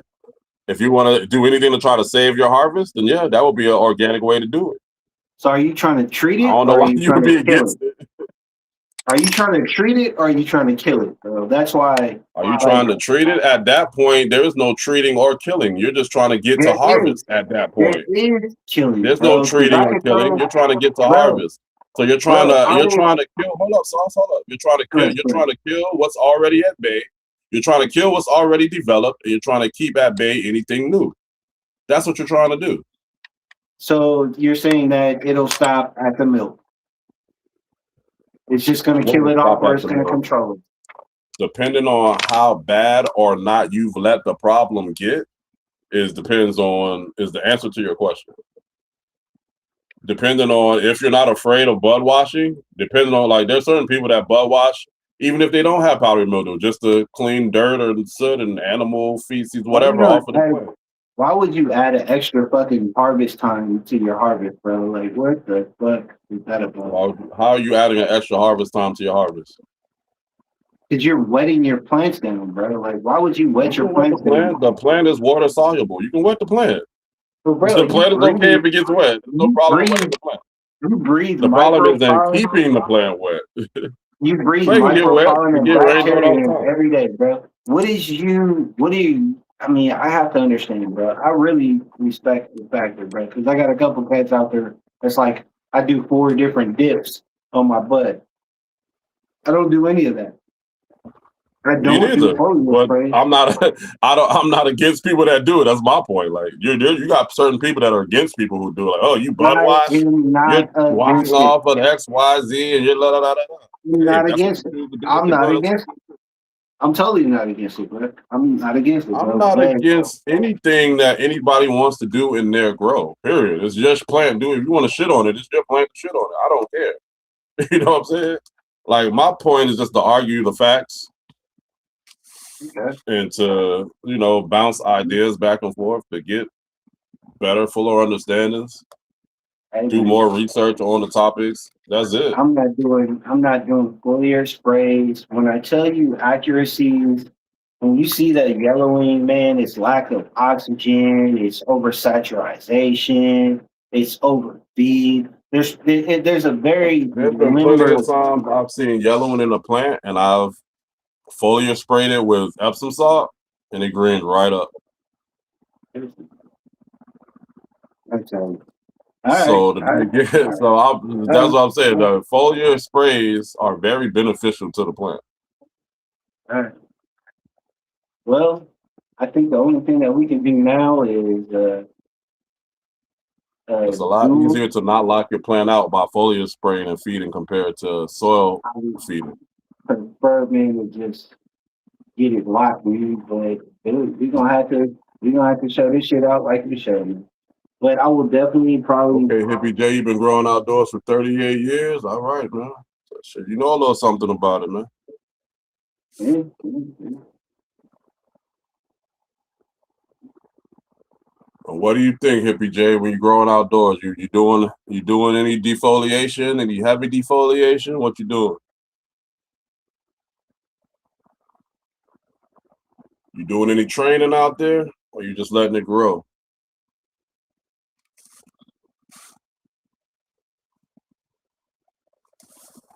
Yeah, I'm gonna do a drive back, bro. I just got so much going on, bro. It's hard for me at this point. I mean, I always do drive back. It's natural for me to do drive backs. That's how Yeah, I grow. my indoors, I I gotta don't keep do my it. Bro. soil super saturated ever. Like, Yeah, I have to, bro, because I got so many different shit going on, bro. Like watering is everything. I could easily yeah, like I know, overdo it. like I said, you like in a cocoa soil mix, so you got a totally different thing going on. Me, I'm in You a ain't never. soil that retains water. So I have to I be mean, extra careful on how I'm watering it because it retains water. yeah. When I first got the soil, I wasn't looking at it as okay, soil retaining water as being not a good thing, Well, see, with which my it is. outdoor, It can be. It can not be a good thing, or it can be depending on how I'm watering that soil. Me knowing that soil is water retentive means that I don't need to be watering as heavy. You know what I'm saying? So that's why I don't water as heavy. so I'm kind of going through both sides, bro. I'm going through the outdoor experience, which I get the variables of the heat temps. Soil could dry out fairly quicker. It might be instead of 2 or 3 days, it could be one day where I need to keep that shit saturated. Indoors, I'm still having to go bounce back, so I'm just still going through that envelope, bro. But I mean, I'll lock in at some point, bro. Especially with my indoors. I mean, as long as I think my biggest issue, fuck the hairs, bro, is me having them defoliated because at some point them buds are gonna get big. If I don't have airflow, if I don't have dehumidity in there, bro, fresh oxygen in here, bro, those are like That the comes three. with space. That's what I'm saying. That comes with space, not you defoliate the plant. It comes with you having more space, probably less plants. I know as growers we don't like to hear that, but I mean, you ain't saying nothing but the truth to me. we all want our He ain't all charged the machine fund. factories, right? I was about to say you ain't charged. I know you charged the fund. Oh Yeah, yeah, my no, phone charged. Yeah, yeah, yeah, yeah. It's 100%. good. Yeah, it's good. What you need, man? Another joint? I'll be right back. Let me go roll my girl a joint real quick. All right. I'll be Yeah, right yeah. back. Hello, girl. Yeah, I'll be up. What you say, Here, Hippie hold J on. used to have deal with choppers every fall. Here, No more baby. Gorilla Grown legal hair phone. Happy Yeah, 4th. man. Okay, so so Hippie J, are you a proponent of schwazzing in your plant? Have you ever heard of that technique?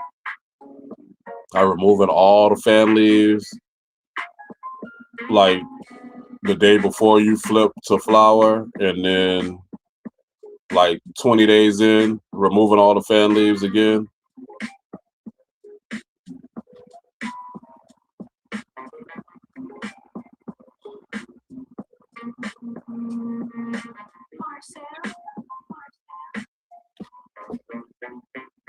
Do a dab, man. Did a long ass.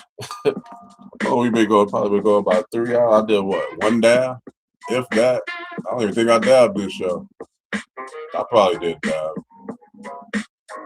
I think I did a dab or two earlier in the show. Feel like I ain't dabbed at all.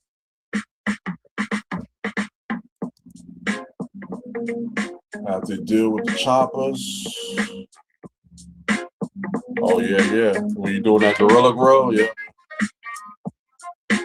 That's what I'm saying, man. A lot of outdoor growers like that, they don't be defoliating like that, I'll be noticing. They just be letting it grow. That's sun, man. That's all the light you'll ever need. So to sit there and think that the sun isn't strong enough to penetrate all the way to the bottom of your plant, now you're really tripping. If you think the sun isn't strong enough to penetrate all the way from the top to the bottom of that plant, say if you you think don't know much about the solar sun is not, dynamics. the sun is not strong enough to penetrate? No, I said if you think the sun is not strong enough to penetrate from top to bottom of that plant without defoliating, you must not understand how strong the sun is. I mean, yeah, no, it is not strong enough, bro, in certain circumstances. You gotta understand, bro. Like, see, this is what I'm talking about. Light is not. I mean, how is the sun not strong enough? Do you know what type of spectrum the sun is giving off, Sauce? Bro, I would like for you to make sense of that shit, because you can't make sense of it. There's no way. That's without light impacting the plant, you're kind of telling me. That's why plants form more leaves outdoors than indoors, because that sun is giving them so much light that they loving it. Foliage is a form of health in a plant. It's not a bad thing, but we as weed growers look at it as a bad thing. It can be for those a bad different thing. IPM reasons and it can be a bad thing. It can be a bad thing. I mean, it can never be a bad thing. That's like you saying your melanin is a bad thing. It can never be a bad thing. It's how you naturally grow. It's how you naturally are. It can be a bad thing because if it has the affordance of the root growth, then the plant wants photosynthesis. And so what you'll have is this overgrown plant with individual arms, man. And they have multiple arms growing. And not all arms will grow the same. And if certain arms on the lower length don't have enough light, they won't grow the same as the top. But what you want is a uniform growth. So that is my major reason for defoliating.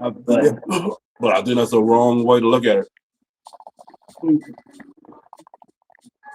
Talk to me. Just because you don't see extensive growth from the bottom compared to the top branches doesn't mean that the sun isn't getting down there. That's not what that means. That means that the auxins aren't promoted in those bottom branches to get them to grow up to tops. Like when you, for instance, LST and transfer the auxins down there. You understand what I'm saying? So you're saying that without me defoliating, I can have a bud bigger on my lower plant than I can have on my height proportion where the light is at its maximum. If that's in the genetics of the plants to do, then yes. I think the plant already has a genetic code of how it's going to grow and what it's going to do. Now, depending on the environment, how dialed in it is how the plant will express fully, halfway or not, depending on how you got your environment dialed in. But the plant already has a genetic code and disposition to grow how it's going to grow. Right. But maximizing its light potential can actually give you the most out of the thing. What you're doing is maximizing, in your opinion. Yeah. But in the plant's natural physiology, it's fine and maxed out, growing the way it is. You know what I'm saying? And well, I guess, naturally, I try to do as least as possible. Defoliating, as far as maximizing the plant, sometimes the best thing, bro. Sometimes you might be healthier, bro, if you do a heavy stripping on there, bro. Sometimes, yeah. I'm not saying I'm not. The possibility is there. But the possibility also opens up for that. Like I said, if you're doing that heavy strip where you're exposing 30 sites, 30, 40 new cuts on your plant at one time, that's opening up your plant to disease. That's opening up your plant to injury. That's removing your plant's way to photosynthesize and breathe and eat. All things that are vital. Those are vital things that I keep saying. I keep saying them because these are vital things. You did confirm, and you said it made a major factor as far as genetics. right? So genetics would play a strong proportion whether your defoliation process would make your plants weak or You make your have plants some strong. plants that don't grow fan leaves like that at all, where you ain't gotta defoliate at all. That would be You know what I'm cool. saying? I mean, if it's fire, let's go. And then at that point, what's the use of defoliating? What would you say is the need to defoliate? I'd be happy, You wouldn't, bro. I mean, because you don't even have enough leaves the where you're only gonna get ones that powder. the only ones that I've ever seen like that, which I would call novelties or autoflowers, bro. They grow so quick. Any little bit of enough. If I've even had to strip my autoflowers. Like the only one that I could see that grows in that massive or that short amount of time that you don't really I have to do stripped an anything. autoflower before, but once again, it's because I thought that that's the thing to do, not that I felt like it was a benefit to the plant. I just felt like that's the thing to do. You strip the plant to open up bud sites. But I'm not thinking that, oh, wait a minute, I'm taking away the way the plant is breathing, drinking, and eating right now by doing this. I mean, that's me. That's some real shit that you're saying. I mean, you really have to be dialed in order, like, you have to That's know. what I'm saying. So when you're dialed in, you're now supplementing. Once you take it away, the natural way for the plant to do that, you're now supplementing it eating, feeding, and drinking compared to when it was just easily doing it itself with these leaves. And So I yeah, go you can back do that if you're going to supplement for it. But my point again is now, why even have to supplement? Just don't fuck with it at all. You don't even got to supplement. Well, shit, why fucking water it? Shit, why get a motherfucking nutrition? Why water it? Because it needs water to survive. Right. Like, come on, so if I'm giving it don't need its supplement. maximum, It don't need you taking away all the fan leaves to survive. But, bro, in order for me to, I mean, bro, like, I mean, the difference between some weight and what it does for me goes back to the main experience, man. I'm trying to make the plant maximize itself so it can maximize itself. No, you're trying to not use IPM. That's what you're trying to do. You're not trying to make the plant maximize itself. You're trying not to use IPM. And you're using defoliation as that IPM. Keep it real on what you're doing, at least. I think because you could just use IPM. Because I could just defoliate. Or you could just not touch the plant at all and spray it with IPM.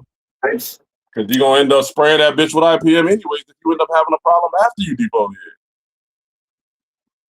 You got whether it be natural or inorganic or organic, you're going to find a way to try to get rid of whatever problem you have after you defoliate and still get problems. Give me this. Grow it. It's not like you defoliating and your plant is just immune to all disease and powdery mildew and bugs. It's not how it works. It's not immune. That's not how it works. So not immune at all, dude. But me using diametric earth or using potassium whatever the fuck, or bicarbonate, milk or any of that shit, bro. Once again, I just said organic and inorganic. Like me trying to nip the fucking shit in the gate, bro, is big. Genetics is different. Genetics are predisposed conditions. You can't really do nothing but what the genetics need at that point. Yeah, but a lot of these breeders are breeding their genetics to be powdery mildew resistant. How? Not through the milk. By breeding it in. Bringing it into the genetics. Yeah. You're not gonna do that with milk or anything or diametric earth. No, you're gonna breed it into the genetics. Milk will be a natural IPM. That has nothing to do with breeding mold resistance into the genetics. That's something totally different from IPM.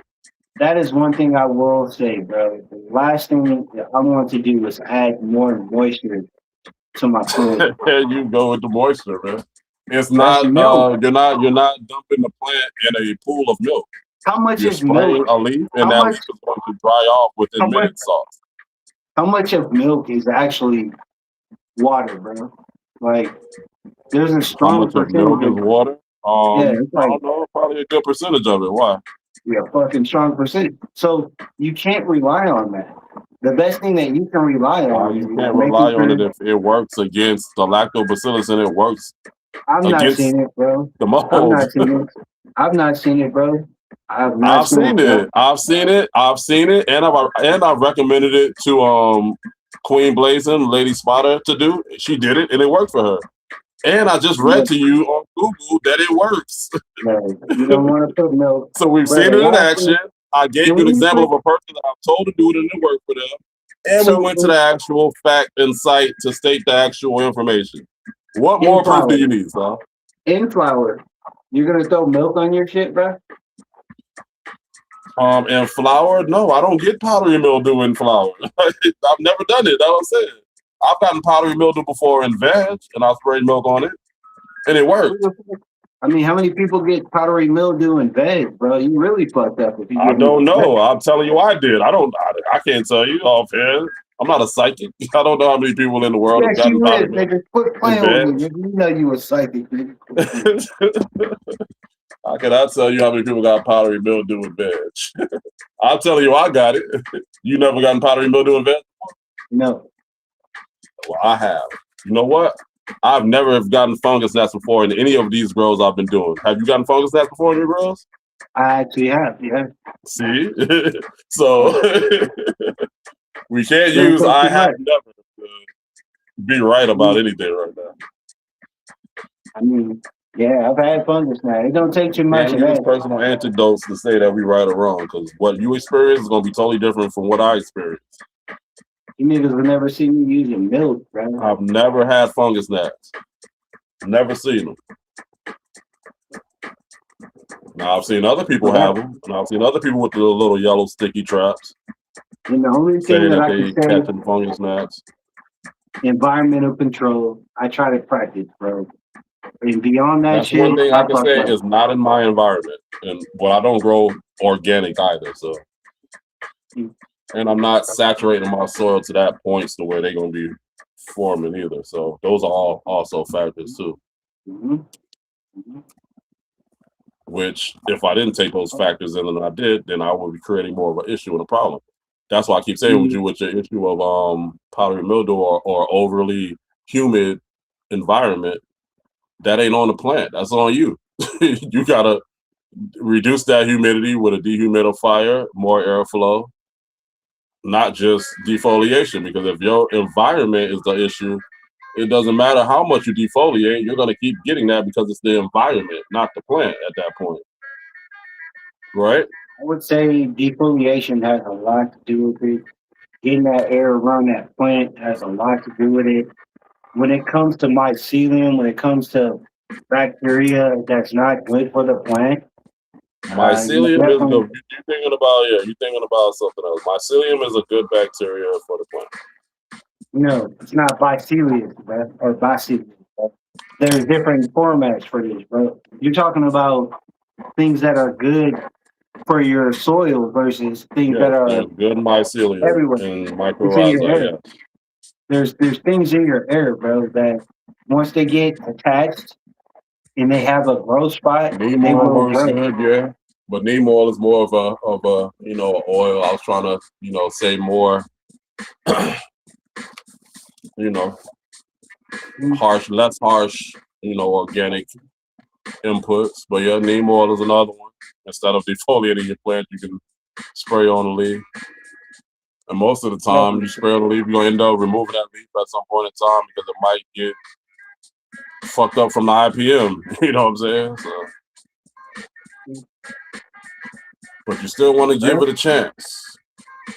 As long as it got a leaf, it got a chance to photosynthesize with that leaf. As soon as you remove it, it no longer has a chance. That part. But I can't. I mean, hopefully next year, man. I showed last year, bro, when I first started doing this shit, bro. Like, yeah. Bro, I'm not saying that these things might not work in your grow. Once again, you could probably Schwazi and get away and have a great grow. I'm just talking about what the science speaks against it, pro and con, and as a grower, pro and con. That's all I'm having a discussion about. I'm not saying that it wouldn't work for you, even if something that might not work for me might work for you, and vice versa. You know what I'm saying? Like, there's so many different variables to when you're growing. foliar feed, bro, at the right time when the right bugs pop around. But besides that shit, in my environment, I don't want a foliar feed, bro. Like that's not the thing for me. I try to stay away from it, but I I do get get. you, and I don't really foliar feed either. I foliar the only thing I foliar feed would be Epsom salt. So that's the only thing I foliar feed. And I don't do that often. I'll probably do that once to twice, maybe 3 times throughout the whole grow and veg. I don't foliar feed in flower. So yeah, those are the So only times I implement foliar feeding. And so I when I don't want to do feed nutrients. I feed amendment, the Epsom salt to it. Like I'm not feeding it actual newts through so like foliar. But with there are a lot of people that do feed the plant newts through foliar and don't have any problems. so I with just don't do it my personally. like my peach tree or my apple tree or anything that gets year after year feed, I tend to do things like that because they can potentially get funguses on them. They could potentially get uh, uh, pests and things that you would want to do that for.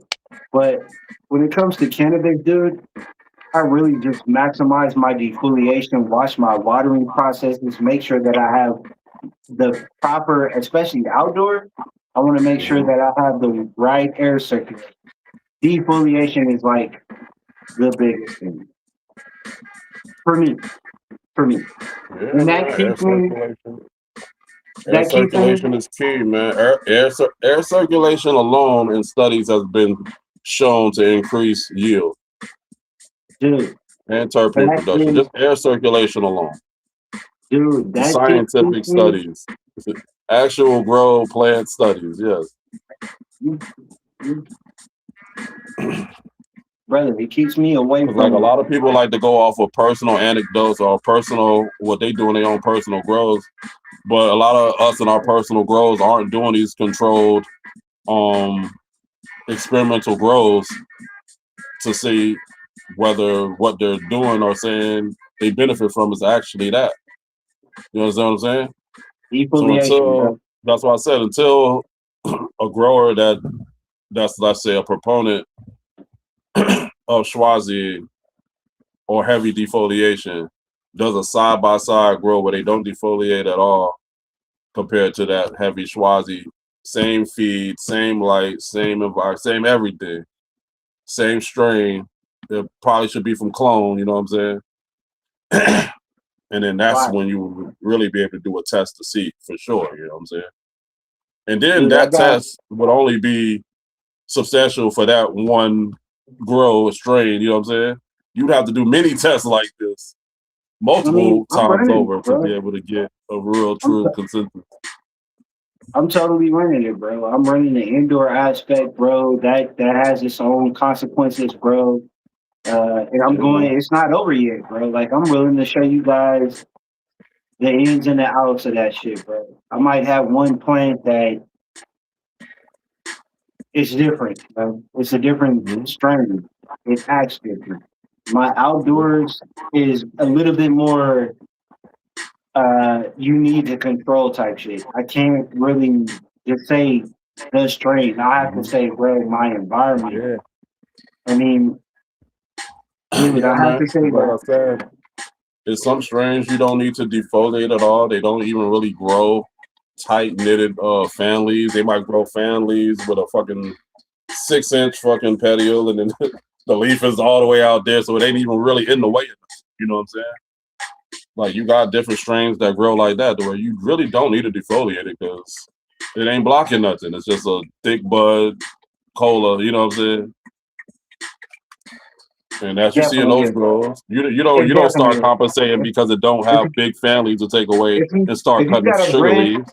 You if just you let it got a grow. branch growing if you got a branch growing out like that and you got a branch growing in like this, you know, there's something that you should be looking out for, bro. You need to understand that the motherfucker's looking for light, it's looking for photosynthesis, it's trying to absorb the maximum amount of light. So if you got some shit on this side growing in that way, that is a reason for you to understand that the maximum growth of your plant, either you're gonna Bro, rotate. that arm could just be designed to grow that length. That's probably just the way the plant designed to grow that That's arm. not broken. Now I That's said not you could probably broken. train it out to promote the auxins to go into those lower branches to make the plant think that those are tops, and you'll get further branching that way. You know what I'm saying? What's the best part of what a I don't plant think should there's a do? best part. That's what I'm trying to say. There's no best What's part. the best They're part just that a different plant techniques. Whatever works for you is photosynthesis? what works for you best in your environment. That's what would be So best. Whatever you works have to best have for you light, in your bro. environment. You have to have Huh? light, bro. The biggest Yeah, thing you that you have to can have have light, and the reason why you light, have to have light is because you want light, your plant to photosynthesize.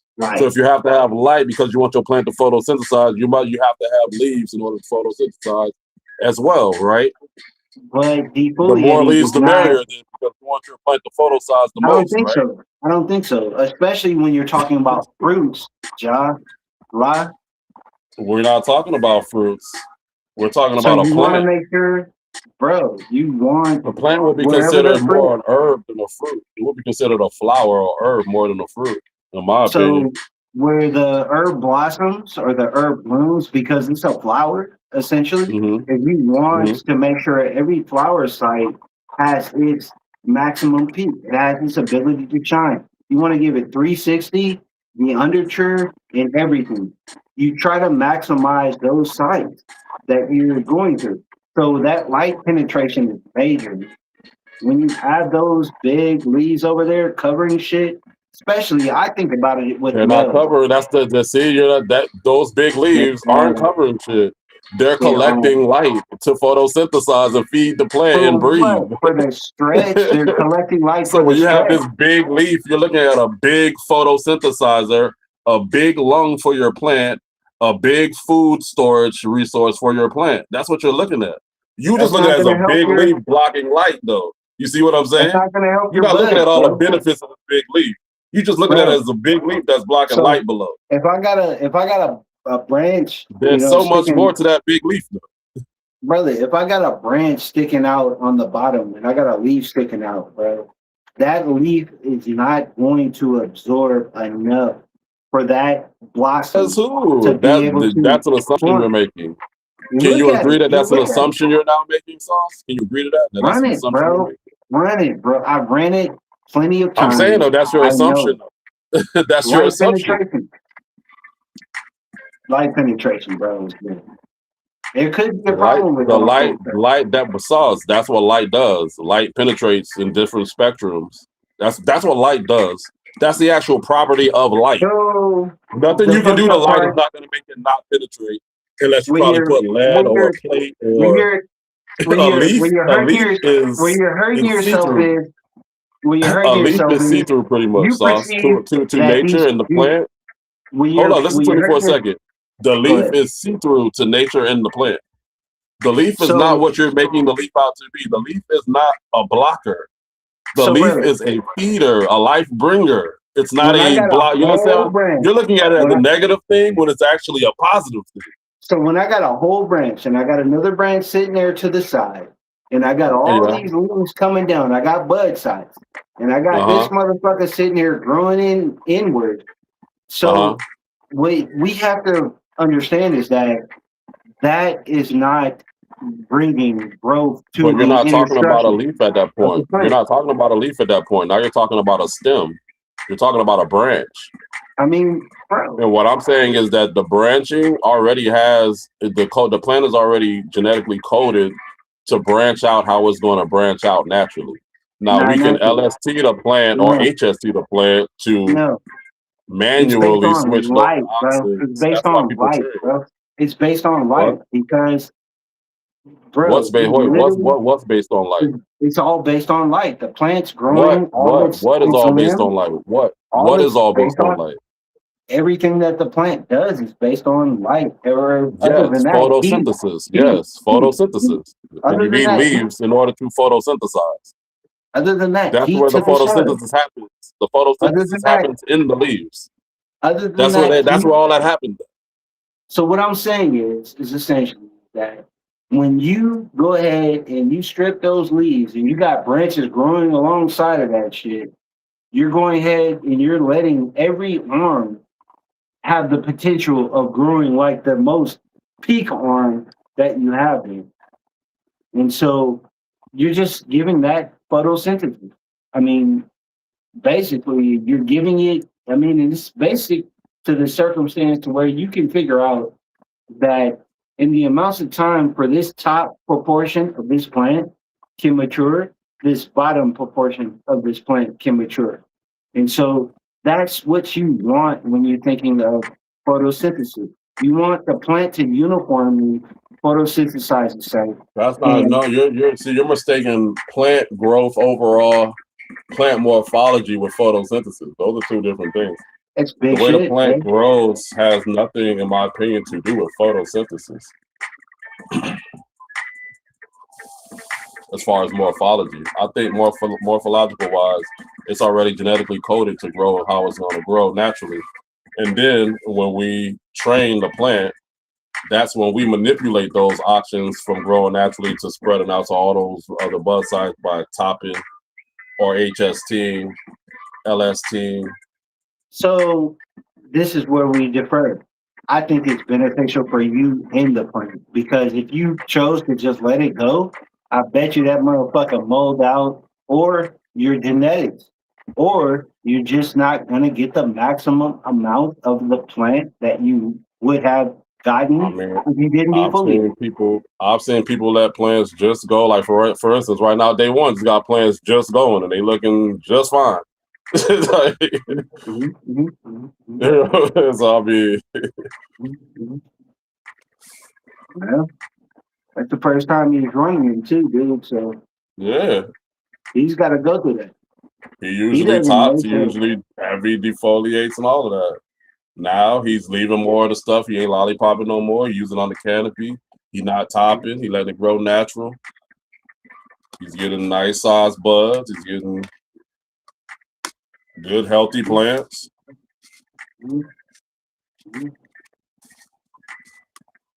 yeah, but I don't think I'll ever do as much. I've been Just more like in I'm tune. saying. I've Like been you more see in tune with. more problems. You seeing and opening the plant up to more problems when you manipulate it compared to just letting it grow natural. That's just a fact. Now, like I said, we can argue whether training it is for your benefit or the plant's benefit. I think I it's would argue you. it's more for yours than the plant's. Will I the think plant it's benefit from mutual. some of it? Sure. But I most think of it's it is just mutual. being manipulated for our favor. I kid you We're not, bro. manipulating the plant for higher terpene production by super cropping.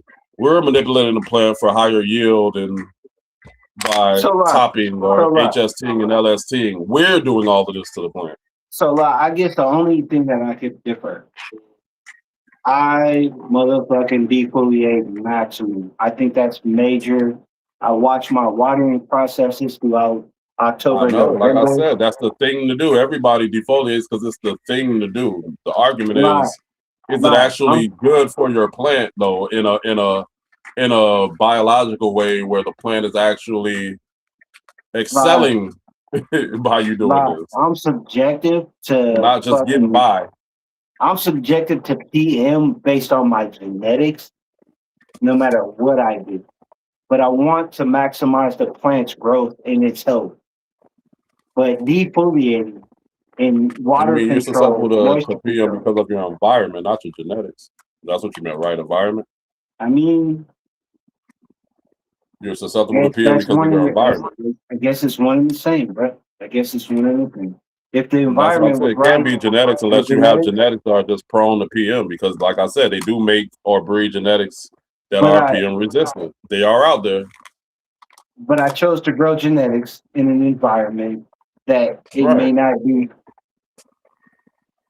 So literally, me defoliating, me Yeah. slowing So down on my WJ, water. some stress is good stress on a plant during flowering. I admit, but there's a window for that though. I would say that stress window, that good stress window on a plant and flowering. And flowering is from, I'd say, weeks 6, yeah, about week 6 on. week 6, week 7 on, the plant should be able to take a lot of other stresses and not really get harmed or harm or.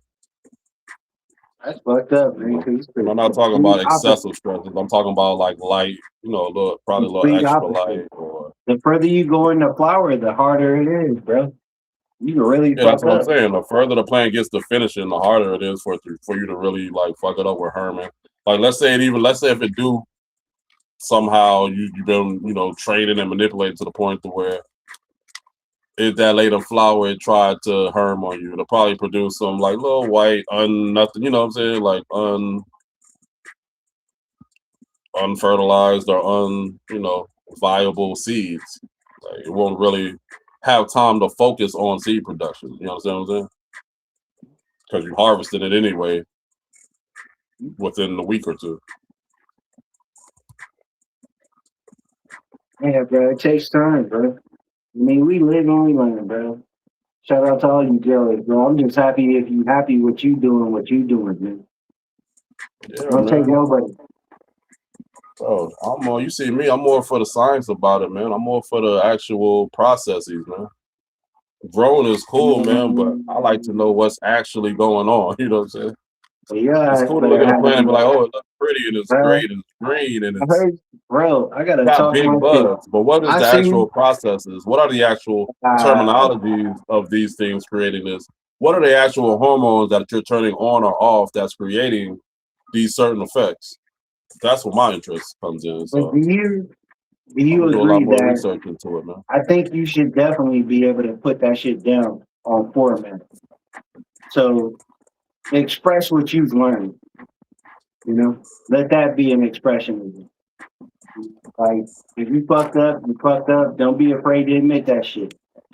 I do that shit. I tend to do a lot. I mean, if you fuck up, you don't gotta admit shit. Just it's your growth. Like you don't have to announce it to the world.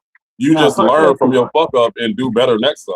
Bro, you don't gotta announce it. Just learn from it. I do a lot, bro. I do a lot, bro. Sometimes it's genetics express. Sometimes it's me, bro. Sometimes I'm trying to change 5 fucking continents. I'm trying to change some continents of weather at the same time, bro. But I can only focus on my environment. So I've got a few going. I really have to focus on that shit, bro. So, right now, I'm manipulating the plant to go to sleep. I could manipulate to keep their ass up right now. That part. I mean, really, that part, bro. It's just that fucking simple, bro. You can cut them off, cut them on. You know what I mean? As far as the milk and the sauce and shit, bro, I don't know. That's on y'all, bro. It's not a part of my chemistry, bro. I won't do it. Besides that shit, bro. As long as you're happy, yeah, man. I'm happy. This shit is not only happy with what you got going on. Bruh, as long as you're happy, I'm happy. Yo, it ain't, what it takes, bro, even for us to fuck up type shit. My ass been sweating in 3 tenths, bro. Luckily, I got my girl, bro, because this shit wouldn't be trimmed up. Trying to say y'all have some work. Stop the bullying so much. Try to say y'all some work, man. I'm definitely gonna stop defoliating as much as I've been doing. I'm definitely gonna stop defoliating as much as I've been doing. Bro, you growing in a small place, and then you're not only doing that, but you're flowering or you're vegging for hella long, bro. Like that's not the way to do it. Yeah, no, I mean, that was just this, bro. I'm not gonna veg for no 13, 14 weeks. Bro, who the fuck veggies for 6 months or 4 months in a fucking 2 by fucking 4, bro? Like that is not smart. We was doing it as the whole little grow off shit was going on at the time, and we were stagger growing with the autos and the photos too. So it was a whole, It was a whole thing, man. It's all good though. Bro. But yeah, that's not ideally. I wouldn't ideally let plants go that long in veg. Bro. I did though, and I did it for science. I learned from it. Bro, you gotta think about that maximum exposure of what the plant needs. Maybe you need like maybe 4 plants. You know what I mean? Females. You know what I mean? And just run them for like 3 months or something. Like I said, I knew when those plants needed to be flowered in the grow. I knew it. Those plants should have been flowered at like week 6 in the grow. I didn't anticipate.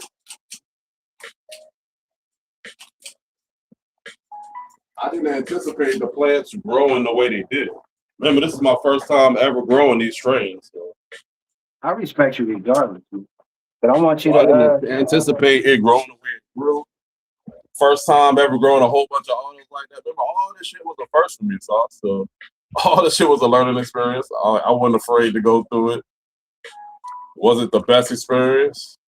I've had better, but like I said, it's all a learning experience, man. I know where I could have did better. I know where I could have probably, cut some corners and, implement that in this next one. Dude, the only thing that I'm gonna be able to do for you is give you some feminized seed, give you some component seed of these. You know what I mean? Like, I ain't mad at no feminized seeds, man. Bro, you know what I mean? You can fuck with them. You can continue to do what you do, but I just think that they need space. Depending on your genetics, bro. If you want to maximize the growth of the plant and get the flower out of it, which is the blossom, you really need to maximize the light. Defoliation is the process. I'll fill it at that. I think you need to maximize the light. I don't know. It's like, once again, I'm with selective defoliation, but even with that, the science is saying you don't even need to do that. So. Science is the motherfucker, bro. I'm pretty sure by at one point we'll be not defoliating at all at some point. So. Science don't always agree, brother. Because I've always think like, yeah, man, if you LST then you manipulate the plant to where you're exposing the limbs to light anyway, what's the use of all that extra defoliating? Because you can just open the plant up. If I had to talk my shit to you, I would just say 12-12 from the gate, feminized. Autos, maybe, but 12-12 from the gate. You don't have to have them. Yeah. Bro, go ahead and get you some zips off of that shit, bro. Don't get you some length. Get you some zips off of 3-foot plants. Yeah. Just leave it at that. You don't have to have all of that shit, bro. That shit is overkill, bro. For the space that you have, and even for me, like, it's overkill, bro. You find yourself having to do way too much. Yeah. You know what I mean? You're right. So, like I said, we just try to do, it's content. It's as we grow as we tubers, you know what I'm saying? It's all content at the end of the day, and it's a learning process, and you bring in beginners along with you that's learning along with you, and that's how we all learn together, man. I run a few autos too. I mean, I'm not a proponent for the autos, but I'll still run them just to see. You know what I'm saying? My last run with the autos wasn't. I mean, it was all right. It was okay. It wasn't that bad, but it could have been better.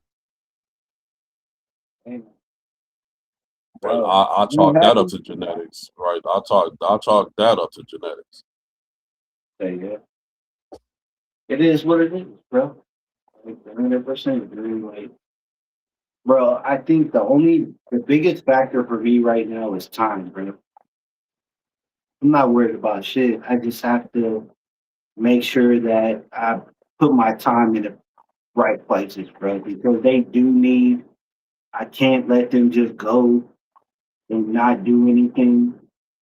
They're not in the ground. Not do anything like what? Defoliate them?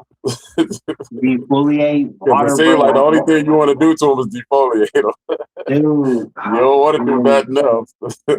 Bro, defoliating is like the biggest shit. I see it for you. Defoliating is your way to get rid of IP. get them and everything else. Nah, because I got a dehumidifier, bro. I got airflow, bro. Like that's big, but dehumidifying is like the biggest fucking hunter.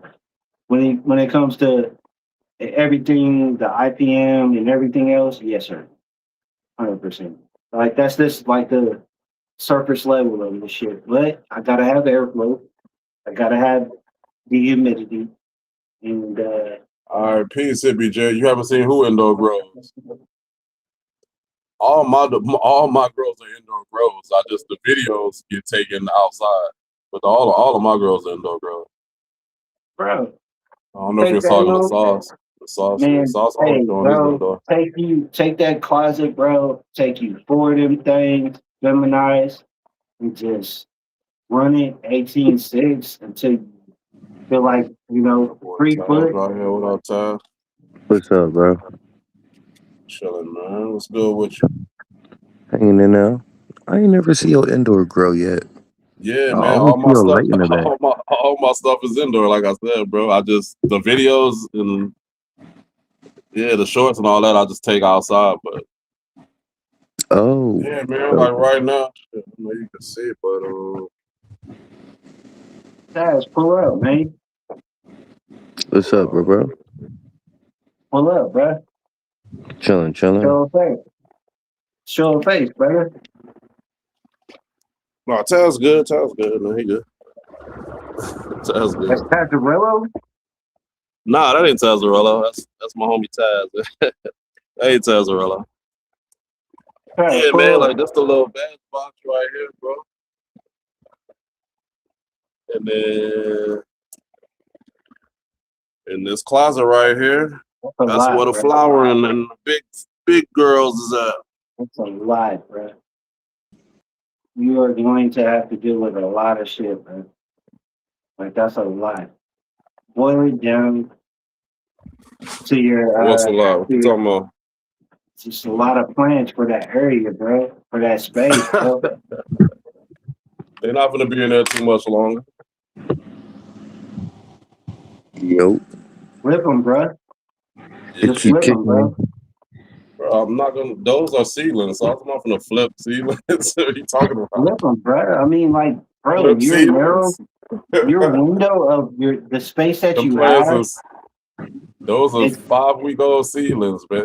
Flip them, bro. Like that's Probably about to be 6 weeks in a couple of days. Bro, that's how much space you have in there. You need to flip them motherfuckers, bro. Yeah, that is the bed. What do you saw? That is the bed. That's not even. That's the ceiling box, son. You know, I got a whole closet to put them in the bedroom. That part. I'm not gonna flip them in the ceiling box. Anything you They growing look in that that big to you in the closet, ceiling box. Yeah, these my baby. Flip the ceilings. Let's go, Ted. Yeah, I don't. Put your phone to the side.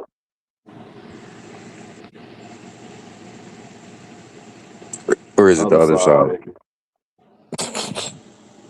You're good, regardless, man. I see you. What you got going on here? I don't know. I hate when the camera do It that. might be frozen if it ain't turning.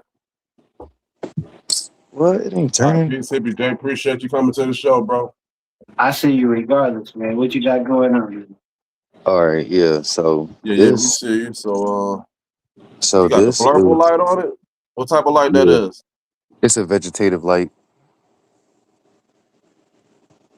Regular Okay, little. look kind of purple. Does it show purple? Is that like one of them purple ones? Nah, it's only red and blue. Oh, okay, look purple on it. So this is my hardcore OG. Sure, I see people get good results on them blurple lights too, man. They do good. They do good. I ain't gonna lie. I'm doing a low stress training on my now and later right now, but you feel me? Last time I showed y'all, she wasn't this big. Her either. She was like real puny. But as you can see, her deep. I accidentally did a little too much to her, snapped her stem on this one, but it's okay. I'm not stressing it because I know where all the energy gonna go to. How old are they? 2 months. This one is 2 months. This one is a month or 5 weeks. The only reason why she's this small at 5 weeks is because remember I was telling you I accidentally put some potassium fertilizer on her. Oh, okay. So it stunted her. Yeah. She was like a seedling. I was like, oh shit, what the fuck did I just do? But yeah, these my babies. I love them. They doing good so far. They look better than they did before. I'm just trying to get this to grow in the middle, but without the low stress training. And then look at this. And see, Chad, you got that motherfucker on there. Different light spectrum. Oh, I see. I see. Well, you take some. Is that a clone? But you said everything was some seed, right? Yeah, everything from seed. I haven't. So look, let me go into the dining room because my wife's sleeping. You a veg right now? Yeah, I'm in a vegetative state right now. Was it the face front? Face front You 3. veg under that light, or you veg and flour under that light, or you have a different light? No, I got another light on its way. Remember, I was telling you I was doing it outside because I didn't have a lot of my equipment. Not too long. I literally just moved out where I am, so I'm just going with the flow of what I got. But I know what to do and how to go with the flow of what I got because I did this before, growing 12 plants, and them bitches came out superb. I just didn't get a chance to finish or flip them because me and my wife's son had my stepson's had passed away at 5 months, so it made it real complicated. Sorry to Cops hear in the that, bro. fire Say it department, all of that again, was motherfucker, nonsense. because you're gonna break my heart. Bro, say what? Yeah, yeah. Sorry to hear that, man. Yeah, it's hard. And it's crazy for I what was it like when me and my wife first got together, when he passed away, we found out she was pregnant with my daughter. It's like laying over there on the sofa, and it was all hell. Like I had to move out from where I was at and bring her back to my home state. But look, besides the point, from there I haven't grown that whole time. I wasn't growing that whole time, so Right. I was just like, because he was helping me. I know this might sound crazy. He was helping me, like little man. I used to, because I used to always have him. So during the day, I do my defoliation with my yellow leaves and stuff like that. And he used to watch me. So after a while, I used to peak game, like, oh, all right, all I gotta do is pull the yellow leaves. So he used to start pulling yellow leaves. So I stopped growing when he first passed away. But these are my 2 new ones. And then I got one outside, sucking up the humidity inside of a container. No, I'm not going out there because I heard it trickling and raining. And yeah. So, but a lot of my genetics that I've been running into been like a lot of different, because I don't discriminate seeds. I just like the process. So I'll grow a bag seed just as well as I grow phenogenetics. You feel me? So Hey, it's tell me why you got your babies in veg on low light setting. huh?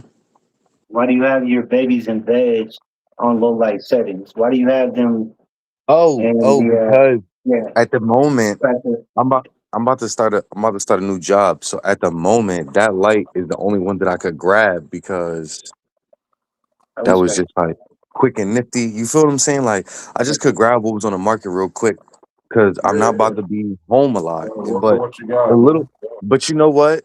I've used, and a lot of people will argue me down about this, bro. But I've used low rating lamps and produced good yields. Like not all yield. Yeah, I don't produce good yields using CFL bulbs. Like it can be done. I mean, it isn't ideal, but it can be done. What's wrong, baby? Come on, come lay back down. Come on. Big ass salute, bro. We gonna be hoping for your crops to succeed, bro. 100%, bro. I said big ass salute, bro. We gonna be hoping for your crops to succeed, bro. And I'm Most very definitely. apologetic, bro. I'm apologetic of the things that you had to go through. You were in my heart tonight, bro. Thank you, bro. Thank you. Sure. Trust me, brother. I know the feeling, man. Crazy. What the fuck? I lost a 22-year-old man with a child. So. Oh man. Hey, I'm La. so sorry. What up? What up, Sauce? My girl wants you to see this shit, bro. Hold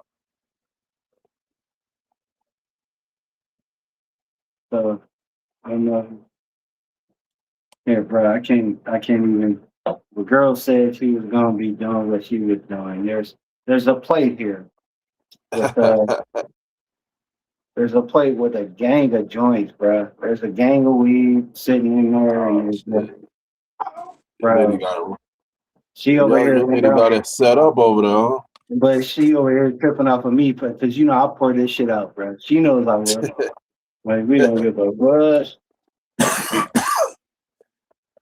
But now, big ass salute to I you, got the Chaz, joints man. on deck. My heart's with you, brother. And man, bro, do what you Yeah, do, thank you, bro. bro. Do what you do. I look forward to seeing you, bro.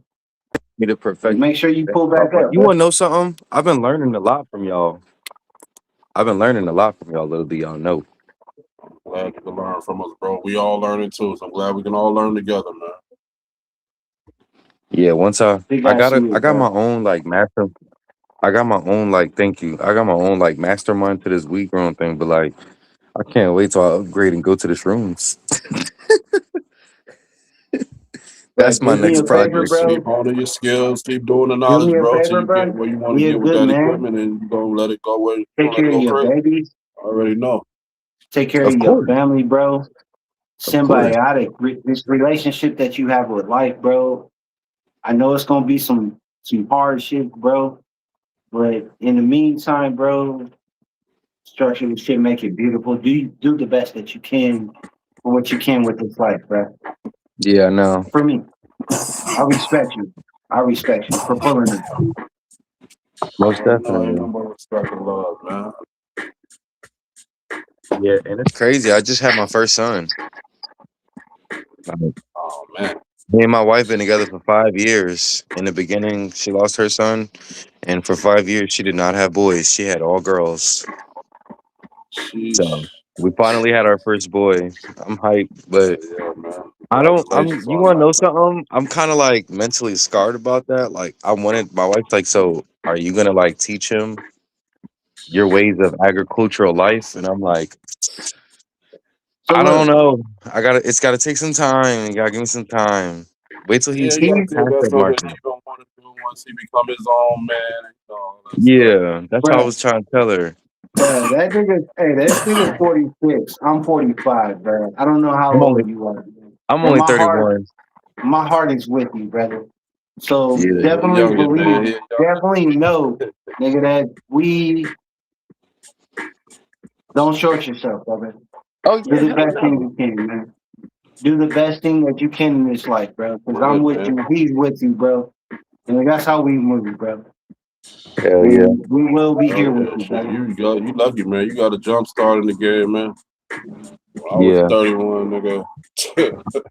Yeah, but remember, We I didn't was even telling speak you. about what I was doing when I was 31. Remember, I was telling you like for like maybe 5 to 10 years, I was like, "Is that my sister?" Oh nah. So I talked about this in a minute. For a long time, I was like figuring out the chemicals this stay away from because Mhm. I used to literally wholesale strands. Like people couldn't get their hands on certain strands because they didn't know, they didn't take the you know when people don't want to do the research and how to Right. find it, they found me. Feel me? I did the germination, I did the early 3 week veg, and then I sold them for 200. So it's like people Wow. are like, Okay. "Oh wow, thanks for that," because I didn't even know I could do that. And Yeah. I even was doing that Oh with yeah. tomato plants, peppers, and all of that. So I wasn't just doing it with that. You feel me? Like Yeah. Good little so. hustle, man. Yeah, but once people started figuring it out, it was like, yeah, I started hating. yeah. They started hating. They're like, how the hell you doing this? Da-da-da-da-da?" But then, Shit. but like I said, but for 10 years, I was trying to find. I was basically the plant killer. Like once me and my wife got together, I grew like 12 plants in her basement, 6 plants in her closet. The space, I jumped in the box with y'all. I jumped on a live with y'all because I remember what he was saying. He was like, "That grow space is too small for all of them," and Mm. you sounded like me. when I was talking to my wife like, babe, you don't think it's too small in that class? I'm like, hell no. Watch all 6 of these autos do their thing in this bitch. So I had to jump in here. I was cracking up in my head like, damn, he Yeah, sounded man, just like because how we I all was doing my shit. It's real, bro. it's like eating with your eyes. I call it growing with your Yeah. eyes, man. Yeah. And I ain't gonna lie, I try to figure out like the differences between the autos and like to progress and do better. But autos don't, to me, they don't really produce as much as you want them to. Nah, bro, I probably grew one. The first auto I ever grew, I got the best yield I ever got. The first auto I grew out of a 5 gallon, I got a QP.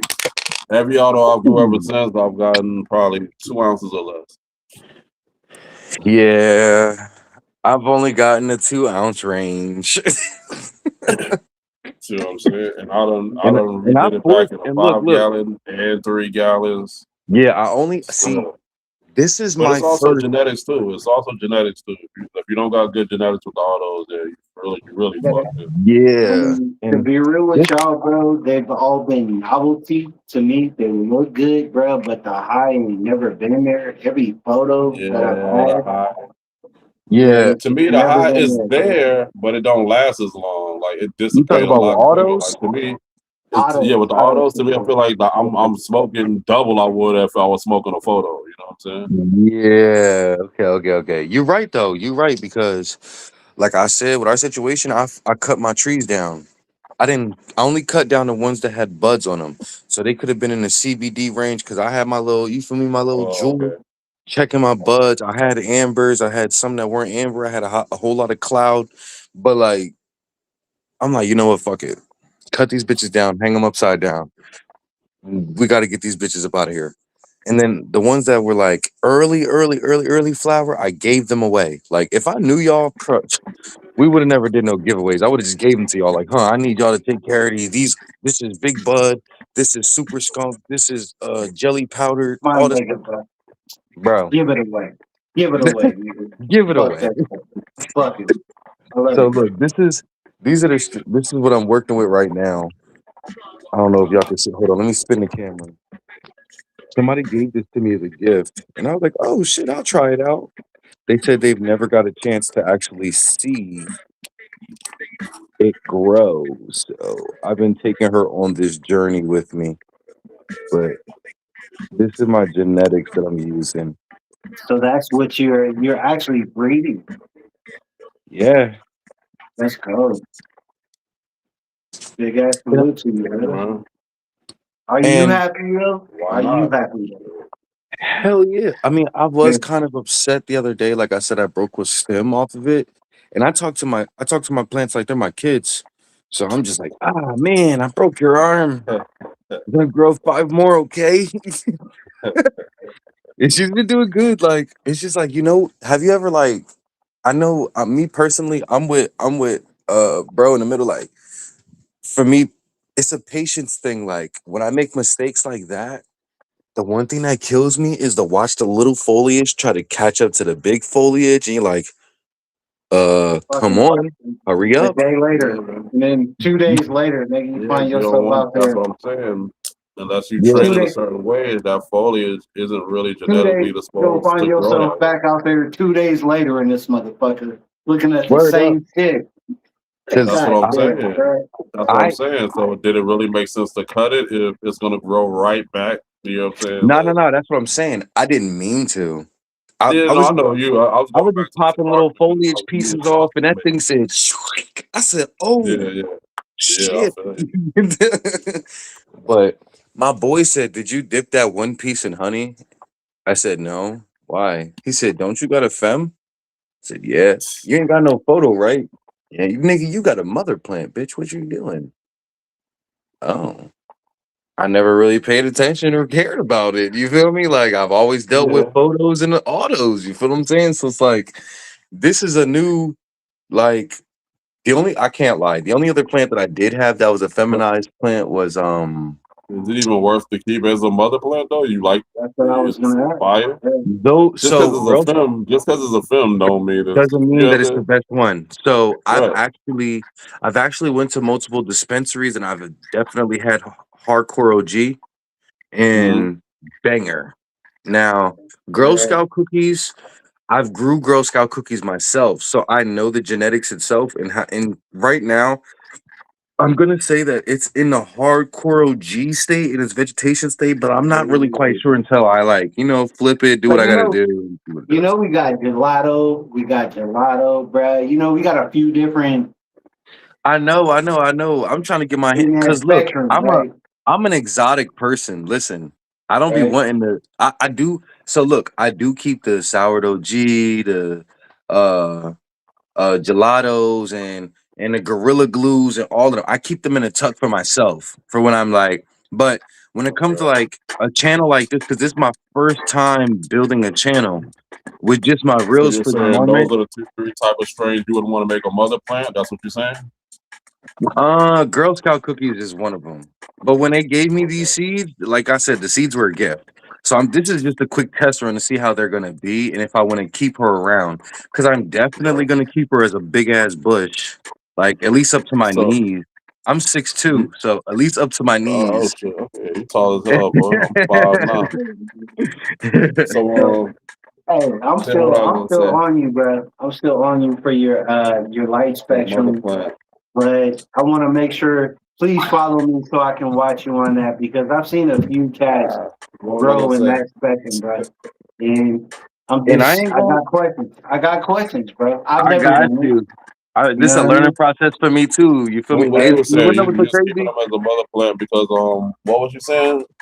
I was saying I was gonna keep her as a mother plant because she's a cross genetics, but I'm still gonna keep her as a bush because I've never dealt with this plant before. I'm not planning Oh on yeah, that was flipping her. my question. Have you cloned before?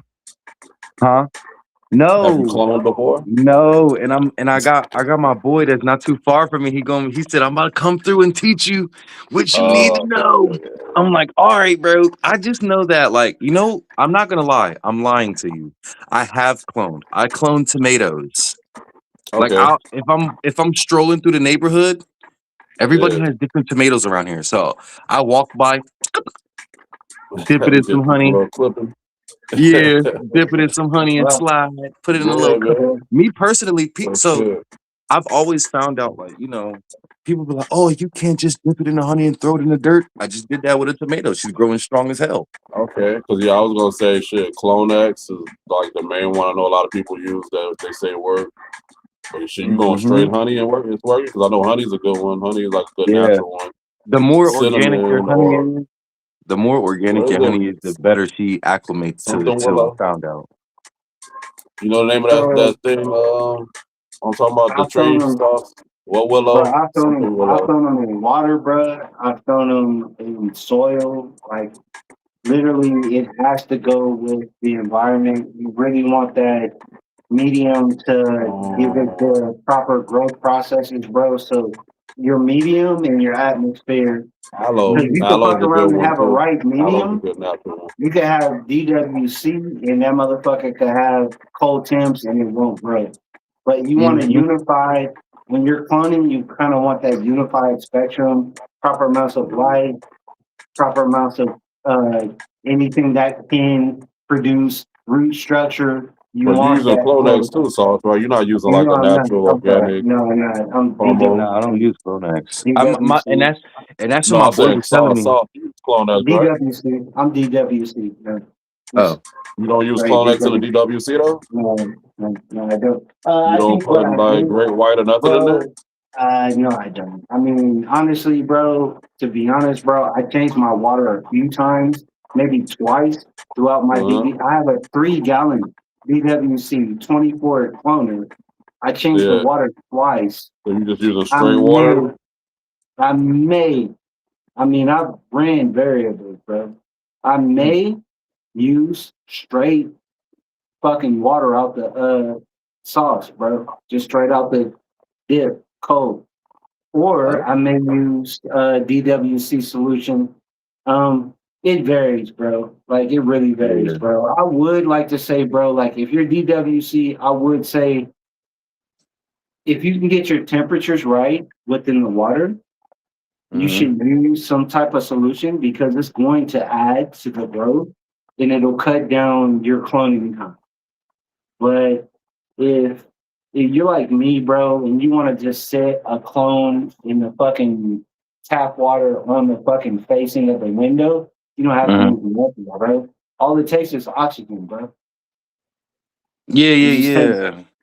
it's oxygen, bro. Like it'll straight root by itself, bro. But I've ran the variables, bro. But I still have to change my solution in my DWC. I still add. Okay, so you put in what solution are you putting in there if you're not using Clonex? I mean, I've got variables, bro. Like shit, dude. I use like those bucket grease bags, bro. Like, just throw in some shit like this, bro. Throw some shit like that in there. What's All that? in one. It's an Just all-in-one throwing microrizer. stuff up there. What's that? Microrizer what? All-in-one microrizer, bro. It has everything in there. Like I may throw a little bit of that in So put there. it to the side. Put your phone to the side so I can read it. Flip your camera, basically. Flip your camera if you can. That's You better. Are say you on your lift phone? it? You on your phone? Lift it? Or Yeah, No, yeah, turn no, it? you're on the no. phone. You There gotta put you it to go. the side. Yeah. There you go. Okay. I'm still blind. What does it say? What is it? This is It's a speaking it backwards. hydroponic microbe all-in-one. Hold up. Basically, to I ain't about to everything write that shit. you're saying is Put it up. reversed, I'll be able bro. to see on my TV. So yeah, it's just an all-in-one. To be honest, bro, Okay, yeah, I see it. It says, I see this it's could backwards be on my fucking TV. this could yeah, Hydroponics basically plans that for is right. a So You know, I'm this scared to do specialized hydroponics too. so I will use micro. something like this, or I'll do something that Micro, most what did it people say? won't do. Micro what, Sauce? Sauce, what did I say? Micro what? Microponics, It says Oh, micro. microponics. yeah, hydroponics. I'm sorry, micro Micro hydroponics. micro hydroponics, all in one. Everything is reversed. Yeah, I Okay, know. I so it's see it. It's okay. 3. What was the ratio? Well, it's like a veg ratio, Let's correct? see. 05, 0.5, 0.5, 0.5. Right?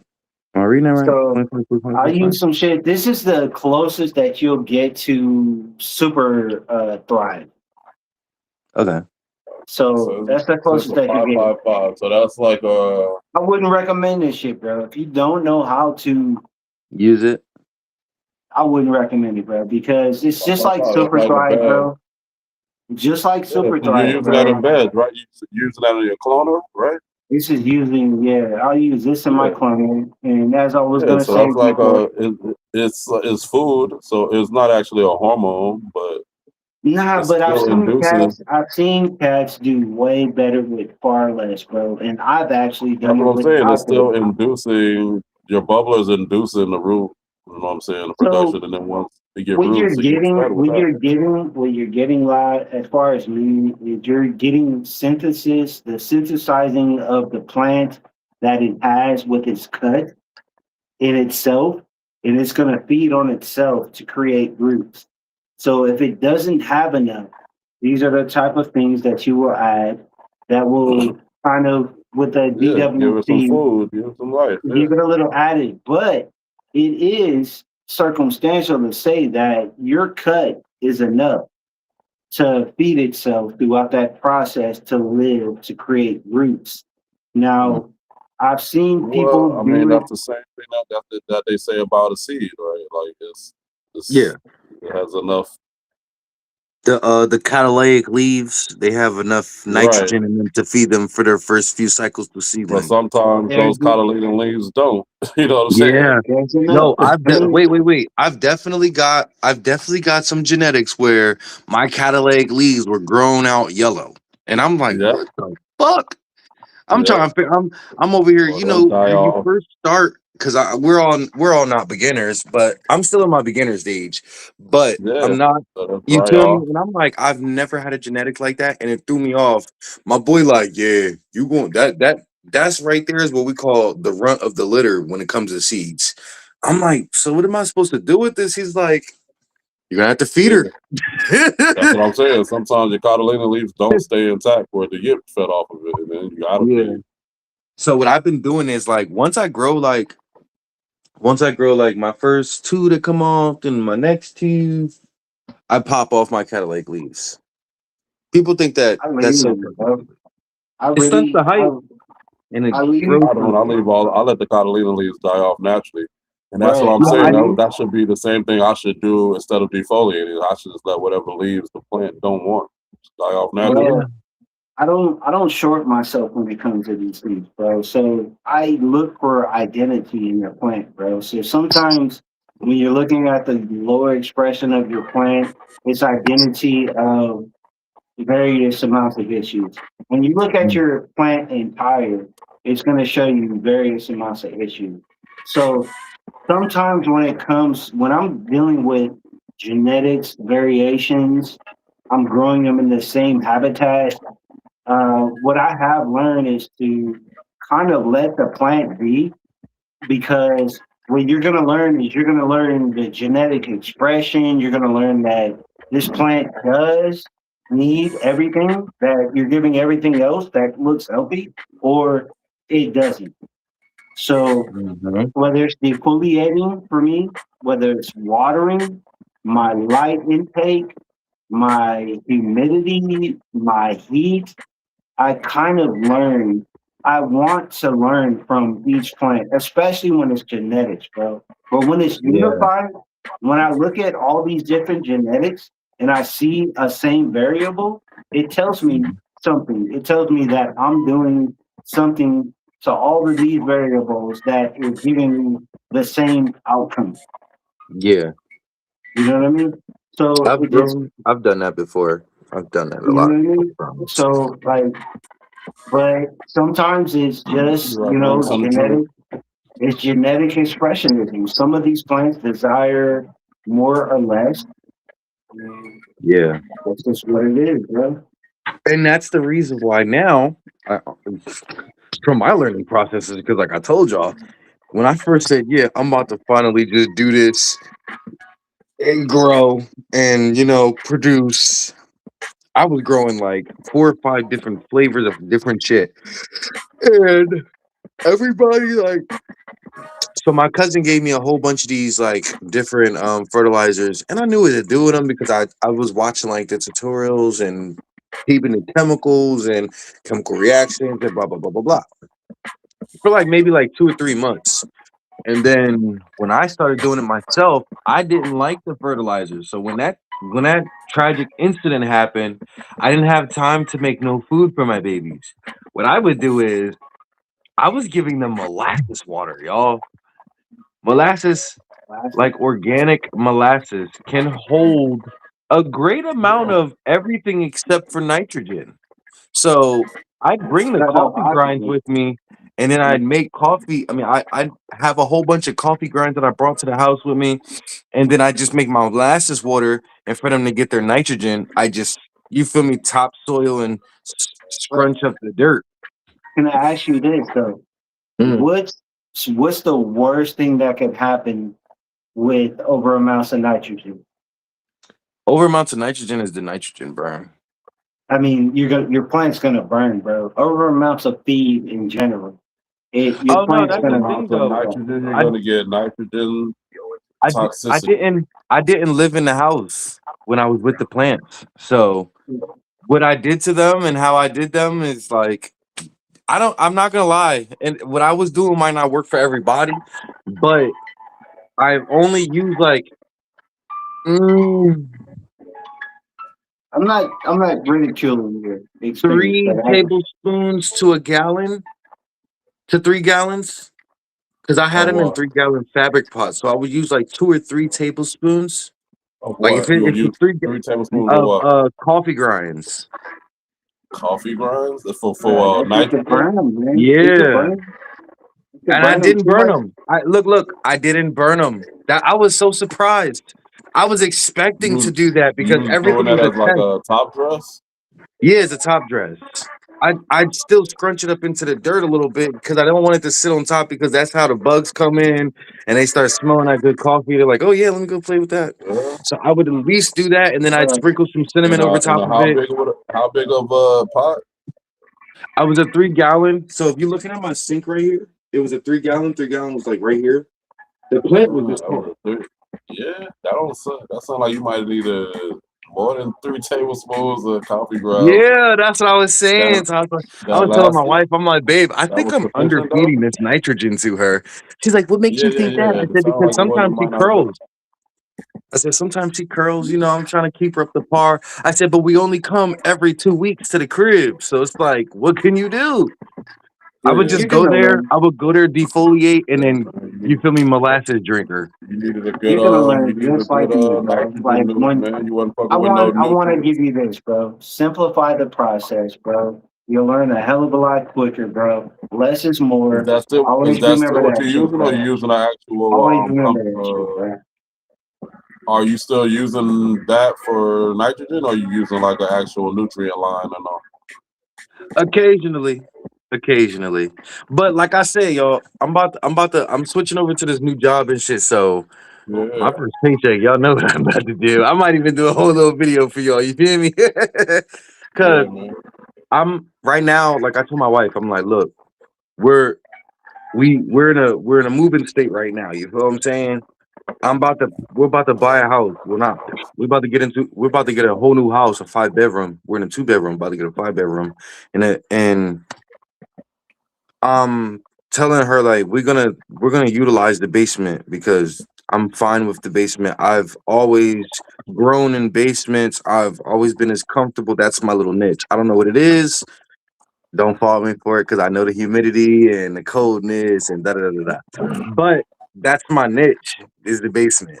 I feel like I can tell when my plants without knowing too much. I can tell what's wrong with my plants when I step into the area if it's a temperature problem or a humidity problem. And I haven't. And I'm not gonna act like I don't know, but I haven't dealt with mold yet. Because a lot of people like I used to go on my last Instagram got shut down and I used to go live and I used to tell people like I used to like not teach people I used to tell people like yeah man I got them in the basement and shit and they were going crazy about that. Oh, you got your plants in the basement? Are they in a tent? Are they da da da da da? I'm like nope, they're not.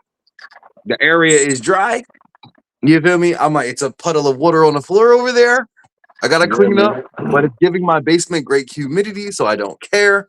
My humidity stayed around like 56 to 72 sometimes, and I drop it down when it gets too high to 72. I get the dehumidifier out. But that's when I had all my equipment. Like, yo, I'm just starting over, y'all. So it's gonna be a process. So once I start my whole channel up and I start making my videos on how I do things, then I'm gonna definitely start posting more. Do me a favor. Stay up on your health, bro. Fucking plants. Stay up on your motherfucking health. Stay up on your mental health. Stay up on your physical health. Fucking plants. I still go on jogs and stuff. I still do my workouts and stuff like that. I still do my meditations, all of that. Like I can't be in Zen with my meditations without a plant near me. Like I learned that from my mom. My mom is a plant grower. She don't grow weed, but she grows different types. Listen to my heart, bro. Stay up on your mental, bro. Physical, get a physical. Stay up on your mental health. Stay up on your physical health. Fuck them plants, bro. They'll be there forever, bro. So yeah, I know. I just want you to stay up on your shit, bro. Like focus on yourself, bro. Focus on your growth, bro. And then make sure that you're motherfucking right, not only mentally, physically, bro. Period. Fucking plants. They'll be there.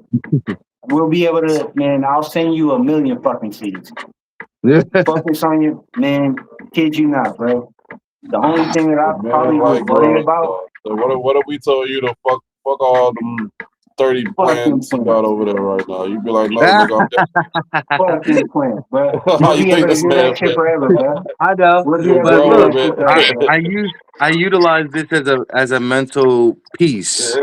Like growing is my mental piece. So that's Medication me and taking care of my meditation. mental. You know what I'm saying? I definitely did learn Meditation and that. medication. You hear me? I definitely did learn that hard way when that Literally. situation happened. That's the reason why we did not grow for a good 5 years. Like it was And I'm not hard to playing. And I'm stay not focused. playing just to be. I'm not playing just to be talking, bro. I'm just talking about you, brother's physical health We and your get you, mental Sauce. You looking out for the well-being, man bro. well-being as a human being, bro. We get it, man. It's 100%, all bro. love, Hell bro. yeah. That's all, bro. But yeah, We man. still Taz, I was gonna say too, since you're on the organic tip, man, a good organic noob would be Gaia Green, or a cheaper version of that Gaia Green would be I think it's called Rose and Garden. Is that correct? And that's what it's called, Sauce? I, Rose and Garden or Garden and Rose, something like I that. think I heard of that one. Cause Or look, what? I fuck, you just reminded me. So with my photos and my femmes, because I was told to grow femmes back then too, and I only had one, which was Super Skunk. She was one of the biggest plants, and I had Gaia Green. I had the Gaia Green 444 and a 284, and that really does Okay. amazing. Like the slow release on them, like oh man, I did, but look, I ran out. I ran out, so that's the reason why I was just giving them molasses. Like I don't know what it was. I don't know what it was in my head. I'm like pink, whatever. I'm just not gonna feed her no more fertilizers. I don't have any more. I'm not gonna go buy anymore. I can't. I don't got to put my money on that. The only thing I Well, do got is molasses, you know and what you that's was what I was doing when you was giving using. her molasses, right? She was actually doing pretty good. Yeah. It was No, as far molasses as I for mean, me.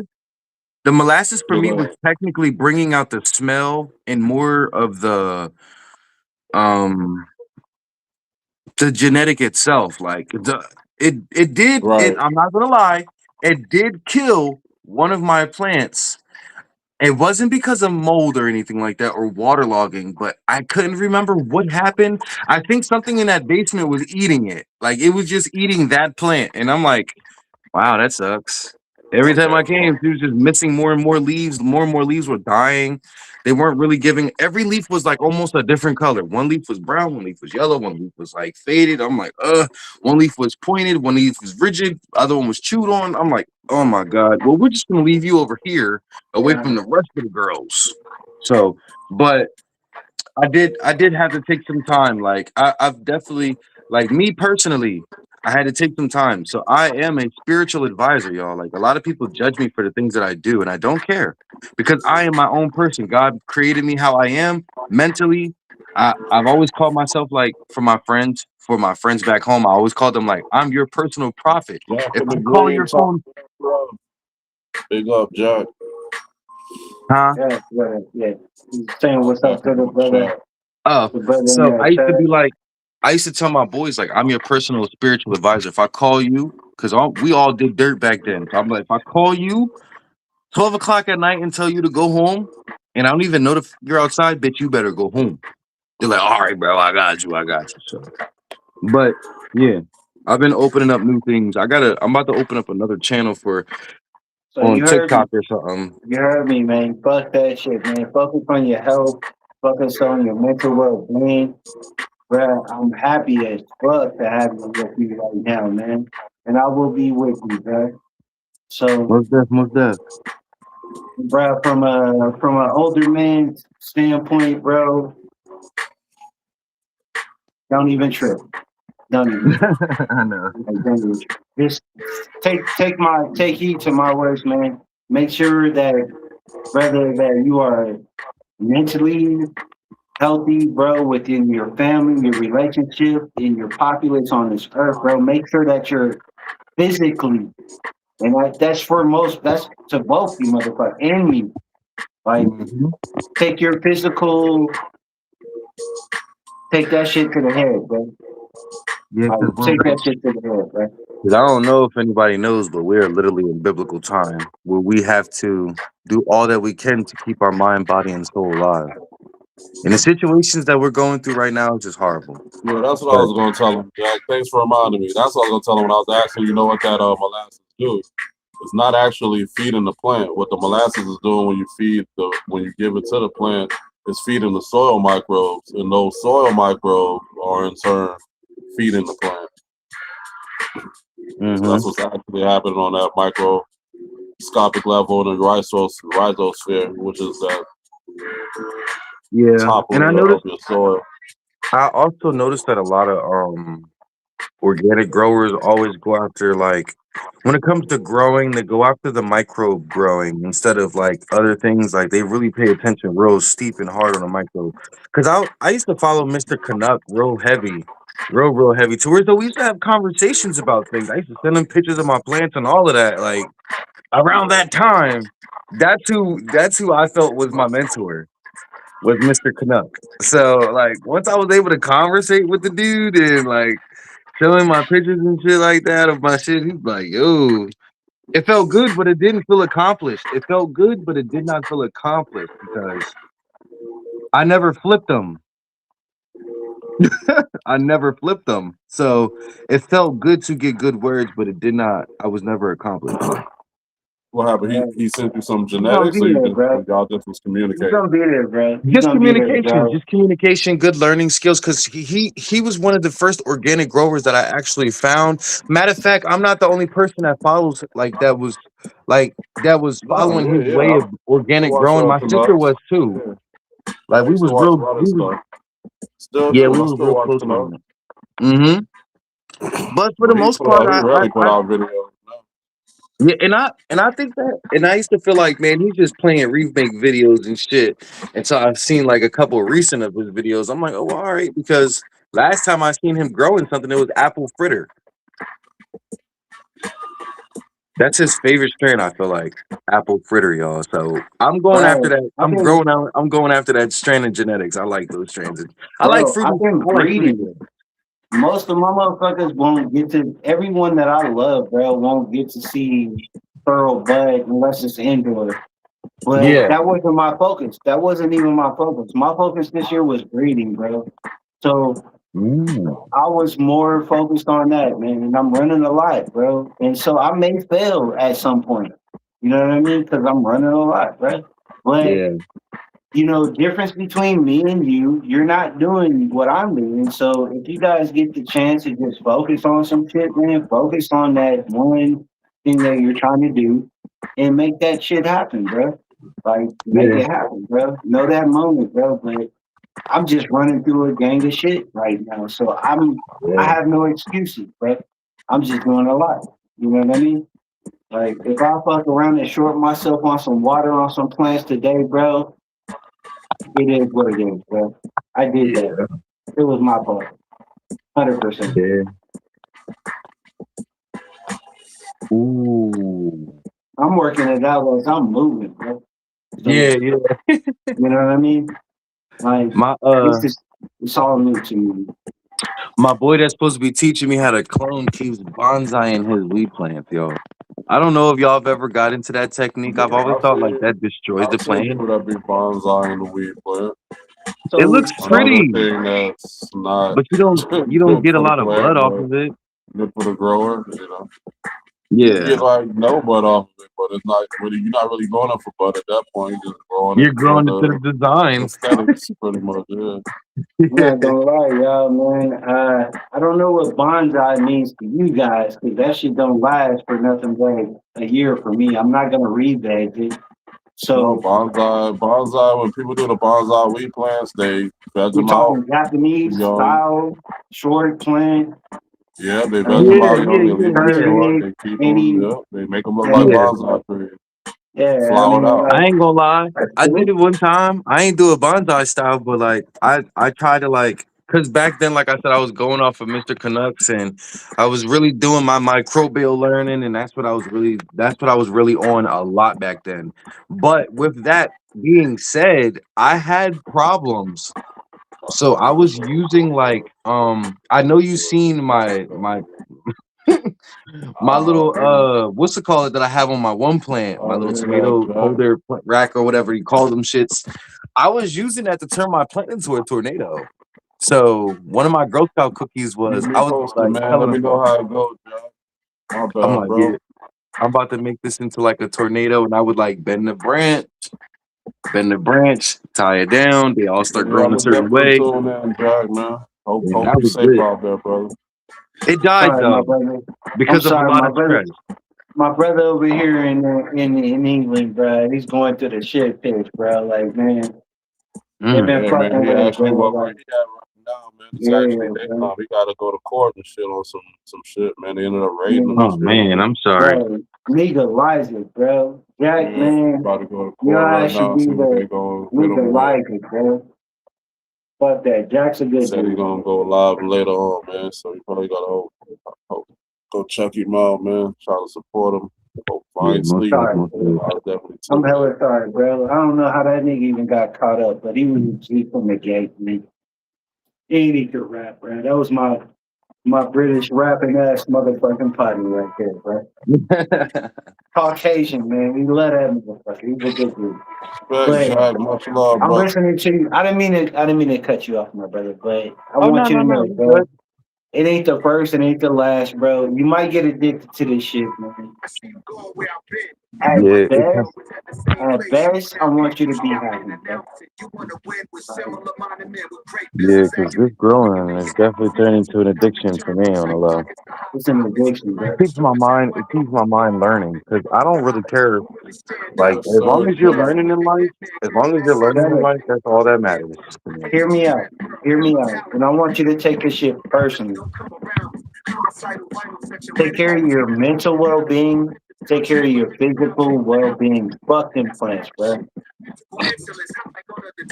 Fuck them plants, bro. Literally. Literally. Yeah, the Take care of plants is yourself, bro. half the reason why nigga getting through this shit. So what you talking about? Fucking Nah, plants. man. 'Cause they're not Plants gonna is be half the healthy. reason I get the man through Nah, this but shit. I get what you're saying though because it's Yeah. been times Take care of where the Man, reason if I why I didn't have did this not club, grow, nigga, I'd probably the be But reason in why jail right now. you're a 31-year-old male, bro. Like, nigga, please, nigga. Like, bro, the worst thing I want you to do is man, Telling the man to fuck his, you telling the man to fuck his meditation and his nah, fuck that. Nah, motivation. I want him to take care of himself, man, because it's gonna be many years That's for his him to medication. grow. You want to take care of yourself? I talking I oh, about I want his him to am. take care medication. of himself, That man. I feel like I That's the part of same taking thing you're care of telling me. I yourself, man. tell That's people your too. own I medicine. tell people the same Meditation is thing. meditation. Yes, Take care of yourself, man. You know, I was there, That's most, part bro. of taking care of Like, yourself. man, That's you like you are the telling me most to start. important. That's like you telling me to fuck them plants, and then I stop You are smoking the and my most blood pressure important. go back high. Now my health fucked I'm up because you cracking told me to up. fuck I'm cracking up. Nigga, Yeah, I'm for real a though. cent. Realistically, this be my piece though, yo. For real. This be my piece. And I need to stop using I need to stop using AI, but AI really been helping me, y'all. AI really been helping me. Yeah, AI is a good tool, man. If you know you want to put it to good use. Yeah, because I'm Speed germinating a plant different saved way my life many nowadays. times. I don't be feeling like germinating how everybody be wanting you to. So I'm just wet the seed. And I I follow this one guy. I just got through germinating some seeds, man. Yeah, I got one now in here. All This you is gotta my do, bro. incubation Like, you box. want 5 hours, bro? I But recommend if you can but look, collect some rainwater, you collect some rainwater. look, it's raining outside. I got totes outside Yeah, in the backyard collecting water yeah, right now. I just yeah. need to So filter the water though. I just need to because I don't be caring. I just be pouring dirt water on top of it because it's all minerals. I don't give a fuck. yeah, it's all water, bro. Just a little bit of water. Put a little bit of water in the cup, or that rainwater in the cup. Put a little bit Hmm. of splash of hydrogen peroxide on there, like three, Yep. 4 drops. And Put some that seeds helps in there. too That's because it, bro. I definitely figured out like you feel me. The peroxide gives the dirt Much oxygen, and I love, didn't Jack. know that back then. I mean, I didn't know that like when I really first started. Like that was like I was like probably like 17 when I started growing my first plant. Yeah, and it was Apple Jacks, and we were just kids that smoke weed and throw seeds in the yard. You feel what I'm saying? Until that motherfucker turned into a big size fucking tree, and Right. she budded herself. She did everything. We didn't do nothing to her. She did her own thing. I'm Just like, out oh, and outside it was all some pack. Like I look. They gave me $300. Said, let me keep the tree. All right, bet. These niggas day. started selling my weed.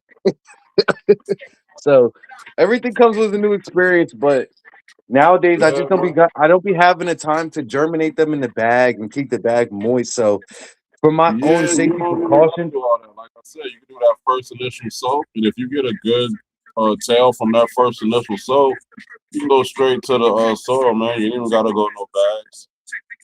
yeah, I don't even drop them in the water anymore. Or you just go straight soil with the seed. Yep, straight soil with the seeds. So I can't remember this guy's name, but he's one of my he's somebody that is a organic grower. He's a cultivator. He does what the fuck was that? I'm sorry, y'all. He's a cultivator and he was telling me about something like with his vegetable seeds. Like he's like, yeah, the new thing that I'm starting to do, y'all. He said I'm putting my saliva on my seeds. He said seeds have their he said plants have their own mind. They can give you what they need to give you as long as Yeah, they know you. So I didn't yeah, know. I that's asked my bro. sister because she's a cultivator too, and she's like, yeah, I tried it one time. My tomatoes actually like they were more. She said a lot of the times, tomatoes are always supposed to hydrate you and stuff like that. Cucumbers and stuff like that are supposed to hydrate you. She said, well, I didn't think like, she said, when I first seen that, I Definitely tried doing it and something. it worked. And I'm like, I always told her, like, I don't think that works. So I wanted to ask other people about it. Like, have y'all So heard about listen, that yet? you have the enzymes, natural enzymes that. Uh-huh. So the You also same have things natural that bacteria. you have I'm here. I'm natural listening. bacteria. You got natural bacteria in your saliva that Yep. seeds, plants are susceptible. So, like, if you were to sit there and lick certain circumstances, bro, based on your genetic expression, it may or may not fuck with It, you. So it has nothing this to do with motherfucker's not gonna you get. licking the He's seed. not. So It's it's not like going to sunburn, transfer bro. your It's genes. like sunburn. It's like sunburn, bro. You licking the His seed is not cells. going to transfer your genes to that seed. Period. Point blank. So That's not your how gene genetic transfer expression, works. but you will with enzymes be able to take away from the mycelium, the bacteria you may have in your spit enough that will stop that shit. So that's not something that I can tell you that's wrong because That's something I can tell you that's probably yeah, shouldn't be done because it's going to add bacteria to a already yeah, sensitive I don't know, germinating man. seed. Like, Yeah, what are we because I talking thought that would about? have I been a don't know, bad man. thing to do to a plant. I mean, like to I some don't seeds. think seed wise, bro. I think that it is the variation of you going to a place with saturated malaria and Bro, the don't fucking put people that live seeds there in your mouth don't to get germinate. malaria. So Period. like it's Just almost for don't instance do it. like saying because bro, it's the same shit, bro. Like I don't think Don't you do dropping your bacteria enzyme on the plant is going to cause it to have bacteria. I think it will probably supersede the mold and it. everything You're because most saying we're likely, talking yeah, about a germinating seed, right? So we're saying if you yeah. put a seed in your Well, mouth a and then seed. put If it I in was to water just to pop a germinate. seed in my mouth, yeah. If I was to just pop, Yeah, we're yeah, saying if you put a seed in yeah. your mouth and then put it in the water to germinate, that somehow is going to transfer bacteria onto that seed and make There it is propagate in that water bacteria, but and the air. enzymes. Is that what you're So saying? bro, the enzymes that are in the air, you're breathing that shit. The shit that Uh sticks huh. onto the plant that causes pee, you're breathing it constantly. Okay. You're So breathing when we're air. You're not talking breathing that exactly. You're breathing the constantly, same we air. are, bro, we are subjected to every one of those that are everything. Now, it's the adherence that we have to deal with. Now, that could be a problem. Some of us are genetically predisposed to those problems, bro. But in different circumstances, that could be a benefit to the plant Yeah. because you're not, you don't have, you've been around malaria all your life, you know? Yeah, yeah, we hear you. So when you're sitting there talking about that shit and all your enzymes are going to do is take away from the element, it potentially takes away from the microbial bacteria, viruses, and all of those things because you've been predisposed. So your saliva is alive. So when And I we're thought talking that too, about, because I'm like, wouldn't I was in my head like Sauce, that? no. That should kill your Don't plant. put seeds in your mouth to germinate them, bro. Period. No. No, I no, don't no, know what not you're the talking I don't about germinate. think right that now, you're, but This I is don't think DNA that structure could of the be a plant. bad thing. not a I smart don't think that idea. could be. Not a good idea. Because That I could was not be like, a bad thing. when I seen that That, video, I'm like, wait till the fellas hear that what I just ran Sauce, it across. can't be Like, I bad if would you put never. seeds up your butthole and then take them out your butthole and put them in the bro, dirt either. actually, That can't be bad either, but why the if fuck would you you do it? actually It's think like, about live enzymes, bro, you're thinking about you got live live, enzymes there too. bro. Have any Yeah. one of you motherfuckers ever took uh any bile fluid or any like whether it was rabbit or chicken or cow or No, like, man, bro, you have don't you ever want took it fresh shit? foreign biological entities while you're trying to germinate a seed, bro. Oh man, That's bro, why we're adding power. That's why we added hydrogen peroxide to the water. fresh shit is alive. I'm not doing that to the water, bro. I'm doing it to the fucking shit that I'm trying to kill off. So, but Yeah, that's why you fresh, put hydrogen peroxide in the water and you put that seed in that water. I Yeah. mean, in certain That's what that circumstances, you know solution what? does. It Honestly, kills any live, bacteria. You don't got to live, put the shit in live. your mouth. Is my point, bro. You're absolutely right. Bro. You're absolutely Yeah. fucking right, bro. Like 100%, bro. Like when you got a sealed seed and you want to kill bacteria off, you understand that viruses and bacteria die from oxygen. So hydrogen peroxide is predominantly that. Way You more can, effective than you put it in your mouth, right? so no, but we're talking Right. about enzymes, bro. We're talking about enzymes, bro. And when you think about it, bro, I'm Your not mouth don't just like have enzymes though. Your mouth have bacteria, all kind of that. shit. You're It's all kind absolutely of right. good and bad shit. You're absolutely right. You don't want to put none of that on a seed that you're trying to germinate. I've never tried it, bro. I mean, if I Oh, I did, I heard people didn't doing the know. crazy shit. I thought it was just like a joke, but people actually do it, I guess. But there are enzymes, so you are breathing in the same mold that's going to cause PM. You are dealing with the various exposures that are That's going like to saying be. that, man. That's like the biggest bro science you could ever say. Like that's like saying if you bleed on a plant root or something, now it's gonna have your DNA. That's not how the shit works. Not, bro. We're talking about enzymes and microbial beneficial bacteria, bro. That shit is different, Right, bro. your mouth don't have nothing to do with that. Your mouth has I'm gonna need non-beneficial y'all. bacteria in it as well as beneficial. But for your gut enzymes, not for a seed shell, not for germination. You understand what I'm saying? Shit. I've never really tried it, dude. So I can't Oh be, nah, man. but I can definitely tell you that. Hey man, the people that put them seeds in their mouth to germinate is them same people that pee on their plants for nitrogen. Ew. Well, nigga, I'm you drink, convinced. motherfucker. Bro, If you do that, you'll do that. bro, I'm if you pissing convinced. on your plant, bro, you feeding it milk on the foliage, bro. Like you might as well, bro. Like I don't know what's the difference, bro. We don't know that this is like I don't know that we doing any better, bro. Like, but I will say when it comes to the enzymes and it comes to the bacteria, beneficial aspects, bro. Nigga, rabbit shit, cat shit, bat shit, all kind of shit, bro. Continuously breaking down microbial Yeah. beneficial could be your shit. It's live, bro. It's live, bro. And you don't Yeah. even understand what that shit means. PC is alive, yeah. Once again, you don't want to put a seed in it and then take it out and try to germinate I it. You don't, wouldn't you know, I stick a seed in wouldn't. feces and then try to germinate it. Nah, you wouldn't want to do that, bro. But I will say that That's my point. the enzymes in your mouth, I would like to say, bro, like you're actually probably breathing in mold in a certain circumstance. And your saliva is probably enzyme rich with the antiviral, antimicrobial that will probably benefit it more antimicrobial in your mouth or saliva that will benefit the seed.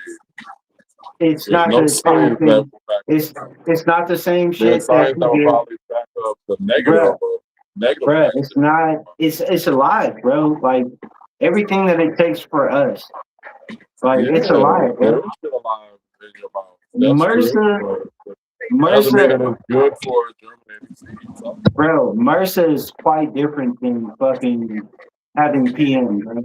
So when you think about our evolution versus the plant in a All right, season, y'all. I gotta take off. My phone about to die. big Definitely, brother, Brother, definitely. appreciate you coming up, man. You already Most hey, know def, it's most what def. You want to know something? And I always try to pop in, but you always got lives in the middle of the night. I am a yeah, night owl, man. but I'll be too tired with these damn kids. Yeah, man. We were supposed to be live on day one, but his stream wasn't acting right, so we ended up started up now, bro. man. Can I tell you It's Most one been def. thing, going. man? What's Take up? care of yours, bro. Take care of yours, man. We gonna be here, bro. Yeah, man. Yeah, If I Most ain't def, most here, def. he gonna be here, bro. take care of Just yourself, show up. man. Just Yeah, show most up, def, most man. def, most def.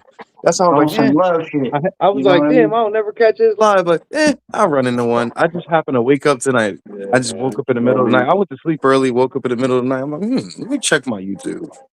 I Yeah, seen you y'all know me. live. We So I'm like, usually oh, on all right. around 10. You know, I'm usually on around 10ish. Oh, all right. We Yeah, gonna be here, me and you bro. in the same time zone. So, yo,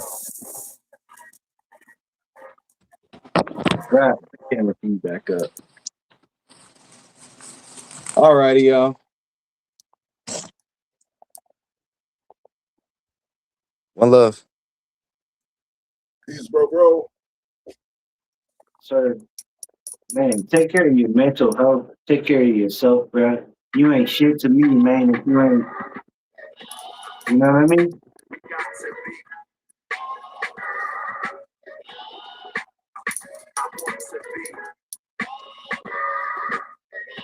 You ain't taking care of yourself, bro. We talking hardships, man.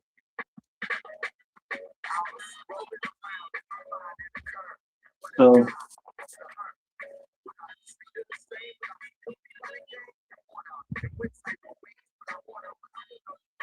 but yeah, man. Hey, That's my man Taz, man. I tell you, he's a good dude, man. yeah, brother, man. You know if I Bro, that's a co-sign 30, for a nigga, man, that's he a 30, official. 31-year-old man, bro. Like, man, Yeah, man. man. Yeah, Hey, yeah. can I tell you, can I give you some due diligence, man? Bro, it's time to cut out, bro. Time to cut out, bro. Nigga, it's time to cut out, bro. I'm with you, nigga. Like, bro, time to cut out.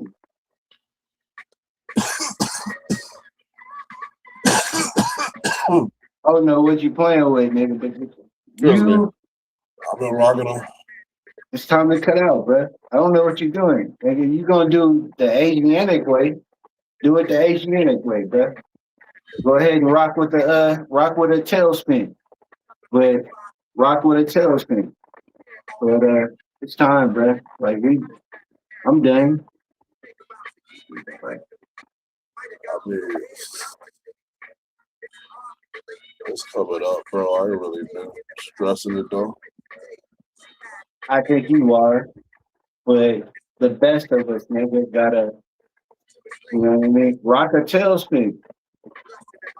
But don't do me like that, though. Because I'm your nigga, bro.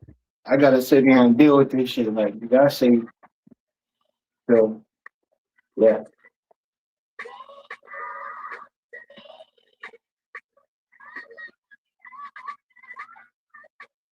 I love you to the fullest, nigga.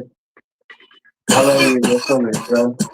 If that means something to you, then rock that shit. Till death do us part, brother. But besides that shit, nigga, please get that shit. Nigga, please respect that. I rock with you, bro. Cause I got an Asian stick, bro. So I might not be able to grow it on top, nigga, but I can grow it in the back. I Like, ain't I'll nothing. tell. I'm just used used to have it. I've had this shit for about at least 30-some years, bro. If that's what it means to you, you ain't never hear, you ain't gonna hear shit from me again. You'll never hear nothing from me again, bro. But to be real, nigga, you don't drop that shit like a, you don't need that weight. Yeah, stressing the sauce. I apologize for being rude. As long as my bitches love me. Yeah, bro, cause you ain't gonna get no kiss from me. Nigga. You ain't that pretty. I love you. But man, dude, I appreciate you, bro. Like regardless, man. You've always been my brother. Thank you for hey, trying my shit out. I really know sauce, man. If anybody was gonna do it, it was gonna be me, man. Well, you know. I already told you, man. You got a spot. You got a forever spot, man. So whatever you got that I got, I'm just getting wrong. Bro, if I could get a slap, hey, if I could get a slap, bro. If I could get a slap and a signature, bro, I'd be happy. So not only do I want a slap from you, but I want a signature from you, bro. I want one of your slaps with a signature on it, shit. That's all I ask, bro. I didn't even get a slap yet. I want your signature on the slap that is getting made for you, bro. Like, believe that shit. I'll get him, bro. You're gonna get that shit. You're gonna get that shit, bro. Say less, man. You're gonna be good, bro. Like, hell, say less, bro. Like, I'm surprised, bro. I'm really surprised, bro. Like, I've sent my shit out, bro. Like, to the biggest dog that I had. And this ain't even some drunk shit, bro. This is on some.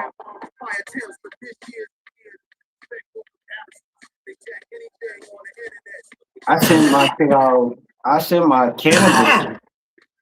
I sent my cannabis. I sent my hash, bro, to a few cats, bro. And that's not even like, bro, niggas could have stopped my shit to nothing, bro. I gave motherfuckers the first that I got as even before I experienced it or as I experienced it. So I just thought that in my head that like, bro, some of you niggas got really my heart, bro. Like, whether you got my seeds, bro, whether you got some shit that I grew myself, bro, you know, whether it was some cash, if I did it for you a few times, bro, you got my heart, bro. Like, that's it, you know? So, if I ever have to talk some shit, if I gotta talk my shit right now, nigga, I want a motherfucking slap with your signature on it personally. Personally. Tell that nigga to send you them slaps and send me a slap with a signature personally. I'm waiting just like you, man.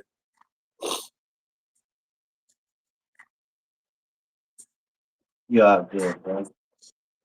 Y'all just man, bro, if I could do anything good for you, man, I'm gonna get this process down right. I'm gonna keep maturing. And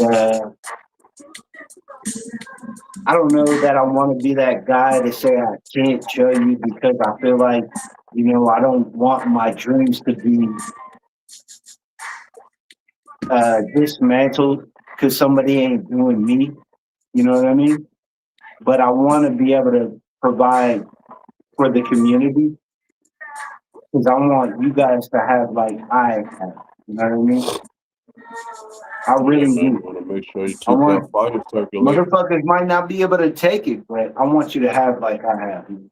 Whether it's the flower or it's the seeds, I'm not charging. I'm not, bruh.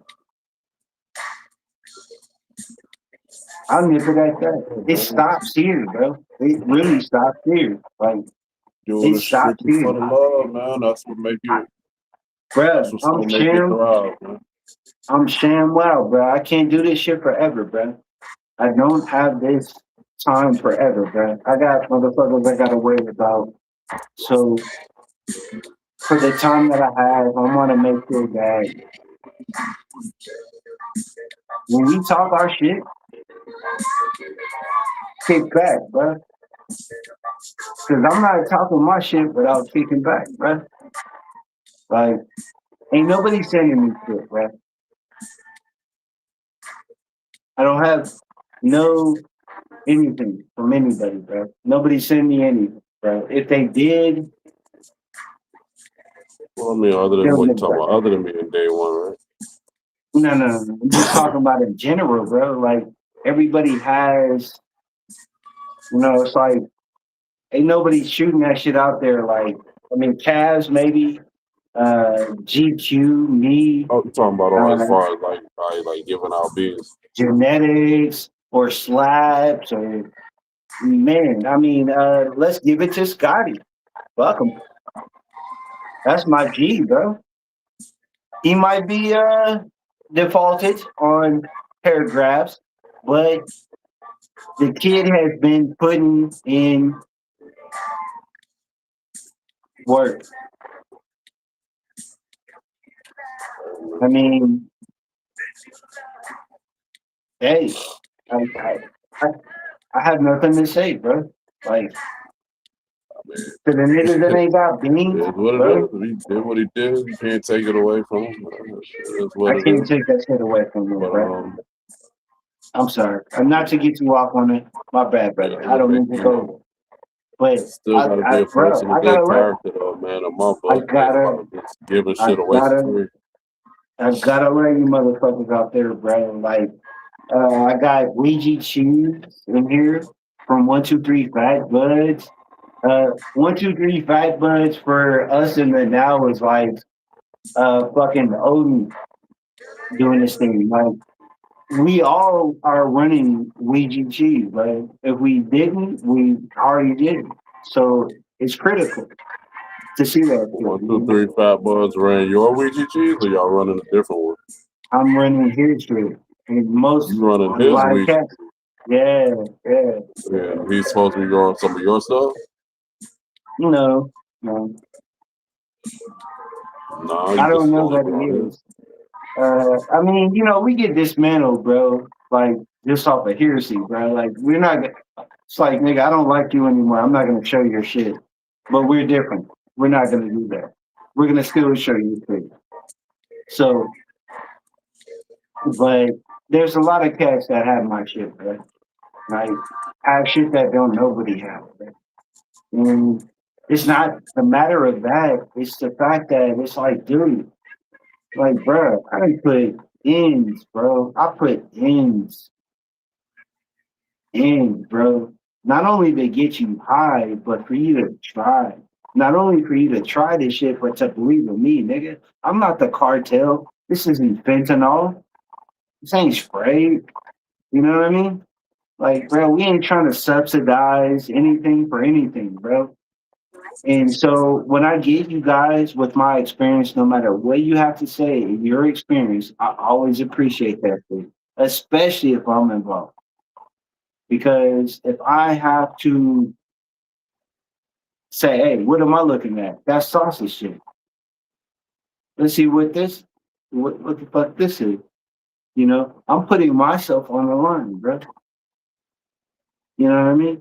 And beyond that statement, not only am I representing myself, I'm giving you something that hopefully, like maybe You might like that shit. You know what I mean? I don't want you to waste your time type shit, man. So I believe in you.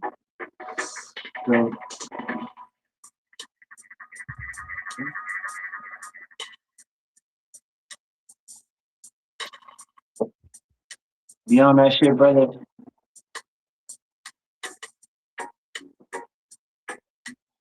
It's a beautiful thing, man. We are here. Not only are we here, but we continue to grow, bro. We getting real close to AI, bro. Shit, real close. We already there. But the thing is that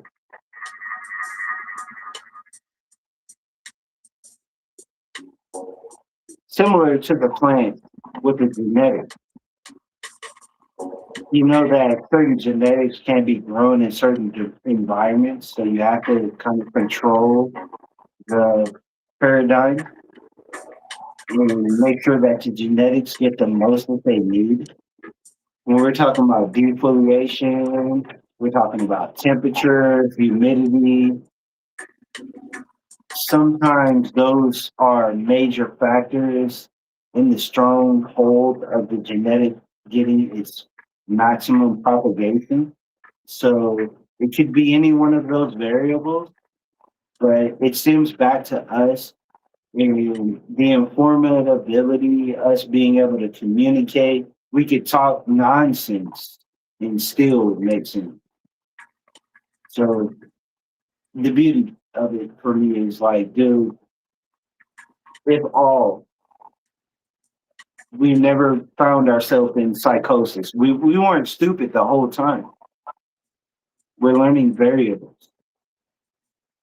We're learning my variables, your variables, and all kinds of variables. It's very strong, bro.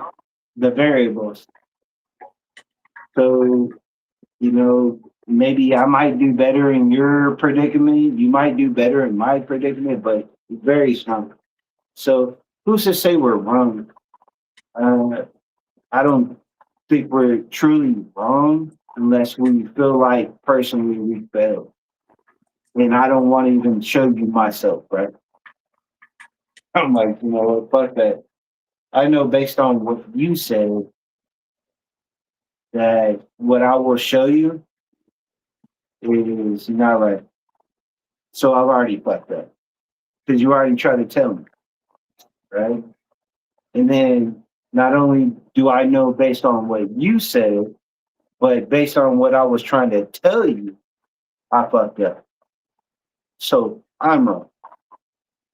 So the only reason why I wouldn't even show myself is if like we weren't in that meeting. Like, nah, I don't think we're wrong. I think we got a lot of things to learn, but I think that our variables are strong and they require show. Right? If you're using milk, if you're using any of these variables, there could still be a variable amount of platform. It could not have been that solution. Maybe it was something else. So to shit on somebody for growing is like, you know what, bro? Grow perfect. And that's what I try to do. And I do that on my environment, bro. I do that. You should never shit. I don't think you should ever shit on anybody for growing. Bro, grow perfect in your environment and be like, bro, like, you know what? Say less. I've already got it. It's good. You ain't never seen no shit out of this shit other than the shit that I gave it. And that's perfect. If I should have this shit growing like this and I have problems, that is my issue. That's something that I potentially created. The only alternative to my knowledge is geneticism, but it still goes back to me. Yeah, man. I mean, I look at growing like cooking and eating a plate of food. What I eat don't make you shit. You know what I'm saying? So I'm coming to Florida. We going to eat. We gonna find out. We're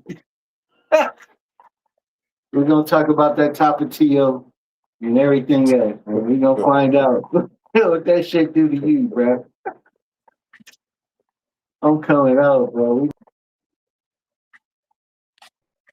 What the fuck? Because it might not. You might be right. I mean, it's always good to find an understanding, bro. You know, what works for you may not work for you. Find an understanding. that's usually how it goes with different individuals. That's why you got so many wars and so many different sects and religions and political parties.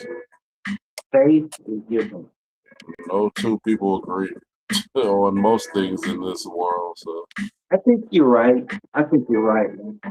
why would it be any different online? I think you're right, but that's just the vastity of existence, bro. Like it's so vast, bro, that no two things are the same, bro.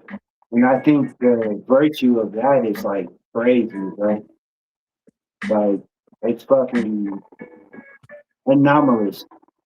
You know, like there's a big ass anomaly within our consciousness and our subconscious. We actually have to sleep.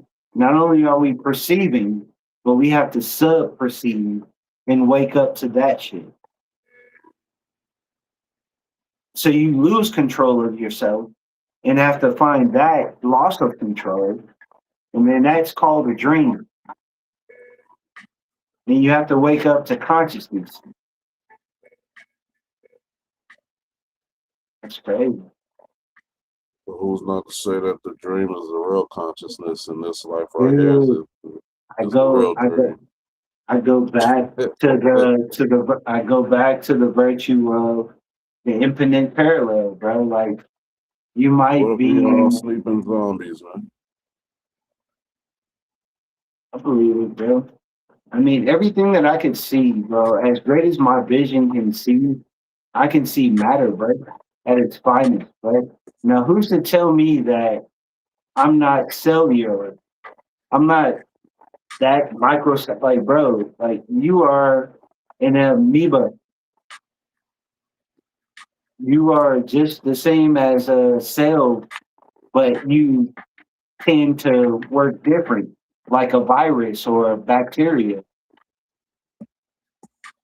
But our micro sub level of things, you know, like to everything, shit, we might just be bacterial, viral entities strobing around conscious as viral bacterial entities do, you know, and as above, so below, you know.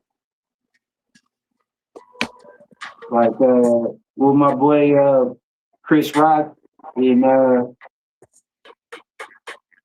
what was his movie? His animated movie, bro? That's pretty much the same as I see in its essence, you know. Symbiotically. Somebody. What was his name in the movie? What did Chris Rock play as the animated character? I forgot, bro. It's been so long. Like 94. I'm mother too, but at the same time, what was it? Osmosis? Osmosis? Or some shit. Yeah, it was like so he was like inside of a body, and then they were showing how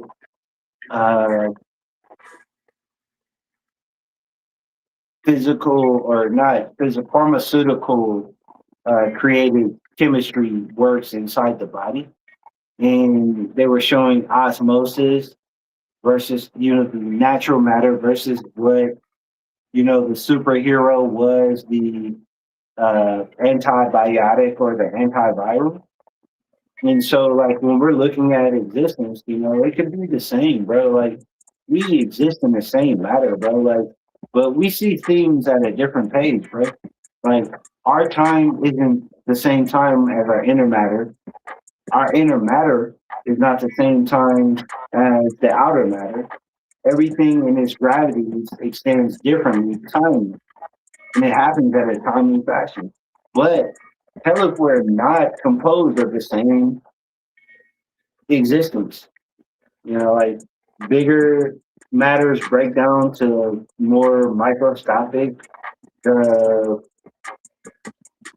matter of the sun is rejuvenating itself like the cellular matter of our bodies.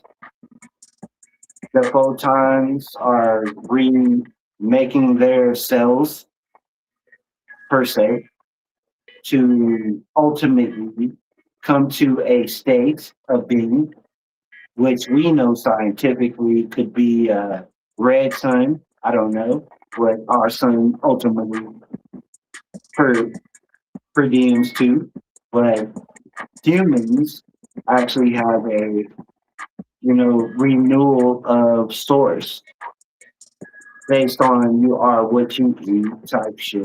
I don't know. I think we're genetically exposed. And therein lies the biggest step. We are predisposed.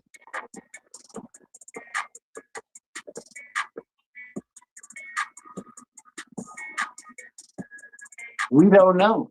I don't know.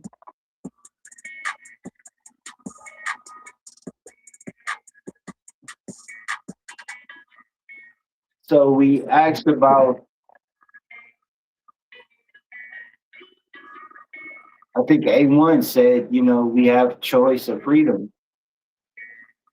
And I varied the statement, bro, because it's like we don't. We really don't. We get stuck to our gratitude.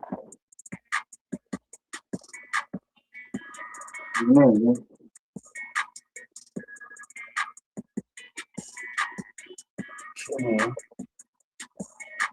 I don't know if you ever heard of force. Who? Yeah, force, bro. The gravity, the force, bro. You are sometimes predisposed to elements that you did not create nor place yourself to, but you're gravitated in its existence, bro. You are truly gravitated. You as a being in yourself in real time are in gravitated beyond your willingness.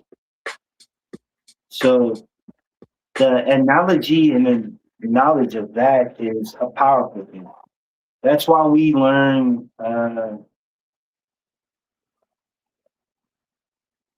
premeditative mannerism, where I can only say, like, when we look towards tomorrow, you think about everything you can to ultimate, like, how much control do I have? And I will do everything to control that. But there will always be a variable that's out of your control. Somehow, some way, bro. It's life. And so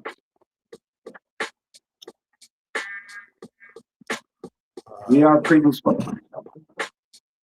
Don't let me go off into a ring. No, I'll let you go, bro. Sorry. All right, man. Yeah, we ain't gonna let you do it, brother. We ain't gonna let you do it. But yeah, man, shit, we've been going 6 hours, man. So shit, we about to shut this one down. I appreciate everybody that was been rocking with us, man. We had a great show today. Great shit. After show, if that's what you want to call what me and Sauce been doing. And everybody else has been coming up and shooting. He fully ate like a motherfucker. Don't defoliate. Hey, brother. I can't wait. I cannot wait, man, to get some of these scenes to you, bro. I'm gonna make sure I send you the finest, man. And I want you to be the best with them. Well, I definitely don't know. Yeah, in that topic, for me personally, selective defoliation is the key, if any at all, man. You know me, all I have to say to you is, For you is bro, strip that bitch. no, bro, like literally, bro, you 3 autos and then max them out. Follow that or follow a couple photos, feminize, and then choose to turn them at the proper time to where you maximize your shit. Something that we're going through, and I feel like beneficially for you, that's hella easy. I'm going through hell, bro. I gotta go through hella different I'm doing environments. I already got 2 photos. I got 2 autos going already right now. The 2 Tropicana cherries.